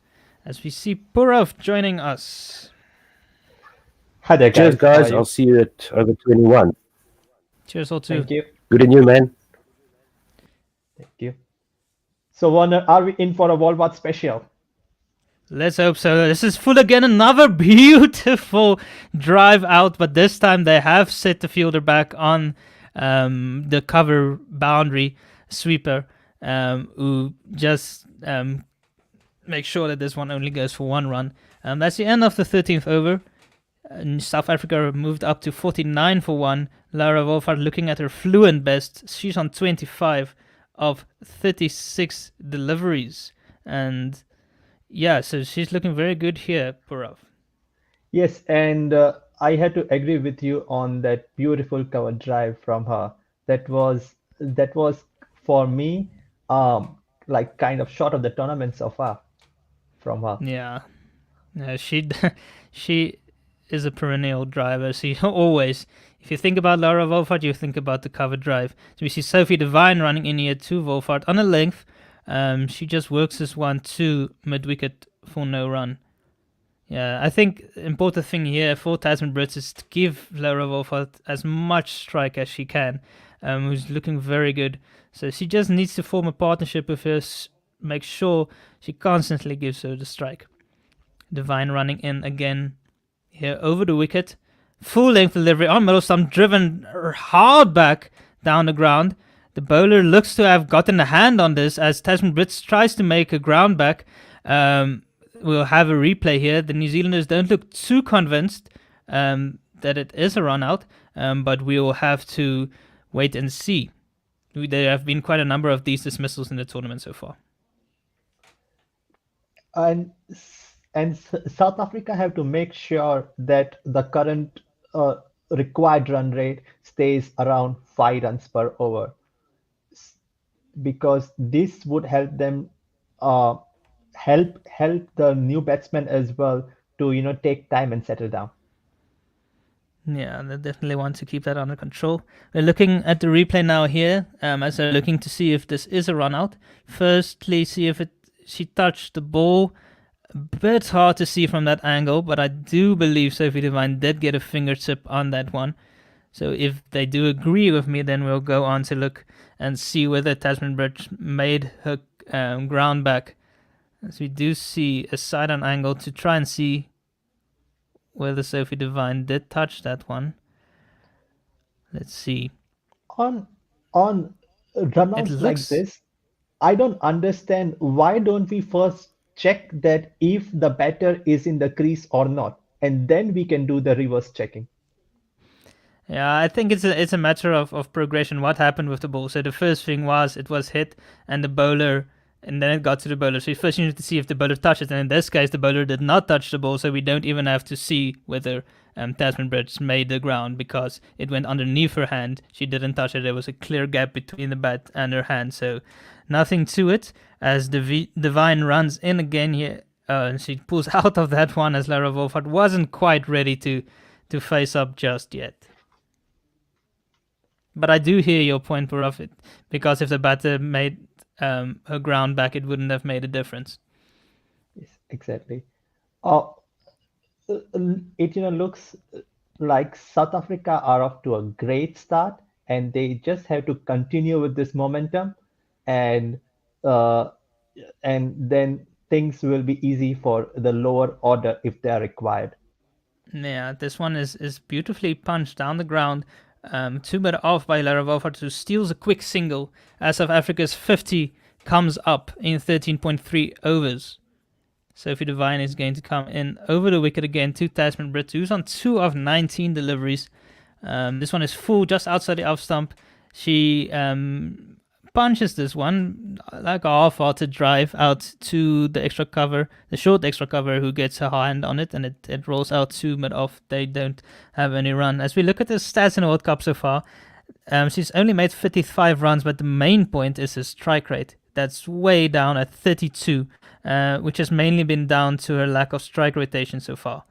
Devine in again. This one is on a length on Tasman Bridge hips, and she manages to work this one into the square leg region between square leg and mid wicket. Mid wicket runs around to cut that one off, and they will go through for a single, and that brings Laura Wolfhard back on strike. And strike rate is so important if you are not rotating strike, then you are also creating additional pressure on the set batsman. On the set Definitely. This one is full on middle. Wolfhard just punches this down to mid on, and they quickly scamper through for another single.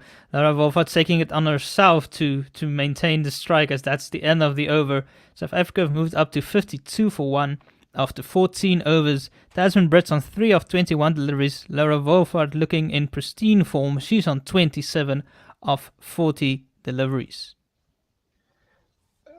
Dangerous signs for New Zealand is Wolfhard is timing her shots to an absolute perfection.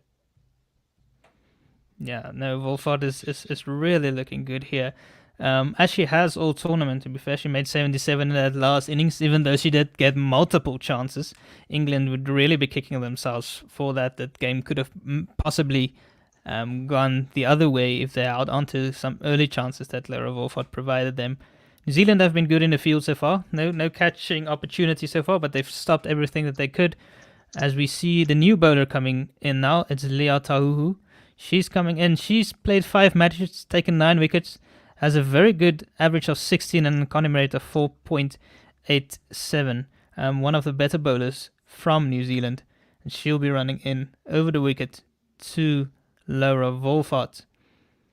She comes in. This one is on a length just over the off stump, or just back of the length, and this is punched out to point for no run.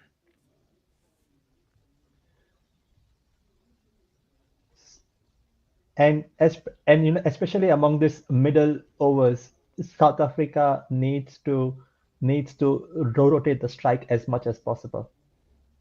Yeah, there should be enough gaps to be able to do that. Tau over the wicket. This one is full just outside the off stump again, driven square of the wicket by Wolfhard out to the sweeper on the offside, and they go through for a single, I should say. It's been a good start here from the Proteas. Solid after Lizelle leaves wicket. Lara Wolfhard has kept the momentum going. The required run rate still just under the 5 to the over. Comfortably within reach, with some big hitters to come at the back end as well. In again here, and this one is on a fuller of a good length on the off stump, but Tasman Brits hangs back and just block the fence. This one, I'd rather say, down to mid on for no run. She has been hesitant to come on the front foot, which can get her in some trouble. And from a South African perspective, who do you think can play an important role in the lower middle order and when it comes to finishing the games? Tasman Brits came down the wicket there and just worked it off her legs to the fine leg region for a single. Yeah, the main two contributors, and has been for the whole World Cup so far, is Marizanne Kapp and Chloe Tryon. Both have been able to hit at a good strike rate, get the impetus going at the back end. This one is short and wide and cut away by Lara Wolfhard, but again out to the sweeper on the cover region for a single. So good strike rotation in this over so far, a lot better. Yeah, so I think the mainstays are definitely Marizanne Kapp and Chloe Tryon at the back end. We've also seen Trishat Chetty play a couple of very handy innings. We do expect a bit more from Mignon de Prio. I'm sure will come to the party very soon. Tahu again in here, just a bit wider outside the off stump on a length. Brits decides to leave this one and it goes through for no run. That's the end of the 15th over. South Africa are now 55 for 1 in chase of 229. They still need 174 more runs in 35 overs at just under 5 runs to the over. New Zealand are trying to take the pace of the ball as much as possible. They want the batters to work hard for every single run. And this seems to be their strategy now. Yeah, and they just need to form a nice, solid partnership here. Give a good platform. Ideally, you'd want, or the Proteas would want Wolfhard to bat most of the overs here. that would see them through. As we see Amelia Kerr coming in for the first time, a very handy all-rounder. She's been equally good with bat and ball, as we see her running in here. Right arm wrist spin. This one just goes on with the arm. It's on length, on middle and leg, as it's worked around to fine leg by Laura Wolfart, and they go through for a run. She's moved up to 30 of 44 deliveries now. And on a slow pitch, would you try to go as full as possible, or would you just take the pace of the ball and ball back of the length balls? Brits double steps and goes hard down the ground here. She brings up her very first boundary. Very good shot there by Brits. Solid connection as she uses all her power to muscle this one down the ground and pass mid on for a boundary. Yeah, on a slower deck, you just want to get a good length and go wicket to wicket, make it as difficult as possible to score runs. This one is full. Brits brings out the reverse sweep now. She gets that one past the slip fielder. That's running away to the boundary for another 4. Very good work here by Brits. Getting some momentum into her innings. Back-to-back boundaries as South Africa now move up to 64 for 1 and putting some pressure on Amelia Kerr here. Brits is answering her critics who were not confident of her strike rotating and power hitting abilities. Yeah, I don't think power hitting abilities is really in question, because we have seen her able to hit the boundaries. It has mostly been down to the lack of strike rotation, which is a very vital part of a batter coming in at number 3. This one is a googly angling into Tasman Brits. It hits her in the midriff as she misses that one, and it is a dot ball. 1 ball remaining in this over, as we see Amelia Kerr running in again over the wicket. Gives this one nice flight outside the off stump, wide outside the off stump, but just within that wide line. So that will be the end of the over, as South Africa have moved up to 64 for 1 after 16 overs. A very good over there. 9 runs come off it. The run rate has moved up to 4 and over. And Amelia Kerr has taken 72 wickets in her 50 women's ODI career so far at an average of 26.73 and economy of 4.61. Yeah, she's been very good, and she's been playing for a long time. As you say, 50 matches. She's been playing since 2016, since she was only 16 years old. So she has had a lot of matches on her belt, and she's still only 22. So a very good prospect for New Zealand, a long-term prospect. She can probably play at least another 15 years if you just go by her age and the usual lifespan of spinners. They sometimes bow into their 40s. So she has a long road ahead of her. She'll probably, health and fitness permitting, play in numerous ODI and T20 World Cups for New Zealand. And if I was a captain, I would always love a top order batter who is a reliable bowler. Yeah, no, she's a vital part of New Zealand's lineup. Forgot to mention it's just a drinks break. That's why there isn't any commentary on an over right now, as we see the drinks being brought on the field. Yeah, it's been a solid start by South Africa, not going at a rapid pace, but also keeping that required run rate in check. Only having lost that 1 wicket of Lizao Lee, a needless run out. She was run out by Bates. They went back for a 3rd run. Lizao Lee never ran that 2nd one hard. She didn't expect to come back for the 3rd run, and by the time she did, she was too light, and with her dive she couldn't quite make it back. Unfortunately, she was looking very good for her 17 of 23 deliveries. She was looking to take the attack to the New Zealand bowlers and looking to stamp her authority on this World Cup. And if South Africa manages to win this, how important the win will be in qualifying for the semi-final, because this I believe is a pivotal match. It is. If we win this, if the Proteas win this one, that will be 4 out of 4 and almost assure them of a semi-final spot, and really ease the tension and the pressure for matches to come, especially that match against Australia, which we know will probably be the most difficult one in the tournament, just based on how good Australia are and how good they have been in this World Cup. They have truly dominated and been the outstanding team of the tournament so far, together with the Proteas. So that'll be a very big challenge coming up in the next game. So winning this game will really settle some nerves, knowing that we can play freely in that match and the matches to come, with the West Indies and India still up after that. And also one of the biggest advantages can be not to qualify on number 4 spot and potentially face Australia in semi-final. Yeah, it's a very interesting World Cup and a very good World Cup so far. I've enjoyed it very much. The games have been very close. There's been some upsets.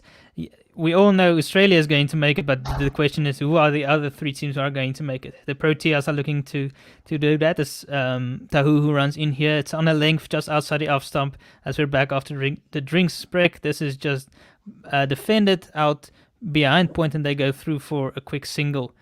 Yeah, so it's 3 spots up for grabs practically at this point. It's Australia, and then the question is, who will be the other 3? The Proteas could potentially seal their spot with a win here. Tahu in again here. This one is full, angling just down the leg side as it hits Tasman Briss on the pads. Probably not out as that one just goes down leg, but again, she's hanging on the back foot to a fuller delivery.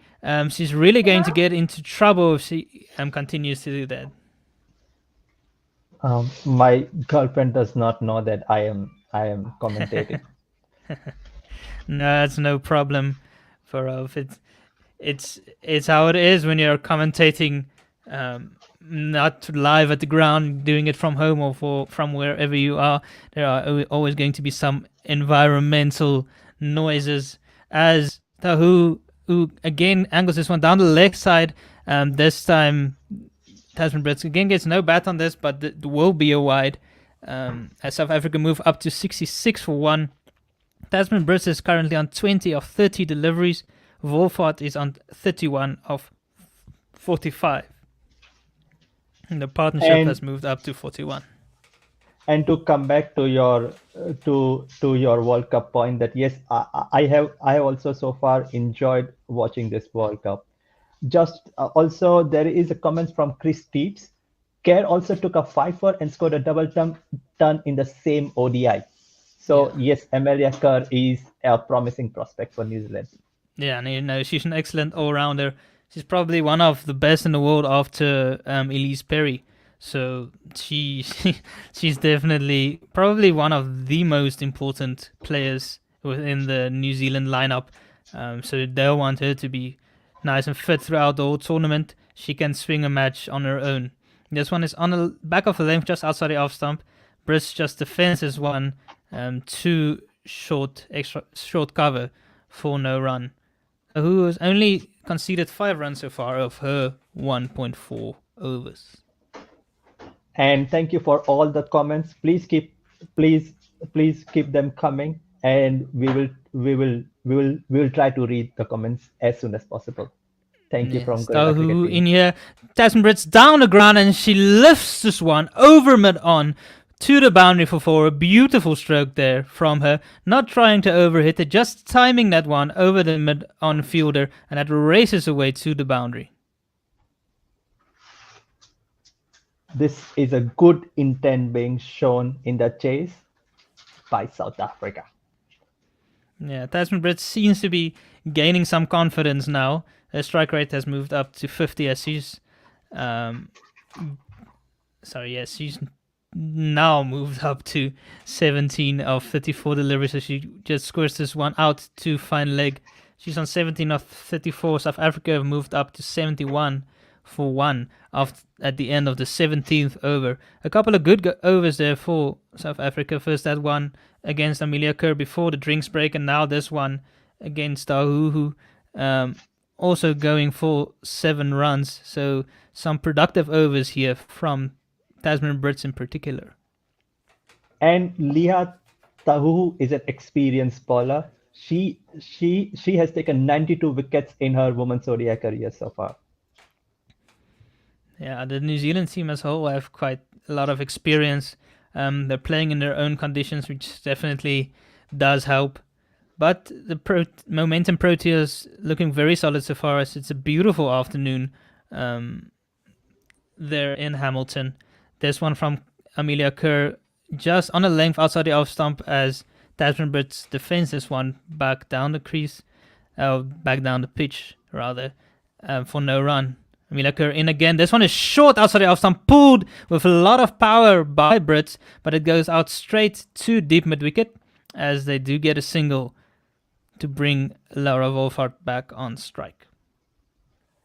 And I'm surprised to see so many number of sunny days in the World Cup so far. Yeah, New Zealand is a rain friendly country. it is true, but they are probably holding it at the right time of the year. And there was quite some rain in the lead up to the World Cup, so it's good to see some sunshine. This one was just full outside the off stump and defended by Lara Wolfhard into the cover region. They scampered through for a quick single. Amelia Kerr in again here. This one is on a length outside the off stump, bit wider, left alone by Tasman Brits. She doesn't go fishing after that one. 2 balls remaining in the over. Amelia Kerr in again here too. Tasman Brits. This one is... Oh, she runs straight past one. Amelia Kerr flies this one beautifully. Tasman Brits double steps down the ground. She misses this one. And the keeper takes the bails off. And this should be out as the umpire is sending this one upstairs. I don't believe she's made her crease back. And Tasman Brits seems disappointed. Has her gloves in her hands. And I do think she is making her way off the ground. Warney would have been smiling from the heaven with this dismissal. That was a classical leg spinner dismissal. Yeah, beautiful one. Very good work there behind the stumps as well. Quick to take off the bails. No time for Tasman Brits to make a crease again as we see this replay from the side on angle. Brits trying to get her bat back. Going. Close, but not close enough. As she is dismissed stumped. As we're suddenly going back to the snicko to first see if it wasn't caught. But there is no snicko, but she is in fact stumped. Bit of a premeditated move down the wicket there by Brits. Amelia Kerr saw her coming, just dragged the length back a little bit, and a simple dismissal there for the keeper. And that will be the second wicket for the Proteas. They're now 73 for 2. Tasman Brits dismissed for 18 of 38, just as she looked to start getting going. She got a few boundaries in the last couple of overs, looked a lot better, but she is unfortunately dismissed. And the new batter coming in will be Captain Sunay Lees. And I believe this is the dismissal which could have been avoided, just like the first wicket. I hope South Africa does not regret this needless wickets at the later stage. Yeah, it is a bit soft, premeditated that one down the ground. As we see Amelia Kerr bowling this in on a length, is just angling into Sunay Lees, and she works this one off the inner half of the bat to the square leg region, and they run through for a single. That's the end of the 18th over, a successful one for New Zealand. A wicket and 3 runs off it as South Africa move up to 74 for 2. Sunay Lees has just joined Wolfhard at the crease. She's on 1 after her first delivery. Wolfhard's on 32 of 46. And South Africa again have to start a new partnership in chase of a further 155 runs in the remaining 32 overs. The captain was welcome with a good length googly, but I would like to see some attacking fields now for a new batsman. Yeah, New Zealand need to power on the pressure here. They don't have an enormous target that they're defending.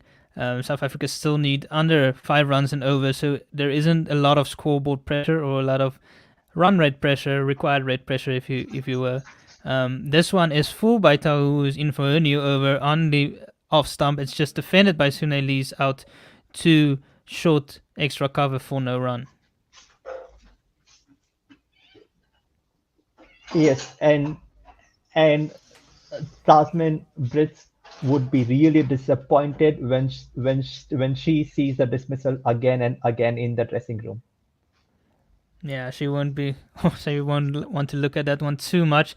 This one on a good length, on the stumps, just defended by Sune Lee's to mid-off for no run. Yeah, a bit disappointing, both wickets. Could have been avoided, as you said, Purav. As we see Sune Lee's, we're going to see some stats of her. She's ranked 30th in the world as a batter. As we see Tahu running in again to her over the wicket. This one is another good length delivery on middle stump, just defended out to the leg side for no run. Yeah, as I was saying, Sune Lee, she's played 95 matches, a high score of 83. She's averaging 23.67 at a strike rate of 60, but she has been batting a bit more up the order lately, and she's done very well in this World Cup so far. And you know what, Werner? I'm not a big fan of all the cricket rankings which we see, but occasionally they are right. Yeah, rankings can be a bit fickle.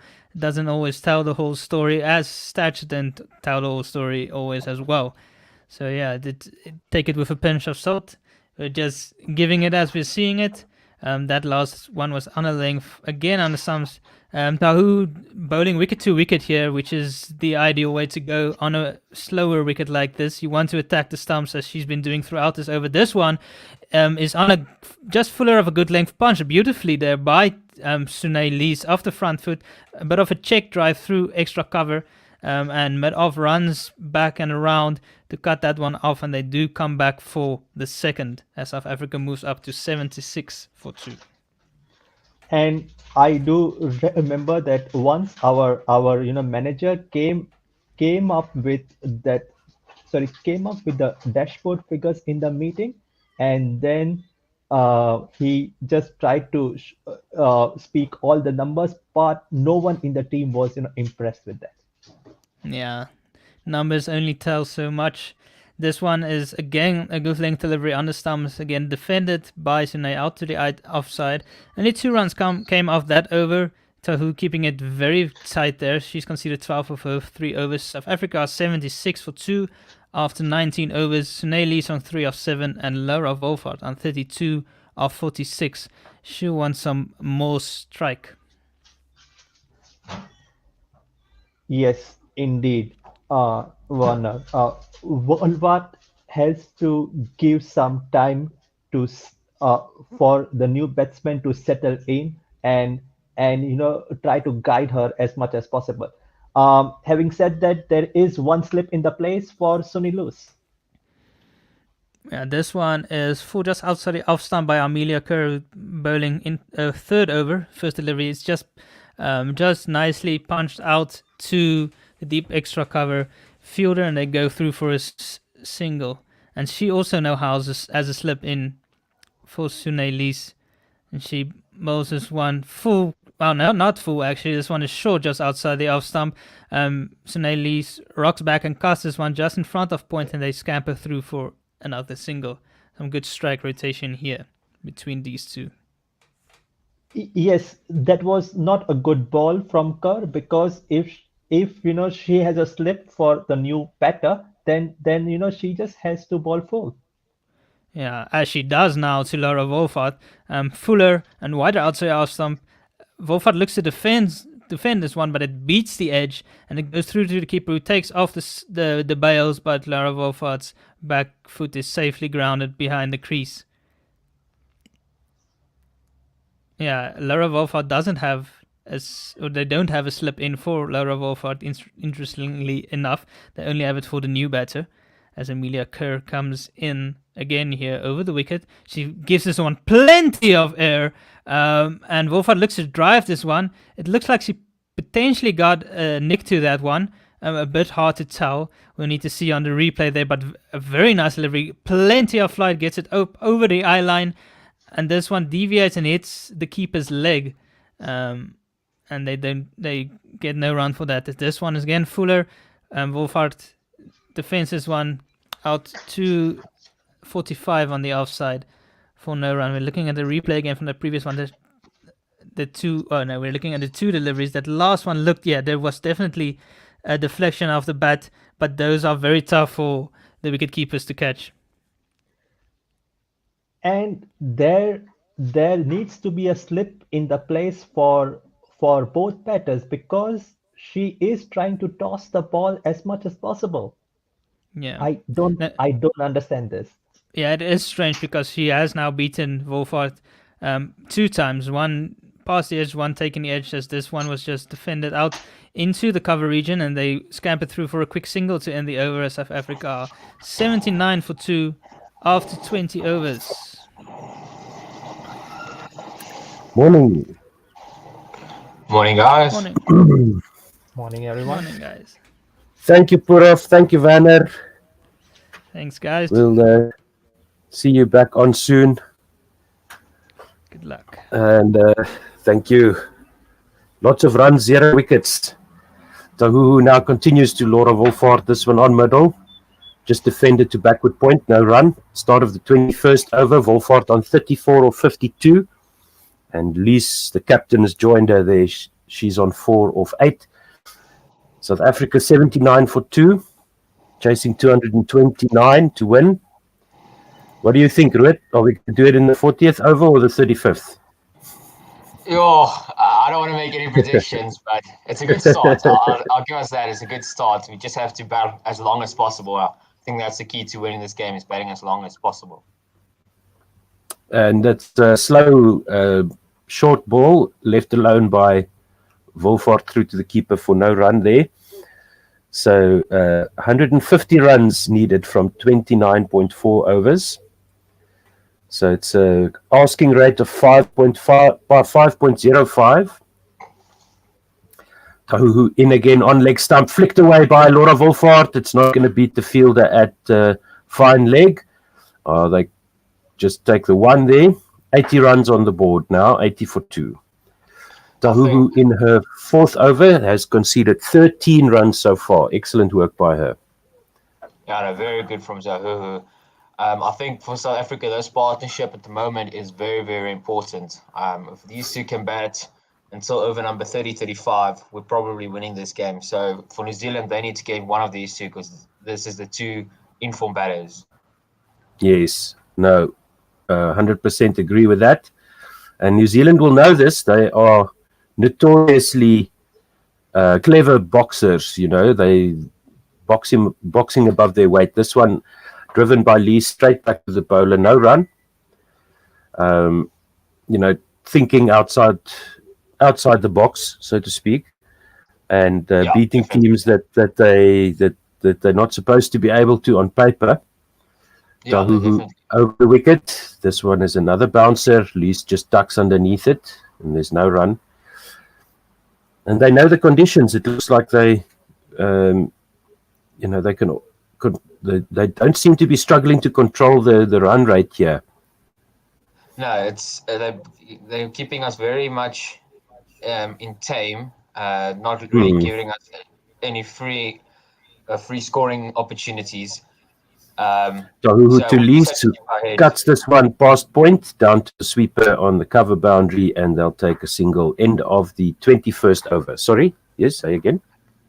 No, they're doing a really good job in just keeping us at bay at the moment, just keeping the runs down, going at 2 and over, and that does build up to later on be a very troubling, very big headache for us later on. Yes, you don't want to leave the lower middle order with too much to do. We almost managed to make that happen against England. It was Marizon Cup that saved the blushes there. But there's still a few batters to come that can do the job. You just don't want them to be asked to score 100. You want them to be asked to score 40 maybe or something. Lees smacks this one to the extra cover boundary. They should be able to come back for 2. They do. Good shot there by Sunay Lees, almost beating the sweeper, running around from cover to extra cover on the boundary. 83 for 2. And we're into the 22nd over. Another important player for New Zealand, I think that's going to turn the tide here for them, is going to be Amelia Kerr. She's been absolutely brilliant this World Cup, and in a previous tour before this against India, she's been absolutely brilliant. I think she's definitely the key here for New Zealand. It looks like one of the New Zealand fielders just slipped there, almost did her ankle. That last one was fighted by Kerr and driven by Sunay straight to the fielder for no run. This time she beats the fielder standing at cover, and she gets a single. 84 for 2. Wolfhard now facing Amelia Kerr. And Chris TB, as Kerr floats this one outside off stump, driven by Laura Wolfhard to backward point, no run. There isn't even a male player that has a double ton and a fifer in career. And Amelia Kerr did it in the same game. So she's a phenomenal talent, most definitely. Wolfhard tries to nurdle this one from outside off to the onside and completely misses it. And there's no run. So with Amelia Kerr bowling to her field, it's forcing Laura Wolfhard to try something weird. And she does that, gets the ball into her own ankle, and there's no run. This one is driven, and it's straight to point. And there's no run. 22 overs gone, 84 for 2. And once again, it's a good over for New Zealand, as it is almost no runs coming from it. So South Africa need to somehow just rotate strike a bit better here, because if they continue like this, we're probably going to leave ourselves a few too many at the end. That's correct. The last 5 overs, 14 for 1, 2.8 run rate. The required rate now up to 5.17.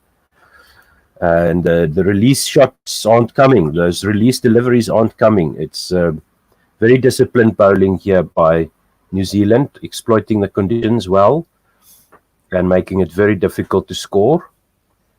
So good on them for that effort. And I'll say it again. Tahu continues. This time, Lees beats the fielder diving at backward point and the fielder running from point. Also, the I think it was third man on the boundary. Everybody beaten there by Sunay Lees, and the ball reaches the boundary for 4. That is exactly what we needed. A great shot by Sunay Lees, just going onto the back foot and just threading the gap between cover and cover point. Very, very good shot. Nice. Tahu comes in again onto leg stump, worked down to mid wicket by Sunay Lees. They should get at least 1. They do. So that's your 5 runs for the over. No more pressure. Nothing wild needed here. I thought that was a bit disappointing from Tasman Brits, because they were starting, her and Laura Wolfhard were starting to find those boundaries. They were starting to score regular boundaries, and that, when you're chasing 220 odd, that's all you need. You don't need to do anything more. So who continues short, and Laura Wolfhard tries to pull this one, and it's almost a hook shot, goes down to fine leg, and safely lands on the grass of the Seddon Park cricket ground in Hamilton in New Zealand, and a bit of a false shot there. Yeah, this is all South Africa's got to do. They don't have to go after shots like this from Wolfhard. All she's got to do is, there's a boundary in the over already, just rotate the strike, get 8 of the over, and you're good to go. Or just get 4 singles every over, and you're good to go. Not trying to go after everything and, block yourself into a hole. They took a single off that top edge, and this one is just played by Sunay Lees straight to mid-wicket for no run. That's exactly what I was talking about when Tasman Brits lost their wicket. I think just be a little bit more patient. As Tahuhu now on middle and off. driven by Sunaylis straight to the fielder at extra cover, no run. 90 for 2, 1 ball to go in the 23rd. In all fairness to New Zealand, they are bowling very good line and lengths. So we've got to think about outside the box and maybe move around in the crease a bit more just to get the stroke rotated, because they're bowling to their field very, very nicely. And it's only here and there that they're giving a very false delivery away. Otherwise, they've been bowling very, very well. Yes, that's right. This one on leg stump short and worked around the corner by Sunaylis, picked up by a fine leg, running in from the boundary, and they take a single. 23 overs gone, 91 for 2. And now South Africa need 138 runs from 27 overs at a required rate of 5.1. And the last 5 overs, 18 runs without the loss of a wicket. So these two are starting to find their feet together as a partnership once again. And they've been the best batting together. The best partnerships have come from these two, from Lees and Wolfhard. Yeah, definitely. As we've got a change in bowling, Frankie Mackay comes back into the attack. Interesting tactic. I would have thought they would have stayed with Amelia Kerr after she took that wicket and was bowling very well. So interesting ploy to go with Mackay. Yes, I think they might think about holding back Amelia Kerr for the end of the match. Yeah, for the tail enders who can't pick her. Yeah, and Jess Kerr as well, swinging the ball prodigiously. She's also got 6 overs left, if my memory serves me right. Yeah, I think it's 6 or 5, yeah. Yes, that's right. So no, she's got 5 left. She's got 5 left because she's got 5 overs for 14 runs so far. So Mackay will be bowling to the captain, Sunaylis, who's on 14, right arm over the wicket. And Sunaylis plays this one down to mid-on for an easy single. 92 for 2, start of the 24th over. And Frances Mackay is a off-break bowler. She comes in again, right arm over the wicket. Wolfhard smacks this one to the sweeper on the cover boundary, and they take another single. She's bowled 2 overs before she started this spell. Conceded 10 runs, 2 singles off the first 2 deliveries of her 3rd over. 93 for 2. Lee's facing her on 15. And this one is full on middle and off stump, driven to long on for a single. So let's see here. The New Zealanders seem to want to hold back their trump cards, get some extra overs in here from their 5th and 6th bowlers. Let's see. Yeah, this is just a bit too easy for me. According for New Zealand, they're just giving runs away too easily, just letting South Africa get singles at will. And at the moment, you need to cut off those singles. So I think they should just maybe bring in somebody off the boundary and tell these go over the top instead of just getting the singles, go over the top and try something. Yeah, Wolfhard scored a single there to square leg, and Mackay comes in again to Sunaylis, who tries to drive this to the onside, gets a bit of an inside half of the bat down to square leg for another single. So 5 singles so far, job done for the over for South Africa.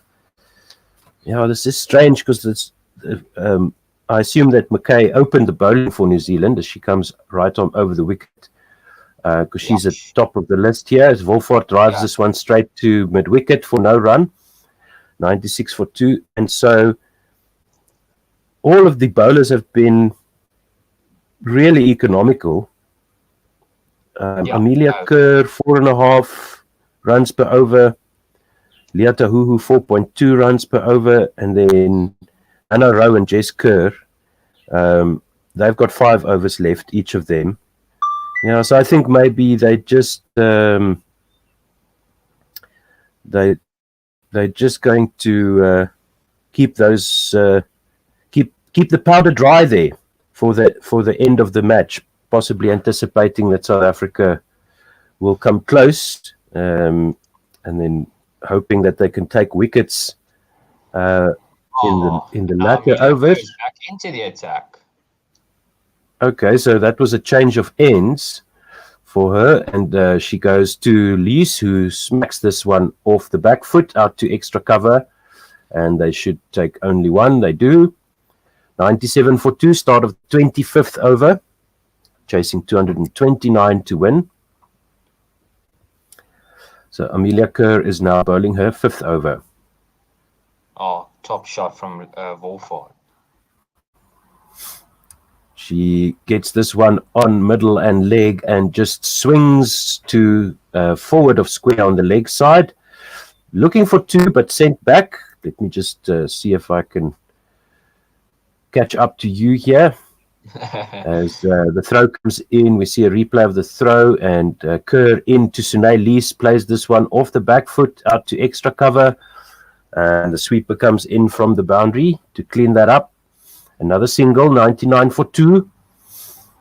So looks like these two are finding the singles now. There's some space in the ground, around the ground, for them to work with. Wolford cuts this one again straight to the sweeper on the point boundary for a single, and 100 is up for South Africa. Woohoo! So almost halfway there with 2 wickets down.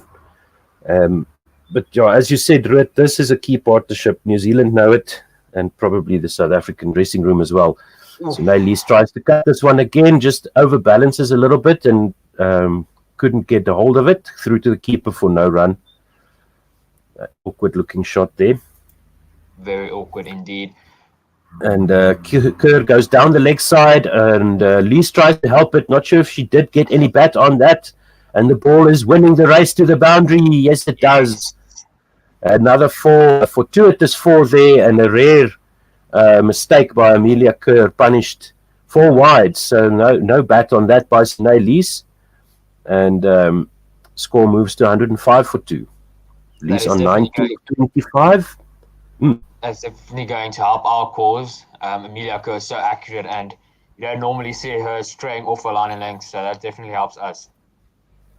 Yeah, this one driven by Sunay Lise to backward point, no run, and that is the end of the 25th over. So half the deliveries are done. 150 balls bowled, and 105 is on the board.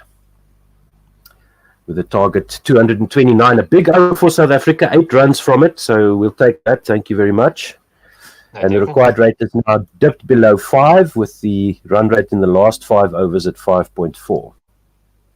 That is very good from South Africa. Just rotating the strike, finding the gaps, and a bit lazy, I would say. Not quite the word, but from New Zealand, not restricting the runs, maybe not thinking outside the box, maybe thinking, okay, we'll just let them try to rotate the strike instead of telling them to go over the top and take a risk against the likes of Amelia Kerr and McKay, who are turning the ball at the moment. Yeah, McKay drags this one down short, and Wolford slaps it to the cow corner boundary where it's fielded, and they only get a single off the first delivery. And there's some discussion now about field changes. McKay seems to have a very clear picture in her mind of what the field should look like, and she just tries to make reality match that. Oh, and it does look like they did take the mid-wicket into short mid-on, and then the square leg goes into like a backward mid-wicket, in between square and mid-wicket, and the long on goes into a square long on. So McKay wanting Lise to go a lot squarer and not wanting her to go straight. And this one's worked by Sunay Lise out to wideish mid-on for a single. And, I like this from McKay. Thinking a bit outside the box, telling Lise, okay, we've plugged your main way of rotating the strike straight on the ground, so why don't you go over the top? Very good from McKay. This one is full, outside off stump, driven, also straight to that wideish mid-on fielder by Wolford. No run. And this time Wolford walks across her off stump. She gets this one outside off and works it to mid-wicket for a single. 108 for 2. 2 balls to go in the 26th over. Yes, they're definitely thinking about the run rate here in New Zealand. and thinking about how they're going to stop the runs and stop the game to put pressure on the South Africans, as Sunay Lees also steps outside off stump, foolish delivery, and she works this to deep mid wicket for a single. I think it's safe to one, say. one ball to go in the 26th over, 4 singles already. I think it's safe to say that South Africa have trying something new and walking across their stumps and trying to access their leg side where all the gaps is very good from them. And Laura Wolfhard gets into a good position as this ball is dragged down a little bit short once again and smacks this to the square leg boundary for a single. 5 runs off the over, 110 for 2. South Africa need 119 to win off 24 overs with 8 wickets in hand. And so thank you very much for listening wherever you are in the world. You're welcome to support us. Go to patreon.com/OneWorldSR. And we sure could use your help. We are all doing this for free, but we hope that we can get some funding together so that we can get to the grounds and we can pay for the rights that helps to grow the game. So thank you for all your support that we've received already. We do appreciate that. And thank you so much for listening. That's at the end of the day the best way to support us. So thank you very much. And you can also advertise on the station. So get in touch with us on One World Sports Radio, 1WSR.com. And Sophie Devine is into the attack now, bowling her 3rd over to Laura Wolfhard, right arm over the wicket, outside off stump, stacked by Laura Wolfhard, straight to the fielder, sweeping on the cover boundary. They take a single. It's Nelson on the board for South Africa, 111 for 2. Otto, what do you think about only giving Amelia Kerr 1 over from that end? Think it's a good ploy from New Zealand to go back to Sophie Devine, or do you think they took Kerr off a bit too early? Lees facing Devine just plays this one straight back to the bowler for no run. I think that these bowling changes, I think this is trying to knock the South African batters off their stride, because they've been looking very comfortable all of a sudden. Devine into Lees, and this one is driven nicely past extra cover to the sweeper. They'll get another single, 112 for 2. Wolfhard there on 44, Lees on 22. You know, they were finding the gaps in the field. They were rotating the strike nicely, finding sub-release shots here and there. Yeah. So I think it's just a question of getting them out of their comfort zone, you know, giving them something new to think about every now and then. Wolfhard pushes this one into the covers. She takes a quick single, and 113 for 2 is the score. 2 balls to go in the 27th over. I can't think of any other reason, to be honest. No, definitely. Maybe they look very comfortable against the spin at the moment, and maybe because Amelia Kerr does turn it both ways and it's hard to read when the low order comes in, it will be harder to pick her up. Lees clips this one off her pads out to square leg for a single, 114 for 2. So there's already 4 runs off the over, 4 singles, so pretty much job done. Yeah, and I like this from Lees and Wolfhard. They're very, very sensible run chasing here. Short one outside off the stump, and left alone by Laura Wolfhard. Devine ends her 3rd over. She's conceded 13 runs without a wicket so far. So 23 overs to go, 115 runs still to get for South Africa to win, 8 wickets in hand. Lees on 23 of 31, Wolfhard on 45 of 70. Yeah, I feel this is going to get very, very close at the end of the game. I think it's going to be a very, very tight game. Hopefully not. Hopefully we can win it a bit earlier, but I've got a feeling it's going to be a very tight game.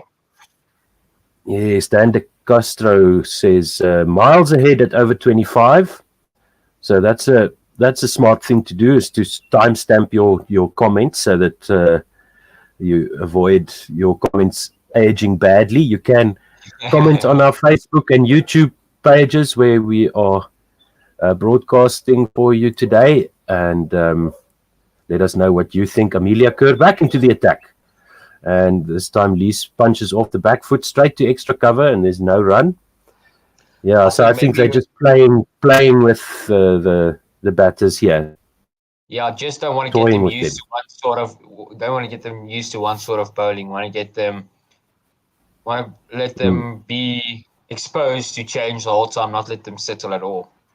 Yeah, another back foot punch to the cover sweeper by Sunay Lees gets her another single. Slip in now for Amelia Kerr as well. Backward point cover and extra cover. And she keeps it outside off stump, but Wolford manages to swat this away down to the cow corner boundary for a single. So they've got protection on the boundary there at cow corner. Check if we can get some more of the fielding positions for you. 116 for 2. As Kerr goes over the wicket to Sunay Lees. Another nice back foot punch to the fielder, sweeping in the covers, another single. And this is what would be worrying the New Zealand captain. Yeah, no. That these two are rotating the strike so nicely. Wolford outside off stump gets the edge. Oh, that would have been straight first slip. But they took out the first slip for Laura Wolford facing Amelia Kerr. There's a sort of a gun position standing there. Laura Wolford gets to 50 with that lucky outside edge. 50 of 72.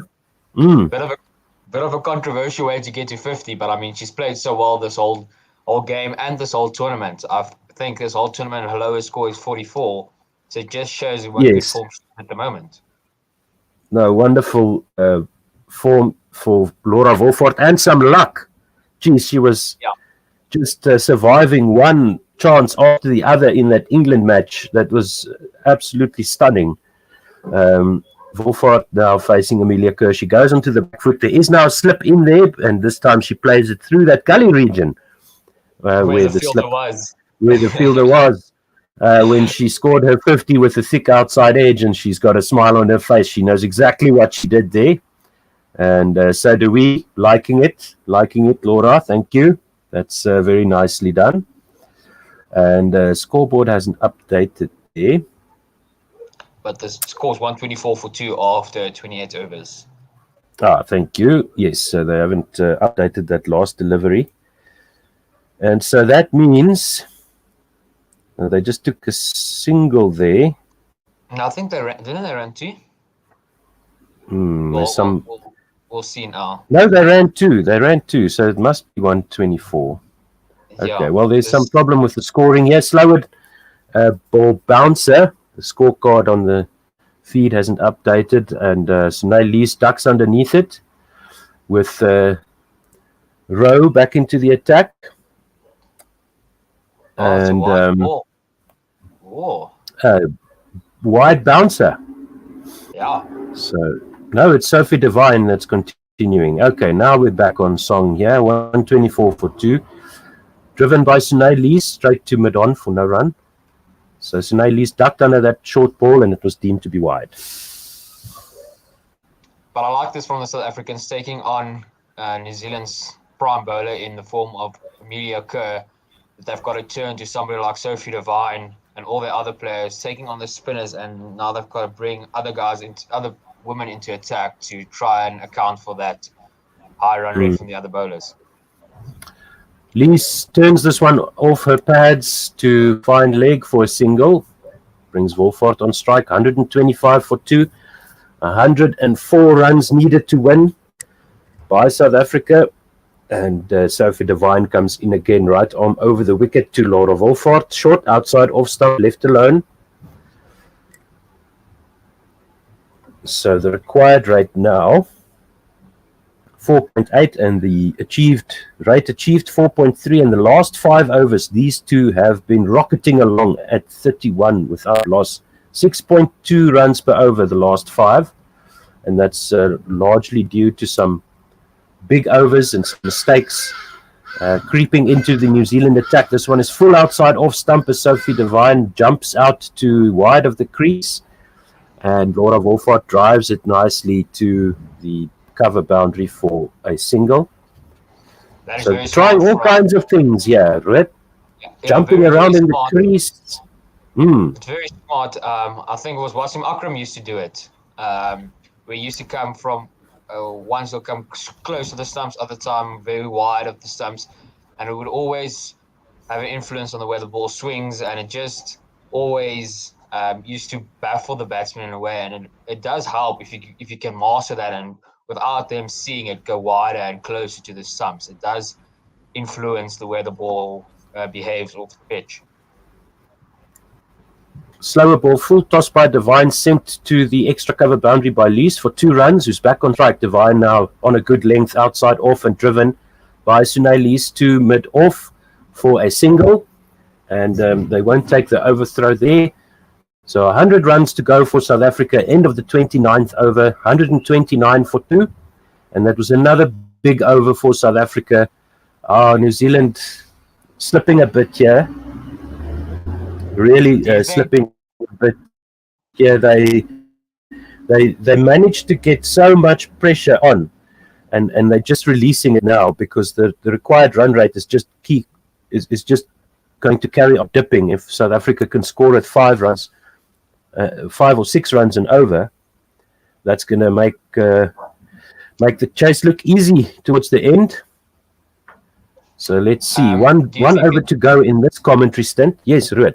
Do you think it might be a good idea for New Zealand to maybe bring in somebody like a Jay Skur or a Hannah Rowe just for an over or 2, since they've been so economical? And you never know with those two if you can get maybe buy a wicket of maybe a Laura Wolford or a Sunay Lees and get Emilia Kerr back into the game. Emilia Kerr goes to Lees, who drives this one straight to extra cover for no run. Well, that's the only plan that they haven't tried yet. So there you go. I mean, that's really the only thing they haven't tried yet is bringing those strike bowlers back, as Lees drives this one off the thickest outside half of the bat, I would say, and the ball is going to be defielded down to the 3rd man boundary. Was that a bit of lazy running there by the field? Tahu running after that ball, not really putting the gas on. Shot by Lees there, and Tahu just getting beaten to the fence there by the ball. Yeah, I think it is a 4 runs to Sunay Lees, 133 for 2. This one's flighted nice and high, outside off stump, driven by Sunay Lees to her favourite fielder, the sweeper on the cover boundary, getting her another single. Job done for the over, 5 runs. So once again, some pressure release here for South Africa. As Kerr goes to Wolfhard, who plays this one pull shot, dragged down a little bit by Emilia Kerr, and it hits the mid-wicket boundary with significant force, splitting the 2 fielders at square leg and deep mid-wicket, or corner, I should say. And just short there by Emilia Kerr, and Wolfhard says, "Thank you very much." I'm Fuller, driven by Wolfhard. Yes, straight to the cover sweeper again, and 1 run taken. Again, very good cricket here from South Africa, hitting the boundary and then just rotating the strike. It's very good from them. And you can see the New Zealanders catching a bit here as Seth Wade and the keeper going to Emilia Kerr, just telling her, maybe giving her some advice to what she might do, and another field change. The mid-wicket 10 runs off the over.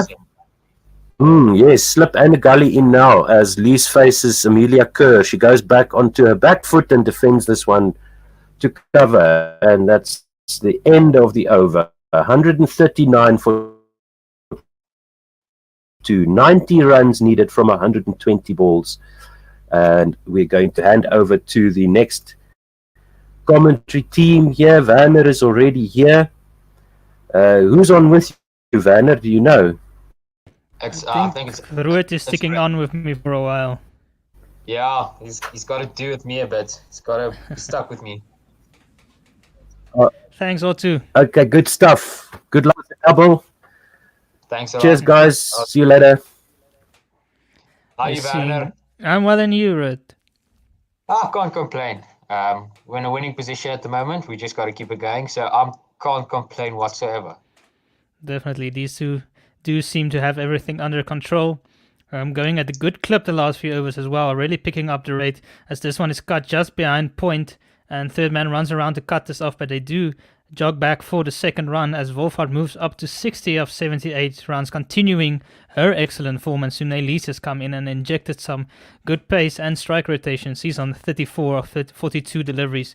This partnership has really been flourishing in this World Cup. No, definitely. This has been the key partnership all tournament for South Africa the whole way through. As to who again in this one on the pads, and it just kind of gets stuck in Laura Wolfhard's pad. So this is very good from South Africa, just keeping the strike rotating, not letting the New Zealanders settle in the sense of putting them under pressure, just making the New Zealanders think and making the New Zealanders make the plan. They don't have to do anything, just rotate the strike and play accordingly. Yeah, the New Zealanders haven't been able to pile on any pressure as they've continually rotated the strike. They've picked up the odd boundary, a few more in the last couple of overs. So they've really picked up the pace. Who runs in again. This one is full outside the off stump again, beautifully driven by Laura Wolfhard, but this one is straight to the cover for no run. Laura Wolfhard always quick to pull out her drive shots, not afraid of it. No, definitely not. She's been so good on that drive the whole tournament, and it's one of her strongest points in her game is playing the drive. Yeah, and she's really worked on her power rating in the last couple of years. Her strike rate has really gone up. She's managed to hit quite a few sixes as well, something she didn't really do earlier in her career. As we see, she's now already made 253 runs in this tournament in the 4 innings at this average of 84. This is also her third 50. Her third 50 in 4 innings, some going by Laura Wolfhard, leading from the front of the bat as Tahu bowls one short and it is cut and in the air, but it lobs in between the point and the cover region, and it goes to the sweeper who comes in to cut it off, and it'll be just a single. She didn't quite get all of that one. No, definitely not. But I'm just looking at the way Wolfhard has been dismissed so far this tournament. She's been bowled once and then caught and bowled once and then caught in the field once as well. So there's no significant weakness for her at the moment, as this was just defended by Lees from Tahuhu, and it is a dot ball end of the 31st over 142 for 2. So it just shows that even though she's gone out 3 times, she's gone out 3 different ways, which means you can't actually have a plan for her where, okay, she's not good on the drive or she's not good straight. She's good everywhere. It's just about you've got to pick her up early, or otherwise she goes long. Yeah, I think it's because she's so technically correct. It's hard to find a lot of problems or easy opportunities to dismiss her. There's not a lot of faults in her approach to batting. She was dismissed by a good in-swinger in that, I can't remember if it was the first or the second game. Against Bangladesh, yeah. Yes, against Bangladesh. And she lost the shape a bit, played a bit away from her body, and you could see how upset she was. She's generally very upset with herself when she gets out, because it more times than not it's her own fault. As we see Jace Kerr coming in for her 6th over. This one is full on a Yorker length, just outside the off stump. Wolfhard misses this one. Good stop there by the keeper. Always difficult, those lengths up to the stumps. Yeah, no, but I think this is a good ploy from New Zealand, knowing that they need a wicket, and Jace Kerr has been in such good form with the ball. Who better to try and get the wicket than Jace Kerr? She bowled very, very well in the power play, getting a lot of swing. This one is outside off wide, and it's cut in the air again, just wide of the point field, and it goes down to third man for a single. So already, Jace Kerr is creating chances. Yeah, Laura is looking a bit fidgety. It looks like she really wants to put the hammer down now. South Africa only need 86 runs. She needs to just keep her head here as Jessica runs in again. This is on the length, angling into middle stump, and this has just worked away to mid-wicket for no run by Sunelise. Yeah, there's no need to try and go big at the moment. It's just rotate the strike, and if they keep rotating the strike here, they'll win this game very easily. That's all they've got to do. I mean, in the last 10 overs, they've scored 60 runs without losing a wicket, as this one's just worked into the point region again from Luis, but no run. So very good from Jessica as well, just trying to slow down the run rate a bit here and making Wolford, who's been in good form and very good technically and very patient, a bit fidgety and trying to up the ante a bit. Yeah, this is what New Zealand needs. Some dot balls to put some pressure on, try and make force a mistake out of the South Africans, because the pitch doesn't have any movement. It's a bit on the slow side, but not a lot in it for the bowlers. So it's going to come more down to pressure and making sure that South Africa try and go big and then getting the wicket that way. That's why I was a bit irritated with the way the New Zealanders were bowling. It's this one from Kerr into Wolford, who drives this, but a great stop at cover from Susie Bates, and they should just get through for one. They do only get through for one. So end of the 32nd over is 145 for 2. But going back to why I was frustrated, as being such a slow pitch, and New Zealand is having such good spin bowlers, why not bring up the two mid-on and middle fielders and tell Lees and Wolford to go over the top and not give them so many easy singles, because it's not going to be easy to go over the top. And if you do go over the top, it does plug a bit in the ground, as you saw with Lazal Lee in the opening overs against Frankie Mackay. Yeah, agreed. They really needed to put on some pressure there. There was a lot of easy singles. This whole partnership has been coming quite fluently. They haven't struggled to rotate the strike. As you said, going at 6 and over in those previous 10 overs was some going by these two. And again, the first ball by Tahu was just angled into the hips of Lara Wolford, who works it away to deep square leg for a single. And they need 83 of 107 runs, looking really comfortable for the Proteas at the moment. New Zealand are the ones who will have to make the play here. Yeah, they definitely just need to pick up a wicket.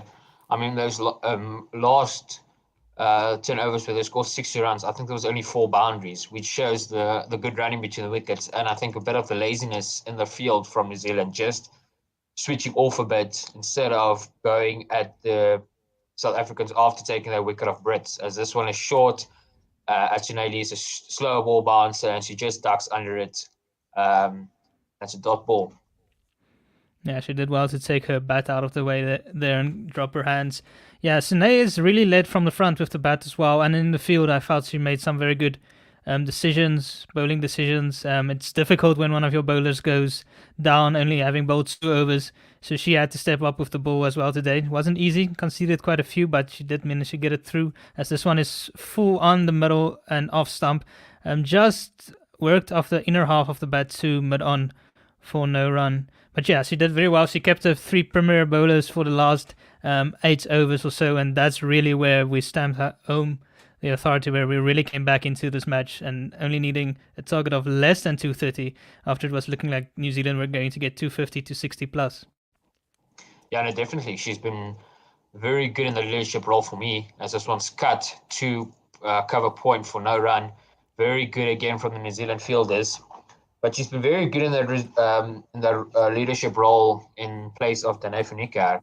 And I feel like she's really stepped up and showed that she can do this for South Africa, and that she is there when the day does come when Dane van Niekerk does one day retire. She is there to continue on where she left off, as this one's wide outside off, and it's just worked around the corner to fine leg, and it will be another boundary for Sinead Lewis, her 3rd of the innings, and she moves to 39. 150 is also up for South Africa. This one's just a bit short, bit 2 leg side, and it's just worked around the corner to a very fine leg for 4 more.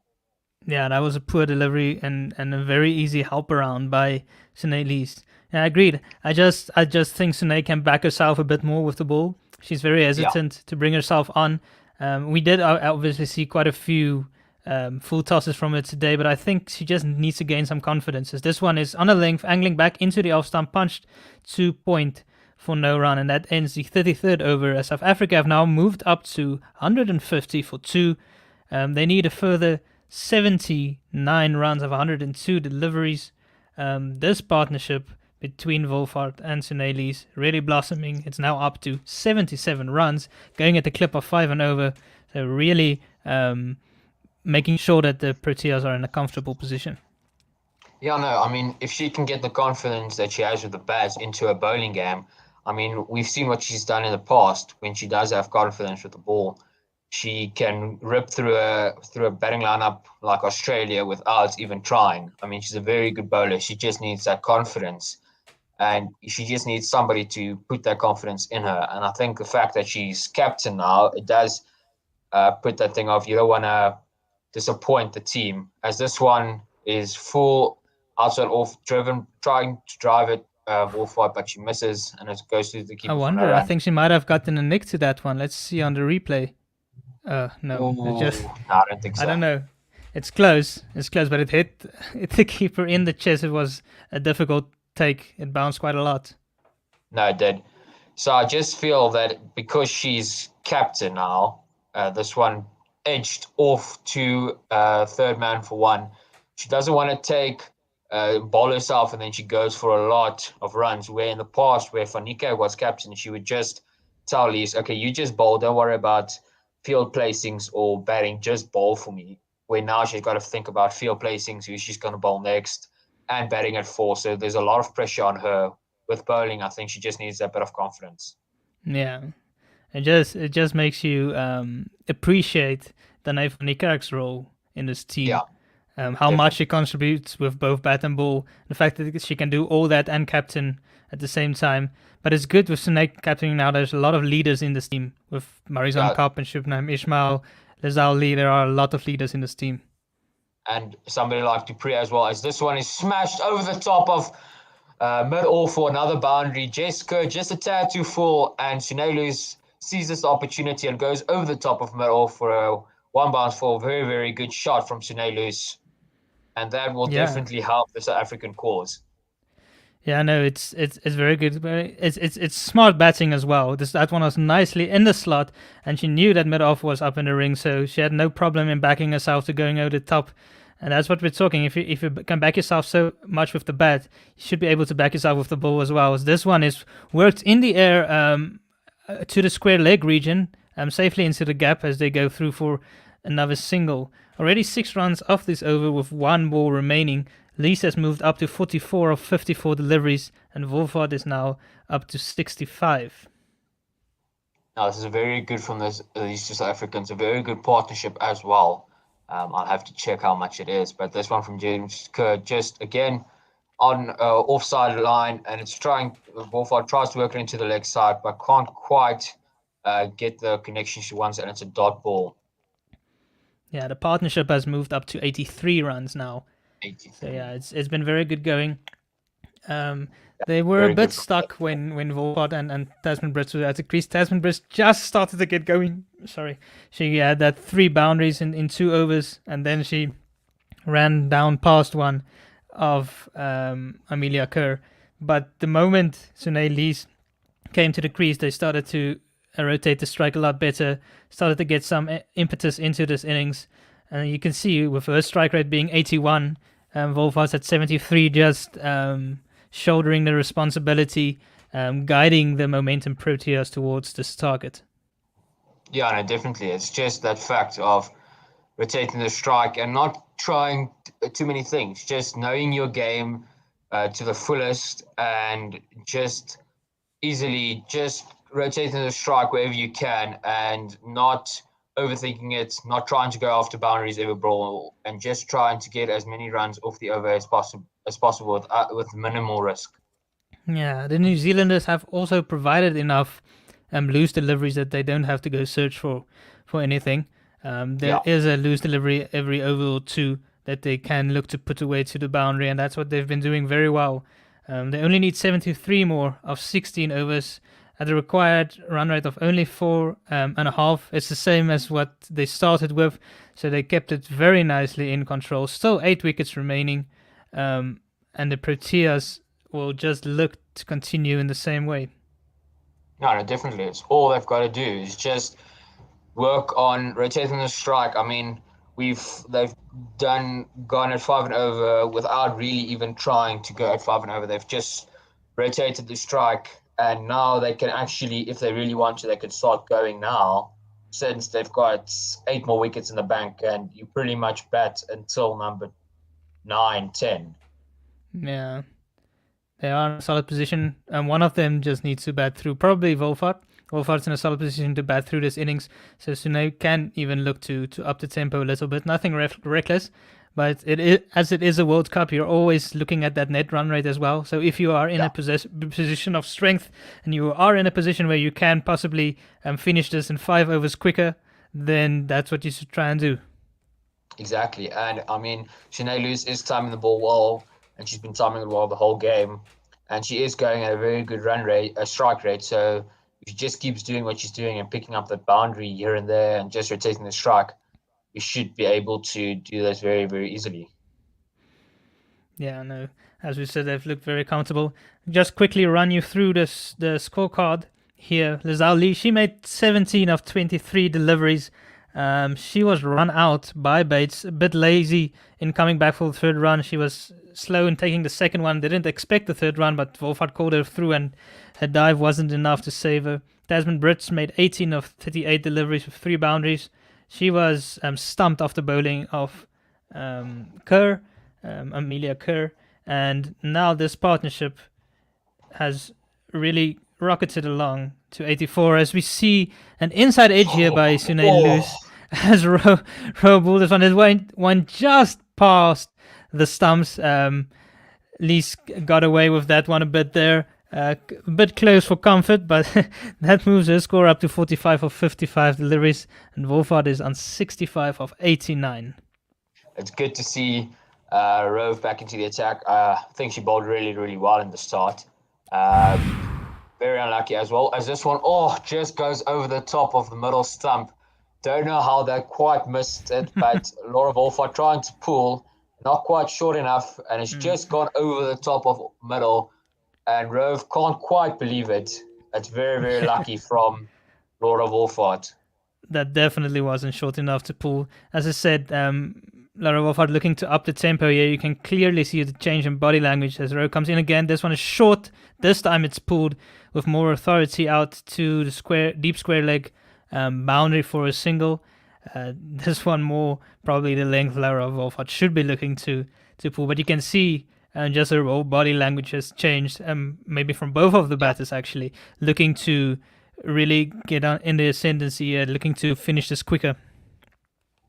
Especially for that net run rate. I mean, if you want to compete with Australia, you've got to be able to go at a bit of a quicker rate. I mean, Australia, I find it hard to believe that anybody's going to beat them in this World Cup. They've been very, very good the whole World Cup, absolutely blasting teams away. I think the only team that got close was England. So it's going to be, I can't see anybody really beating Australia, except if they have an off day. Yeah, that could be, as Rowe comes in again. This one is angled down the leg side. That will be another wide. Quite a few wides in this match so far. South Africa bowled quite a few as well, which was a bit disappointing. We went on the mark with our bowling we were for the first 9 overs when New Zealand only made 19 runs. Then there was the patch in the middle overs where it really was some wayward bowling, a lot of full tosses. The spinners weren't able to keep a lid of it. And then at the back end, the Proteas came back strongly. Rowe comes in again here. Full length delivery outside the off stump, swatted off the front foot, and a good dive to the right hand side there by Amelia Kerr at point to stop that one and prevent it going towards the boundary, and they won't get a single either. So very good work there for her, making sure they get the dot ball.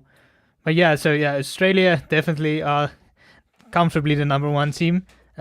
As Rowe comes in again, this one is just fuller of a length on middle and off. Just defended to the short cover there, or catching cover, if you will.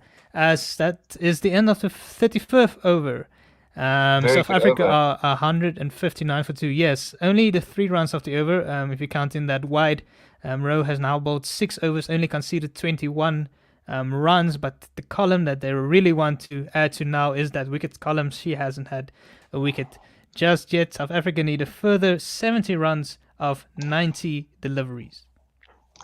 If I was, I think it's Amy Satterthwaite is the captain at the moment. I can't quite.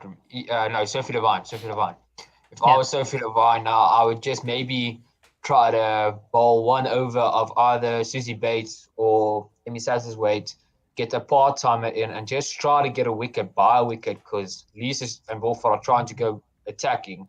If you can get a part-timer, they can think, okay, we're going after you, and then you can just pick up the wicket. As Amelia Kerr, this one outside off, and it is driven towards a backward point, third man area for no run, another dot ball. So I think they've just got to think a bit outside the box and try to make South Africa play, and not just wait for South Africa to just knock it around, as this one's also just knocked into the sweeper area for another single. They've got to make South Africa go after them, and maybe get them frustrated a bit.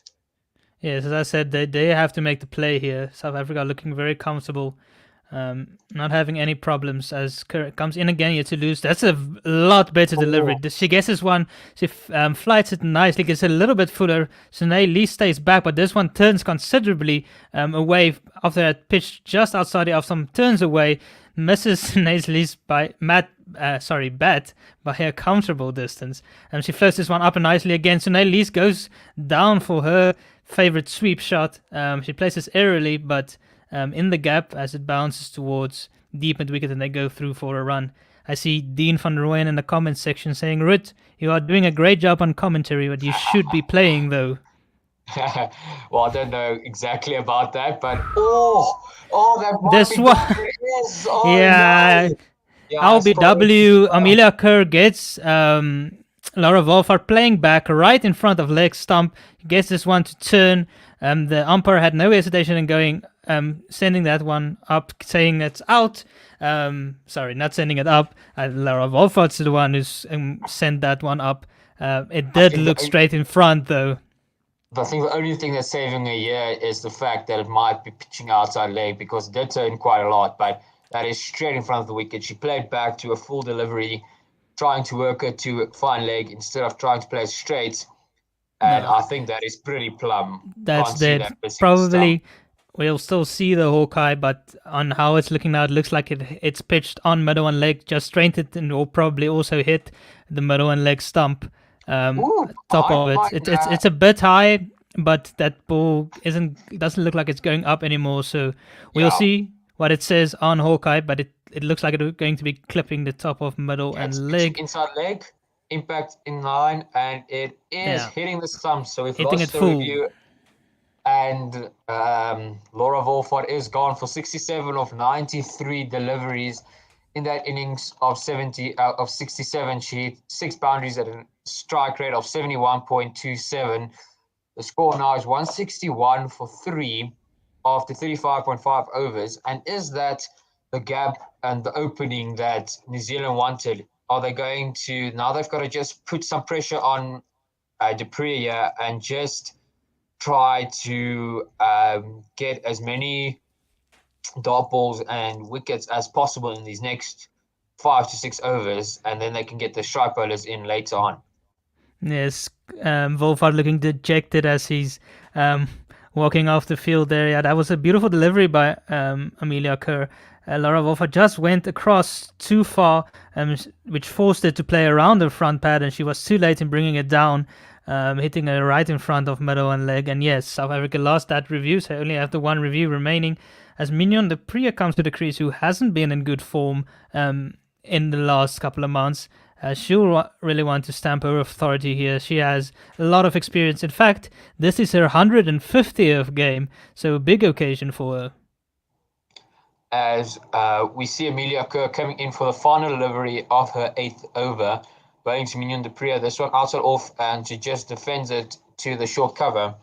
this is what's so good about Amelia Kerr. Even though she's been a bit expensive today, she still managed to pick up 2 very important wickets in the form of Wolfart and Brett, who are both looking dangerous. So she's been expensive, but she's always a wicket-taking bowler. She's like a Tabriz Shamsi. You can maybe go for a few runs, but you know they'll always take a wicket or two. And it's very important in games like this that you take wickets where you don't have a lot of runs on the board.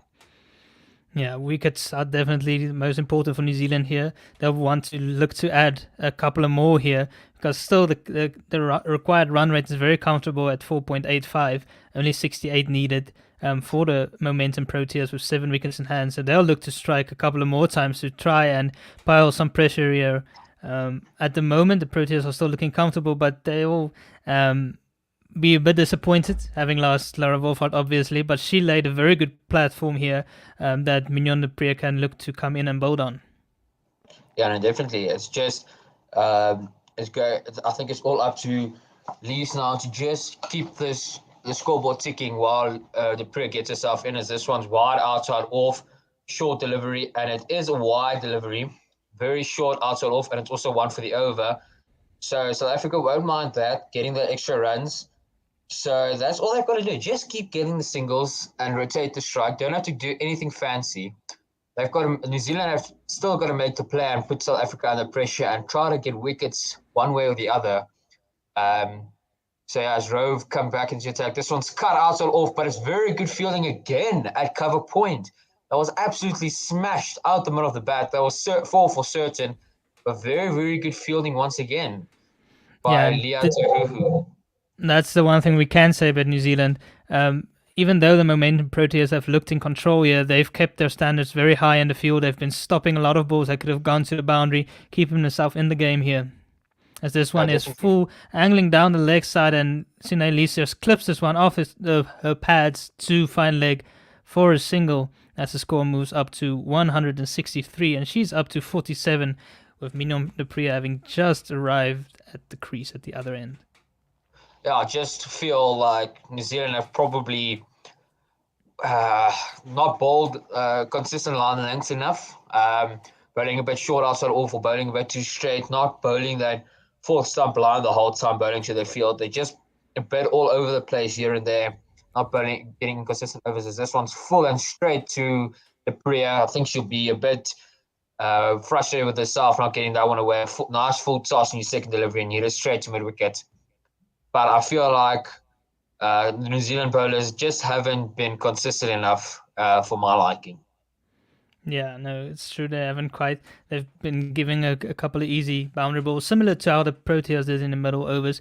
This one is a slower ball delivery, just a bit wider outside the off stump, dotted or defended into the point region, and they go through for a quick single as Mignon du Preez gets off the mark. Very good running again from the South African woman. Very good, from Sine Lees, sensing the opportunity for a run, and she's been very good with that, rotating the strike and sensing opportunities for singles this whole tournament so far. As there's one ball left in the 37th over, the score 164 for 3 is Rove into Lees. She cuts this one and it's straight to the sweeper fielder for 1. The score is 165 for 3 after 37. Sine Lees now moves on to 48 of 64 deliveries. Yeah, New Zealand needs to stop feeding Sine Lees there. She loves the cut shot. That's very easy for her. Lucky to only get away with a single there, but yeah, they need to get away from that area for Sine. She keeps the strike for the next over. Yeah, no, it's been a good showing from the Momentum Proteas again. They want to make this one a lot more comfortable than the last 3, where they don't want it to go down to the wire again. Yeah, but that's the thing about the Proteas that is so well bowled. Just got out past the outside edge of Sine Lees, not really, just enough turn, but that is a great delivery. Pitching on off stump, turning it just a little bit, and it is the keepers missed it, just gone past off stump, and they scamper through for a bye. So Kelly Martin will not be happy with that bye, as Amelia Kerr back into Mignon du Preez. This one full outside off, and it is edged towards backward point for no run. But I was saying that's very good from the Proteas in the fact that they've looked against England and against New Zealand. They've looked weaker on paper, but on the day they've really come out and shown that doesn't matter what you say on paper.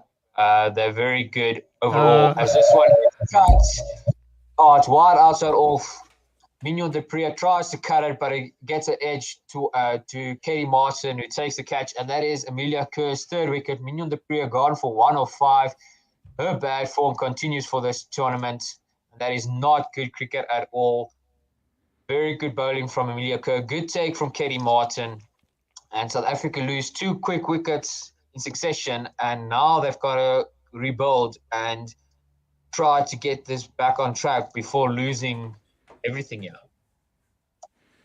We have a comment here saying if New Zealand lose, they can thank their captain for throwing away her wicket instead of being patient and batting out the innings. Only a great fielding effort will save them. This is from Lucky Barbara Barnes. Thank you, Lucky Barbara, for commenting. Please do continue commenting and do tweet us at Guerilla SA. We'd love to read out your tweets and your comments. As we see Marizanne Cup coming in, she's been excellent in this tournament. Yeah, as you said, Mignon de Pria, her poor run of form continues. It'll be very disappointing for her, especially in her 150th match. She would have wanted to make her mark here today. A couple of quick wickets gets New Zealand back into this game. South Africa is still very much in this, but it's never nice losing too quick. And another beautiful delivery by Amelia Kerr, again going just past the outside edge. She's really giving it some nice flight, lobbing it up for the batsman outside the off stump. They're continuing to poke at it with no real authority, and it continues to beat the batch. And the previous one, obviously taking the edge of Mignon de Pria as she looked to cut it. So yeah, it's very good bowling in front of Amelia Kerr.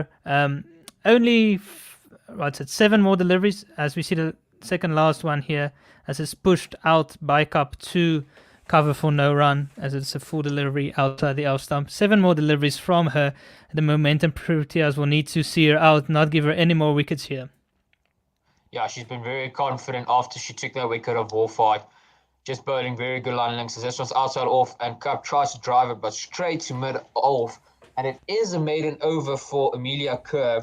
That is exactly what the New Zealand players would have wanted, as the score is 166 for 4, and all of a sudden South Africa needs 63 of 72, and is getting a lot closer than it should have 3-4 overs ago. So South Africa just got to rebuild, try to rotate strike, don't have to try and go for too many boundaries at the moment. Just try to rotate the strike and see Amelia Kerr's follow over through, and then try to just rotate strike as much as possible.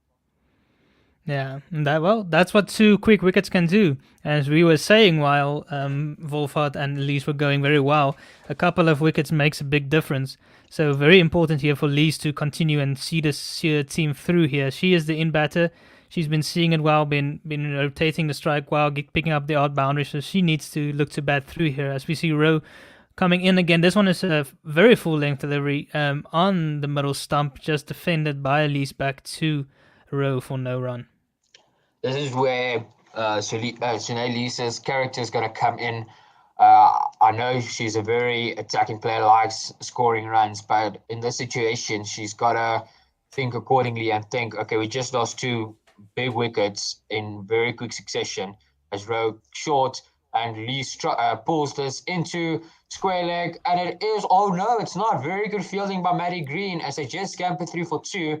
It is 50 up for Sinead Lees of 67 balls. She has batted very, very well in this inning so far with 4 boundaries. She's done very, very well, but she's just got to bat through yet, knowing that they lost 2 wickets. She can't go try smash everything now. She's got to bat accordingly and bat very, very responsibly. As Rowan again, this one on middle stump, work towards my wicket for no run. Yeah, you could see she didn't celebrate that 50 too much. She knows there's still a lot of work to do. But again, excellent fielding by the New Zealanders. They've been brilliant in the outfield. They've been stopping a lot of boundaries, making sure that they back up their bowlers. It looked like a certain 4, and then Maddie Green, we know, is a very, very good fielder, put in the dive and stopped it. As this one on middle stump, trying to work it to mid-on, gets an inside edge onto the toe, and no run again for Sunay Loose. So very good bowling from Rowe, good pressure bowling here from New Zealand, and all of a sudden, the run rate is creeping up to almost 6 and over, which is not what South Africa would have wanted 5 overs ago. Yeah, it is slowly but surely creeping up as Rowe comes in again. This one is again very full on the off stump, defended out to the cover region by Sunay for no run. Finally, New Zealand starting to put some pressure on the Proteas. It's been a long time coming. They haven't been able to power on many dot balls, but with those two wickets, things have really turned a bit, and the Proteas need to look to rebuild here. As Rowe comes in again, this one is a slower delivery just outside the off stump on a good length, defended out 2 point for no run. That's the end of the 39th over. South Africa are 168 for 4. They still need 61 runs now of only 66 balls. As we say, that 6 and over required rate is slowly creeping up, almost needing a run a ball now, as Kap has joined Lees, who's on north of 3 deliveries. So now Lees is on 50 of 71 deliveries.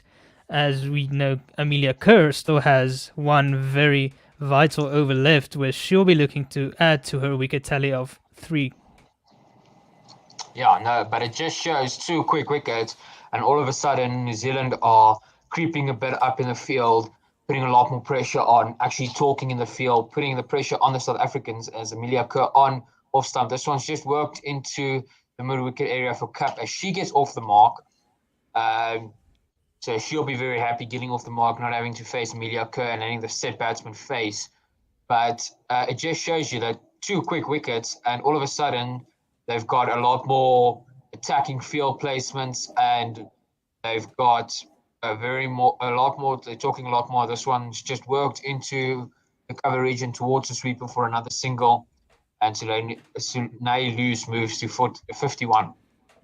Yeah, these are two of the Proteas' most experienced players in Lees and Kap, and they'll want to guide the rest of this chase, not leave it up to anyone else, as this one is full on mid on leg, just punched to mid on for no run by Marizon Kap. The score, they still need 59 of 64 balls here. Amelia Kerr keeping things very tight. She's running in here now, floats this one. And it just goes on with the arm. Marizon Kap looks to work it into the leg side. She just gets the outer part of her bat to it just in time. Almost a similar type of delivery that dismissed Laura Wolfhard, also going back to deep in her crease. This is very, very good bowling from Amelia Kerr. She's really found a rhythm here in the last 4 overs, and she's just bowling absolutely beautifully, giving it a lot of flight, getting the ball to turn. South Africans don't have an answer at the moment. They can't pick her. They can't pick the length. They've got no answer. They just want to get through this final ball of her spell. As she is coming into to Marizon Kap. This one outside off, and Kap just defends it, knowing that it's the last ball, and that is the end of the 40th over. The score is 170 for 4. South Africa still need a further 59 of 60 balls. And Amelia Kerr's spell is 3 for 50 in 10. As we welcome back Otto. Hey guys, sure. We seem to be intent on making the matches we play go down to the wire. Once again, a little bit of a wobble, but no reason to panic yet. Yeah, just Mimon de Pre letting us down. It would have been nice to get the 20 or a 30 from her today. Yeah, this is the point in the game where we turn it around in our bowling innings, in the Proteas bowling innings, where, as Rowe comes in, this one is full outside. So now Lees now nicks off, and she's gone as well. She's gone for 51. 3 quick wickets for New Zealand, and suddenly they are looking on top with 2 new batters at the crease. South Africa are now 170 for 5.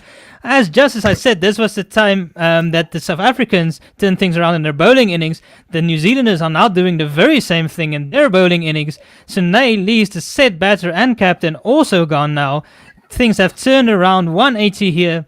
New Zealand piling the pressure on, in the outfield, and now getting two set batters and Mignon de Prier, and it will now be Marizon Cup and Chloe Tryon who look to lead the way here for the Proteas. Suddenly they need a runner ball, only 5 wickets remaining, and things are not looking as easy as it did 20 minutes ago.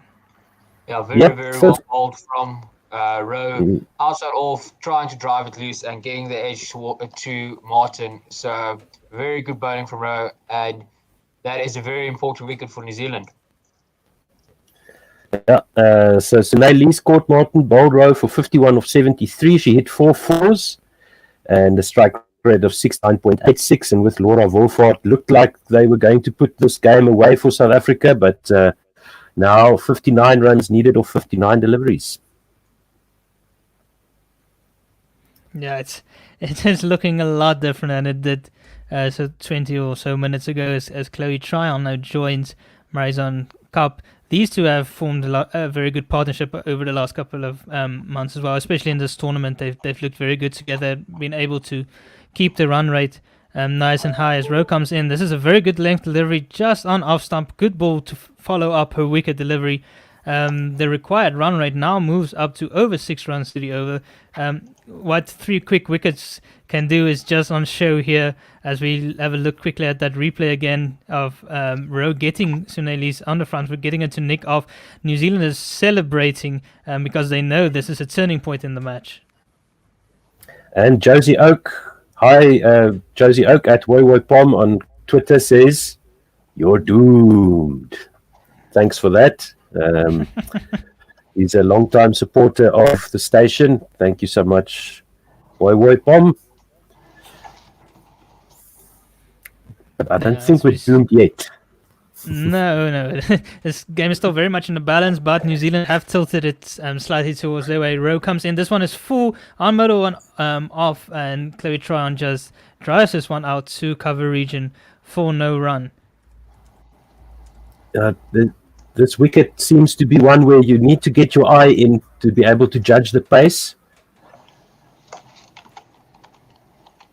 Yeah, it's South Africa 170 for 5 as Rowe runs in again here to Chloe Tryon. Short of length delivery. Oh, and she gets a bottom ace. It just barely misses the off stump. She survives that ball. Almost another wicket in the over. South Africa looking very nervy here. A chase that they were looking set to chase down comfortably. Things have turned around dramatically here in the last couple of overs. Okay, cheers, guys. I think my stint is done, and when I'm here, we keep losing wickets. So I think I'm going, so we might have a chance of winning this game.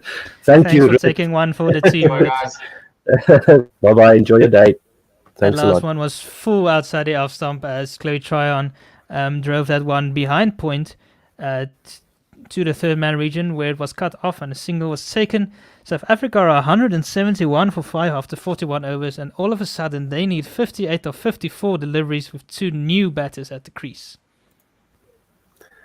Yeah, this is trying times now for Tryon and Cup, and let's see. They are experienced players, both of them, and they've been in this type of situation before. They took us over the line against England. This partnership between Cup and Tryon was pretty much the same type of situation. South Africa suddenly losing Wolfhard and Lees and de Prier, and then these two came together, put on a 50-odd run partnership. If they can get anywhere near that today, we'll get over the line. But they just need to get their eye in, give themselves a chance. Tryon has faced 5 deliveries, Cup has faced 8. And Amelia Kerr has finished bowling. And the last 6 overs, the Momentum Proteas have only made 12 runs and have lost 3 wickets. A complete momentum shift in this game as we now see a bowling change. Let's see. This one is bowled down the leg side by who's it that came in? Is it Frankie McKay? Frankie McKay, yeah. Yeah, she came in, and this first delivery going wide down the leg side. Suddenly, the wind predictor has shifted around dramatically. As we see the second delivery, full on, middle and off, and punched through the covers by Chloe Tryon convincingly. And this one is speeding away to the boundary for 4. A much needed boundary there by the Momentum Proteas, just to settle some nerves, as the win predictor just between 6 and 7 overs ago was 79% for the Proteas, has now suddenly shifted, and now it's 61% for the New Zealanders, according to it. Yes, and our listeners also are split about who's going to win. South Africa win, New Zealand win, says Mochanu. Dili Loser, I don't know how you pronounce that, says South Africa win. So thank you very much for that. Thank you for your comments. Yeah, what that boundary has done is brought the required rate back to a runner ball, just making it feel a little bit easier. Just they'll look up at the scoreboard and think, okay, so just a runner ball, we don't need to do anything rash. It's still under control as long as they can form a partnership here. A very important partnership here, with Cup having contributed significantly in the last game with both bat and ball, again contributing with the ball at the back end today. Mackay coming in here. This one is on the length, just turning him back in towards the off stump. Marizon Cup punches it off the back foot to mid off for no run. And we can see some nervous faces in the crowd there in Hamilton. This one is just chipped over mid-wicket, too deep mid-wicket for a single. Well worked there by Marizon, all under control. Yes, and so there's 7 runs off the over so far. A good over for South Africa. As you mentioned, a couple of overs going by, 6 overs going by with the run rate slowing down to a crawl. And these two getting their eye in, looks like. So let's hope they can stick together for another 5 or 6 overs. This one is short, turning in towards Chloe Tryon. She just punches this off the back foot in the gap between cover and mid off, and they jog through for an easy single. Yeah, a lot better over here. It's already 8 off it, with a delivery still remaining as they get their eye in. Try and build a new partnership here after that big partnership between Sune Luce and Lara Wolfhard. This one is slog swept by Marizon Cup, and it falls just short of the fielder at deep mid wicket. A very risky shot there by Marizon Cup, not going full out for it. Maybe in some way that worked in her advantage as it didn't carry. That ends the 42nd over as South Africa move up to 180 for 5. A bit heart in mouth stuff there from Marizon Cup. She moves up to 3 of 11. Tryon has started quickly. She's got 7 of 8 deliveries. Yeah, 9 runs off that last over, and now it's less than 50 runs to go for South Africa, 49 runs. New Zealand need 5 wickets. I don't think they might restrict South Africa, but they need wickets to do that. If these two stay together for a few more deliveries, they'll start to do what Wolfhard and Lees did and just rotate the strike, punish the bad deliveries, and get South Africa home. But there's still 48 balls to go as Cup faces Rowe. That's a good short length delivery. It went very high. Marizon Cup really had to reach for it over her head. She gets a bottom edge and it dribbles out to the square leg region. Not even off the square, but they do manage to complete a single. Yeah, and we see Rowe using the crease as well, putting her foot down way behind the line there, just trying to mess with the length and coordination and the timing of the batters. Yeah, Chloe Tryon now facing Rowe. This one full just outside the leg stump. Chloe works this one towards mid on, and they go through for another quick single. Good strike rotation here by the Momentum Proteas, and these two ladies is very important to keep that going. Not get any dot balls here. Just make sure that they keep ticking it over. The run rate is so in control as long as they do that and keep their wickets in hand. Yes, and like I said, that's exactly what Lees and Wolfhard did during their partnership, and that really seemed to rattle the New Zealand team. They started fiddling with their bowling changes and their fielding positions, and after this ball. This one was just full and punched down to mid on for no run. South Africa now need 47 of 45 deliveries. So it's just going back and forth, that run rate going above and below, 6 runs and over, 182 for 5.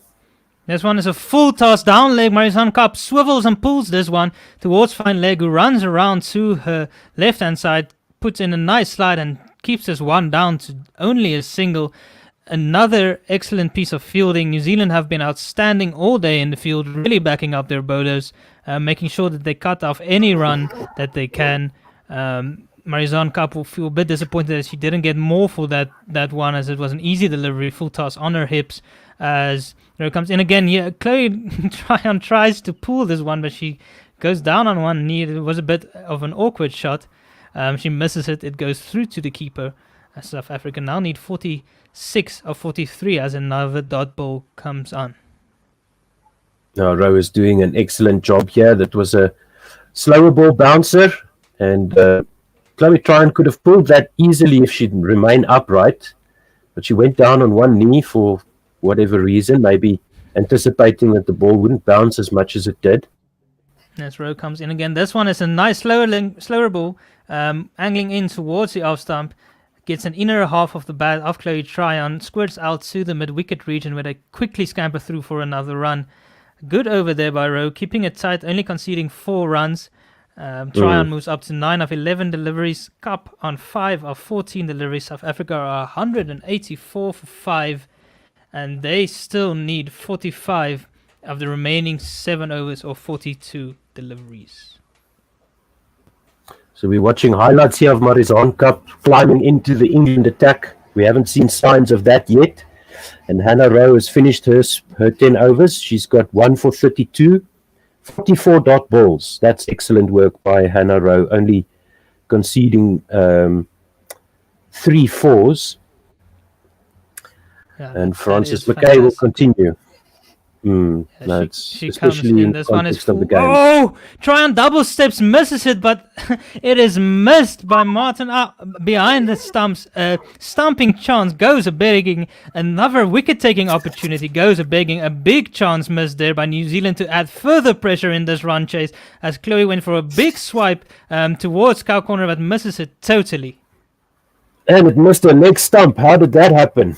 It just turned enough. This next one by McKay is on the length, turning towards Chloe's hips. She works it to deep square leg for a single, and the Proteas get away with one there. This is a very vital partnership, and these two will need to keep a calm head from here on out. Oh yes, no, you're 100% right. 44 needed for 40, 185 for 5. Third ball to come in the 44th over. Another tense finish. This one is full just outside the off stump, punched down the ground for a single by Marizanne Kapp. The New Zealanders can consider bringing a couple of fielders in just to try and get some dot balls out of the way here. Ask Tryon and Marizanne to go for the big shots, because another wicket or two here can really put New Zealand on the front foot. Oh, and that one went through the air just outside the reach of McKay, as we see the next delivery coming in now. Yeah, it's punched towards cover, and again they go for a quick single. This looks like it might be overthrows. It goes past the keeper, and they do indeed come back for a second run. First bit of poor fielding from New Zealand, apart from that missed stumping. All day they've been very good in the field, just conceding the extra run there. South Africa now need 41 of 38 deliveries, and that brings Chloe Tryon back on strike. That was an off-balance throw there from the cover fielder. Chloe Tryon comes down the crease, strikes this one very hard to mid-off, but another good piece of fielding to stop this one as they quickly run through for another single. 189 for 5, 1 ball to go in the 44th, 40 needed off 37. Geez, Chloe Tryon smoked that one, but straight to the fielder. She didn't have to move. She just had to go down and stop the ball from rolling past her. This one is full on mid-on leg and just worked down to mid-on again for a single. Ends up being a pretty decent over for the Proteas. I think they made 6 runs of that over. They now need 39 of 36 balls as they've moved up to 190 for 5, with Chloe Tryon on 13 of 15 deliveries just got away with a stumping opportunity. Marizanne Kapp hasn't quite got going yet. She's on 7 of 16 deliveries. And we see once again another very tight match in this Women's World Cup that has been full of them and has been very entertaining to watch. I've missed a few games, but I haven't seen a comfortable win by any team yet. I haven't watched all of them. Of course, all South Africa's games have been close.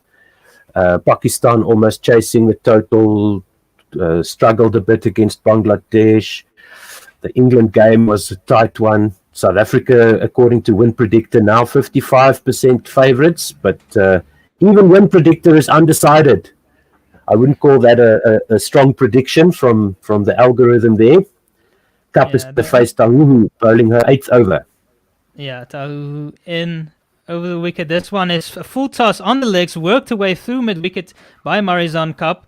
They'll look to come back for a second run, and they do. They do scamper back for 2.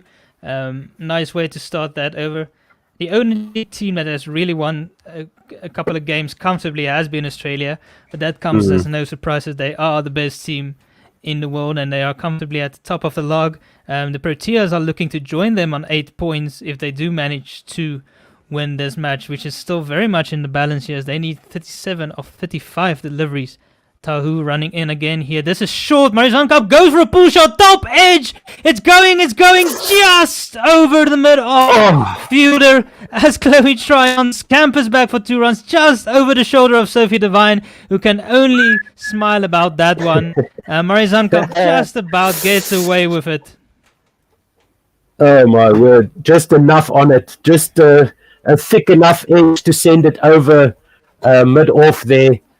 And Sophie Devine, extra half a step, and she would have caught that. She had her hands outstretched, but couldn't get to it. This next delivery is full just outside of some, defended by Marizanne Kapp this time. Not taking any chances with that one, just defended 2 point. South Africa need 35 of 33 balls. As I said earlier, they don't really need anything rash, but both Marizanne Kapp and Chloe Tryon has looked to hit a couple of big shots and gotten away with a stumping, and now this one just clearing the mid-off region as who runs in again here. This one is full on the leg, angling down the leg side. They're scampering back for a second run. They need to be very quick. Marizanne puts in a dive. Luckily, the throw isn't quite on target as she makes the crease. They're taking a couple of risky runs and taking a couple of risky shots as well here.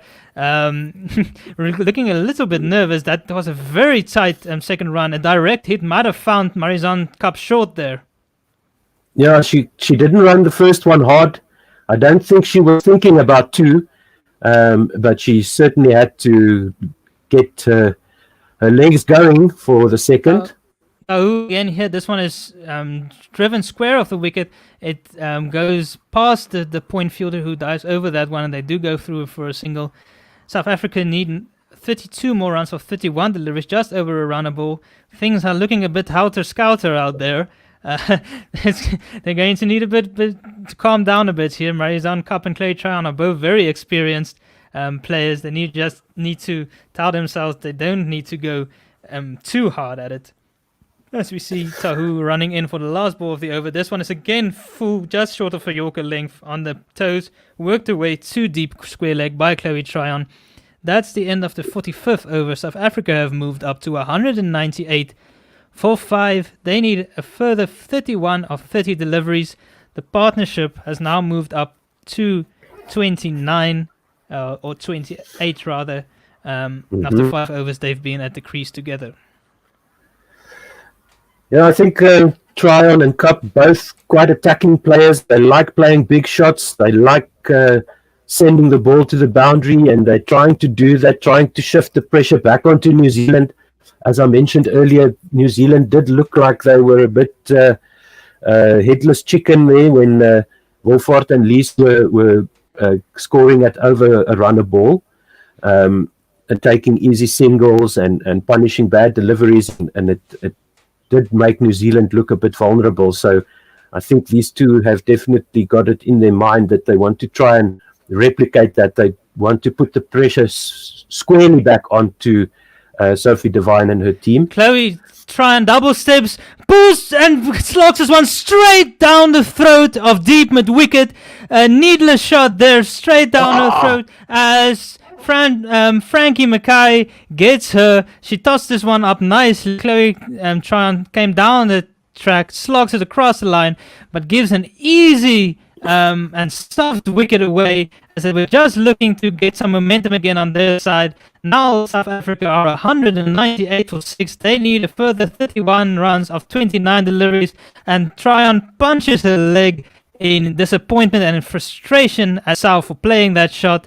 This is going to need a new player coming to the crease in Trisha Chetty, and again they'll have to look to rebuild to score these final 31 runs.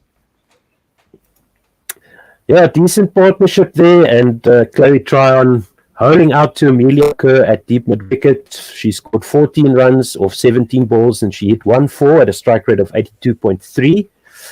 So Trisha Chetty, also super experienced player. She's one of the long-serving members of this team, along with Marizon Cup now trying to make it over the line, and South Africa need 31 runs from 29 balls. The momentum. Sorry. No, the momentum Proteas just can't seem to do things the easy way in this tournament. They were comfortable needing 90 of 120 balls with both Lees and Wolfhard going nicely. Now 4 wickets. Suddenly they need 30 of 28 runs, 28 deliveries. Still not a high required run rate. Not a required shot from Chloe Tryon, giving an easy wicket to New Zealand, who are really pumped now. They know they are right in this game. Yes, that's swinging back in New Zealand's favour with that Chloe Tryon wicket, and you could see as she was watching the ball fly through the air into the hands of Amelia Kerr, apologising to Marizon Cup, hitting her own leg with her fist. Pretty much a replay of the previous match. She also threw a wicket away a little bit there. As this one is flighted, but a full toss that Trisha Chetty just works to deep square leg for a single. I know she has a very calm head and she's very good at rotating the strike. This situation is probably almost the ideal batter you want to come in to accompany Marizon Cup, who needs to keep doing the same thing as well, not go the route that Chloe Tryon did, as she punches this one or drives this one down too long on for a single. It's still, even with 6 wickets down, even with the 4 quick wickets in the last 10 or so overs, still the momentum Proteas should see this one over the line. They need a further 28 of 26 balls. They just need some calm heads, as I said. Chloe Tryon did not show a calm head with her shot there, as Trisha Chetty works this full-length delivery again to deep square leg for a single. So 200 up for South Africa in the 46th over, and Marizon Cup and Trisha Chetty, 246 ODIs between them. 122 for Marizon and Trisha Chetty on 124. Yeah, this one is full and punched back by Marizon Cup, and Frankie Mackay was very quick. Thought very quick there. She tried to run Trisha Chetty out at the non-striker, and she flicked that one backhanded. And if she hit, no, I do think Chetty would have just come back. But very good thinking there by Mackay, and also a good over. Still a further 27 runs required of 24 deliveries, so the 4 overs, as Trisha Chetty has joined Marizon Cup. She's on 2 of 2. Marizon Cup is on 16 of 24. And things are once again going down the wires. No, I don't enjoy this at all. But hopefully South Africa can fight back here. New Zealand are in control here. Some of their best bowlers have bowled a lot of 10 overs, but they've still got Jess Kerr, Sophie Devine herself, and of course Frankie Mackay, who's just taken the wicket there of Chloe Tryon in that last over. Yeah, and Leah Tahu, who also has a wealth of experience, and she who bowls this one on a length, angling down leg side, just worked away to fine leg for a single by Chetty. It's two experienced players for the Momentum Proteas, experienced players for the New Zealanders, and it's going to come down to who is going to keep the calmer head. I keep coming back to that, but who is going to remain calm and see this through? New Zealand need a couple of wickets. The Momentum Proteas really don't need that much. It's 26 of 23, but it's getting very tight once again. And this one is short, down leg side. Marizon Cup swivels, pulls this one, too fine leg for a very, very welcome boundary. Suddenly, the score moves on to 207, and they need a further 22 of 22 balls. Comes back down to a runner ball. This Marizon will say thank you very much for this one. A very easy ball down the leg side. Liatau will be very disappointed in herself, giving that easy one away there. Sophie Devine also looking a bit bemused. Yeah, and that's the 600th four in the tournament. So, This 22 one from 22. is short. Marizon Cup pulls it powerfully between mid-wicket and deep square leg, and it goes to the boundary for another one. Back-to-back boundaries, as South Africa now only need 18 of 21 deliveries. Really the over that they needed. Marizon Cup putting South Africa back in front here. Their noses are in front. Need less than a runner ball. Just need some calm heads here. 3009 says, take singles, still 20 runs left. Marizon Cup said, no, I'll club 2 fours and then we can see where we go from there. This is a nice full-length delivery on leg stump, middle and leg, that Marizon just defends down to mid-on for no run. 18 needed of 20 balls. Things tight again, but this over really putting a dent in the chase. So exactly what the Proteas needed. 2 balls remaining in this over. They need to see it out, maybe get a couple of runs here, but lose no further wickets to remain in front. Yes, this one is full and wide. Marizon Cup reaches out for it, and it is not called a wide. Liatahu just getting away with this one. The umpire judging that to be just within the guidelines, so it will be a dot. Yeah, very close there. Marizon Cup looking up at the umpire. She tried to reach for that delivery wide outside off stump and couldn't quite get back to it. 18 needed of 19. This one is short and rising as Cup tries to cup. She tries to cut this one towards the point region, but she misses. Not doing her name justice, but she's on 24 of 29. 2 crucial boundaries in that over. The run rate is now again climbed back up to a runner ball, which should still be quite comfortable. Yeah, Anis saying my reaction to the boundary was priceless. Thank you, Anis. It's a nervous laugh on this side, I can tell you that much. 18 needed of 18 of the last 3 overs, and we see the partnership breakdown here for New Zealand. They just had 2 big partnerships, and then the rest were quick wickets at the end there. Halliday and Devine 30-run partnership, Green and Devine 80 runs, and then the second wicket partnership also 81. So it's pretty much a mirror image here, but the only difference is that Cup, Tryon and Chetty are proving a stiffer resistance at the end here. 61% says win predictor is South Africa's chance of winning this as Frankie Mackay continues. No, Trisha Chetty goes for the big shot needlessly, skies it right into the air, and Frankie Mackay catches this on court and board as she hits the stumps as well, but she catches it safely. A needless big shot from Trisha Chetty, who I just said has a calm head and should look to just rotate the strike and give Marizon Cup the strike. She goes for the big slog sweep straight up into the air. Again, a needless dismissal. The Momentum Proteas are really not doing themselves any favors here, as she's gone for 3 or 4 deliveries. They need 18 of 17 deliveries, and someone please stick around with Marizon Cup. Yeah, Ray PMB, some laughing, crying emojis there.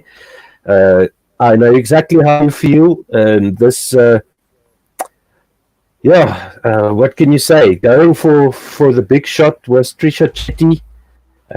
Maybe trying to emulate Marizanne Cup, but just misjudging it, getting a decent top edge, and Frankie McKay just stood at the bowler's end behind the crease and caught it right next to the wickets. That's how steep that ball went up into the air. So she took 2 steps to her right after finishing her delivery and took the catch. Well done there to McKay. She's got 2 for 39 now in her 8th over. Shabnim Ismail has now joined Marizanne Cup, who's on strike. This is a full-length delivery that Marizanne Cup punches down to mid-on. Mid-wicket tries to cut it off, but just isn't able to, and they get through for a single. Now on 17 of 16 bowls, Frankie McKay will enjoy bowling to the left-handed Ismail, the only left-hander in the Momentum Proteas lineup, with Laurel Goodall not currently playing. Ismail did see the Momentum Proteas home in that last over in the previous match, and Marizanne Cup really needs her to stick around here, not play any rash shots as the last 2 batters have done. Really put the side under pressure needlessly. Frankie Thursday09 also saying. Frankie McKay is coming through and around now. She gives this one nice air, just punches down the ground by Ismail, who calls Marizanne Cup through for a single. She has to put the skate on, as she was slow to start off with, but she goes through the run. A semi-appeal there, but she didn't change the line, so nothing should come of it. The umpire looks like he's sending it upstairs. Not sure what for. She was comfortably home, so I'm not sure why. Yeah, just maybe checking for the line that she ran, I think. Maybe checking if she did get something down on the ground. And Thursday09 on YouTube saying, so Marizanne's definitely got her foot on the crease, behind the crease, so that's not out. Thursday09 saying, no patience by the batters. 100% agree. It's a nervy-looking tail end of the innings batting here by South Africa. Yeah, still, even now, they're 7 wickets down. They still only need just over a run a ball. It has been a disappointing showing by Chloe Tryon, who should really have seen this one through, and then Trisha Chetty as well, both going for needless slogs. And Mignon du Preez as well. It's disappointing she only managed a single, but at least it wasn't a wild shot. She went for a cut an edge. It's still a bit understandable, but these last 2 were really needless. This one is floated into middle on leg for no run, as it's defended to mid-wicket. Now South Africa need 15 of 13 deliveries. Come on, South Africa, be stronger together, says Aldrin April on Facebook. Thanks for that, Aldrin. And then Fergie09 says, Cup stays till the last ball, they win. I agree with that. I think Cup unless is the all key the others here. go out. Of course. Ismail double steps, he flicks this one towards mid-wicket for a single, and she will keep the strike. South Africa now move up to 215 for 7 after 48. 2 overs remaining, or 12 balls. They need 14 runs. It's down to Cup and Ismail now to try and see the Proteas through here. Once again, it's going down to the last delivery, it looks like. Unless Shabnim Ismail gets another bad ball and manages to swat one over the boundary for 4, like she did against England. It was pretty much the same stage. And Ray PMB rightly asks, how will the Proteas win against the Aussies when they are taking so much effort to chase 230? Need to aim for 270 minimum against the Aussies.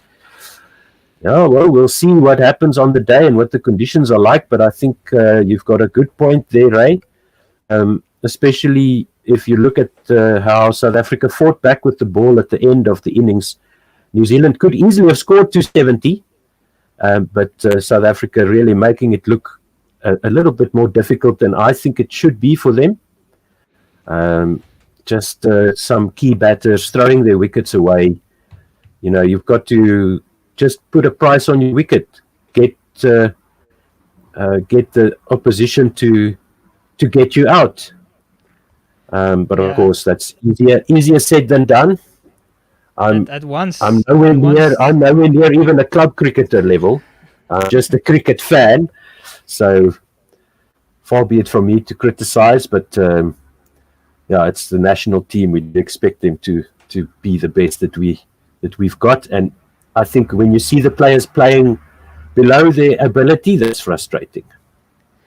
Ishmael slogs this one over mid-wicket into the gap. Will they look to come back for the second? They do. They run quickly through. Hopefully Ismail's toe is all right. She's really testing it out there. She pulled this one nicely in the air into the gap. They now need 12 of 11 deliveries. At one stage, the Proteas were 160 for 2 in the 36th over. They are now 217 for 7. A dramatic collapse and really making things difficult for themselves again. But still within their reach. 12 needed off 11. So that throw that came in from the boundary there, hitting Shabnim Ismail on the helmet, and she's got to go through this concussion protocol now. So that is 33 for 2 in the last 5 overs. So even though the wickets have been falling, it has been, while the runs are flowing. So let's see, what can South Africa do here? There's a bit of a conference going on there. Sophie Devine and 2 of the other players, they're talking at the top of the mark for Devine as she will continue with her 5th over, putting herself into bowl here at Shabnim Ismail and Marizan Cup. 217 for 7. Shabnim Ismail facing 12 needed off 11. Second ball to come in the 49th over. Yeah, Sophie Devine running in here around the wicket, and Ismail also goes for a big shot, completely misses it, and is clean bowled. There are no calm heads in this Momentum Proteas lineup apart from Marizan Cup, it seems. All are going for the glory shots. None are willing to stick it out with Marizan Cup, which is the call of the hour. She is dismissed now for 4 or 5 deliveries, a wild swing. Marizan Cup is just standing at the other end and watching all her partners needlessly throwing their wickets away. She's on 26 of 31 deliveries, and the Proteas need a further 12 runs of 10 balls, and they desperately need Marizan Cup to get on strike. Yes, Ayabonga Kaka coming to the wicket. She's not completely useless. I have seen her get back to ball a few times. Aldrin April made the best team win, he says, crying. And then Ray PMB says, Alana King bats at 8 for Australia, and if Alyssa Healy fires 280 is very much possible. Yes, already looking forward to the clash against Australia. First, we need to see if we can get past New Zealand to get some confidence. That win over England was very emotional for a lot of players in the team. First time in 20 years that South Africa have beaten England in a World Cup ODI, and Fergie09 says the helmet broke, disturbed Shabnim Ismail. Sophie Devine to Ayabonga Kaka, wide outside off stump. Yeah, that wide off stump goes through. She misses it, and it's no run. Another dot ball again. Still, Marizan Cup cannot find the strike. They need a further 11 of 8 balls, and Marizan Cup desperately needs to get strike here to try and still see the Proteas home. Yes, indeed.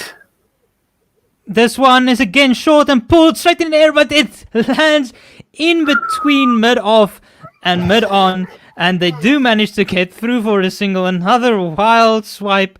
As South Africa now need 11 of 8 balls, Marizan Cup will need to take full responsibility for these runs remaining, because clearly none of the other batters can be trusted at the moment.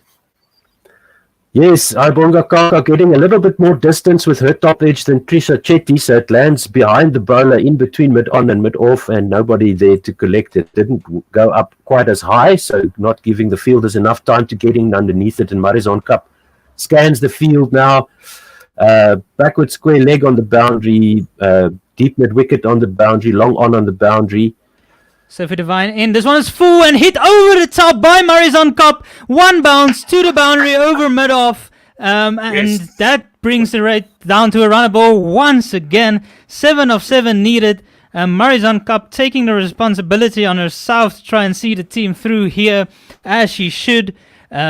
She'll want to look to retain the strike, probably look for a single off this last delivery. That is what's needed right now, as she can't leave the strike up to the other batters for the final over. Yeah, and Double Nelson is on the board. 2 wickets to go, 44s in the match so far, 7 needed from 7. And that is so close. Sophie Devine had no protection on the boundary on the offside. She's sending long off back down to the boundary now, mid long on the boundary, deep mid wicket and square leg on the boundary as she comes in again. This one is full and punched down too long off for an easy single for Marizon Cup. Exactly what she would have been looking for. 6 required of 6 of the final over. She will be on strike. A very, very similar requirement and match to the one against England. At least this time Marizon Cup is still in, and she'll look to see the team through here. Another tight game for the Proteas. Yes, indeed. Marizon Cup managing to get on strike. As we see Matabata class padded up, ready to go. She looks calm. So that's a good sign. It's never nice to see the batters in the change room getting nervous. Bonga Kaka and Marizon Cup having a discussion in the middle of the pitch. And now we'll see who's going to bowl the final over. It's going to be Frankie McKay with the ball in her hand. Yeah, it's a big call. The off spinner to bowl the last over. Very, very big call. But she has taken both the wickets of Chloe Tryon and Trisa Chetty in the last couple of overs. So it does make sense to back her. It's been a bit more difficult to hit the spinners of New Zealand in this match so far.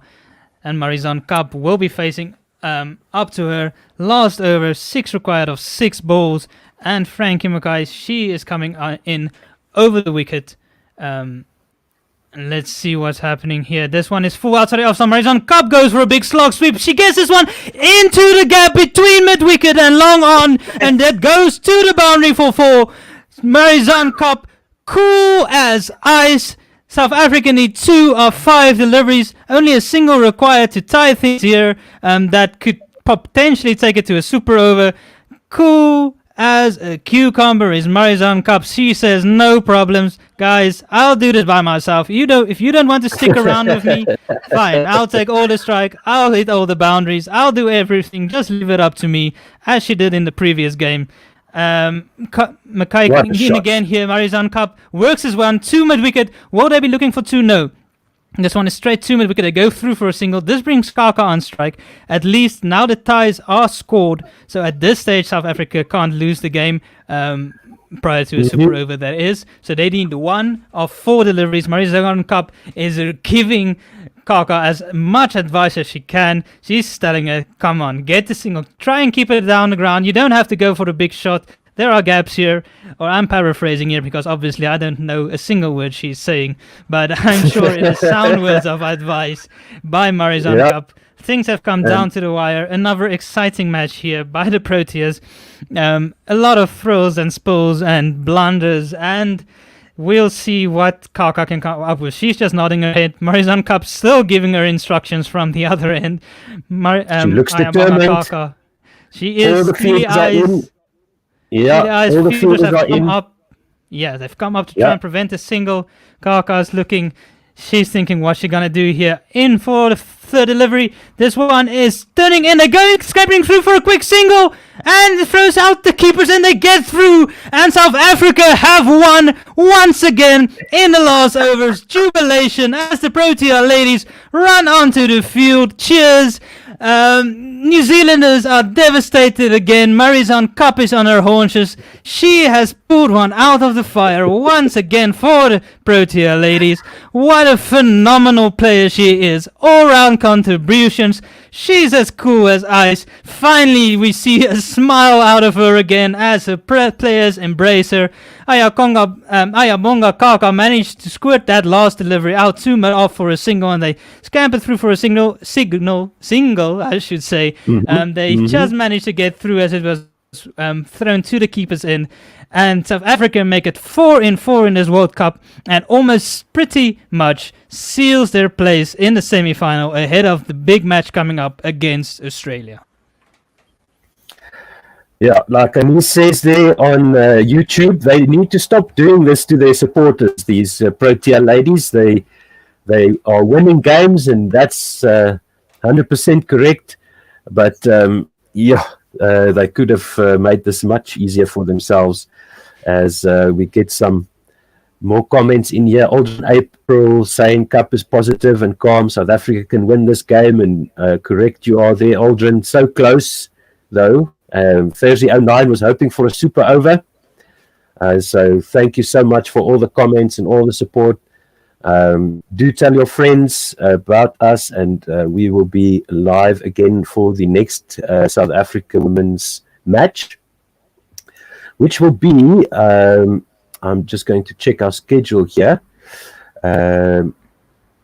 so that I can tell you when to listen out for us. But the best way to keep track of what we're doing is to subscribe to our YouTube channel and hit the notification button, and you'll be notified when we go live on air.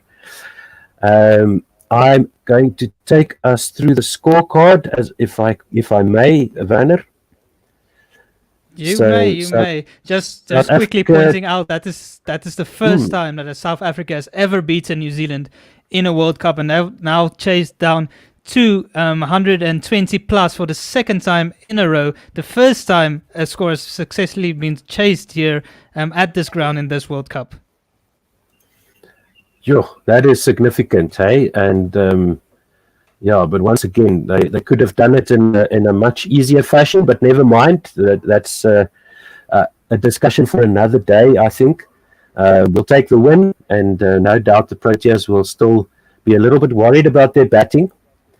As in chasing 229, Lizelle Lee and Laura Wolfhard opened the batting.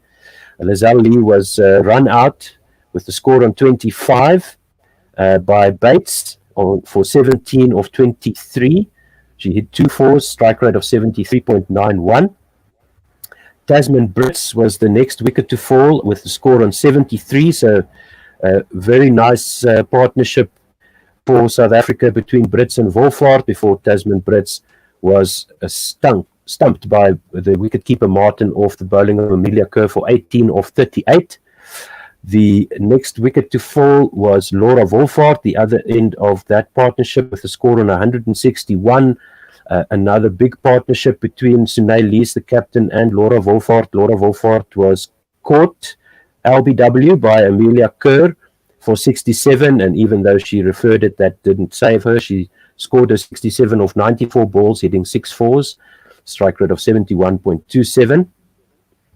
Next wicket was Mignon de Pree. Soon afterwards, 166 was the score when Mignon de Pree was caught behind by Martin off the bowling of Amelia Kerr for 1 of 5.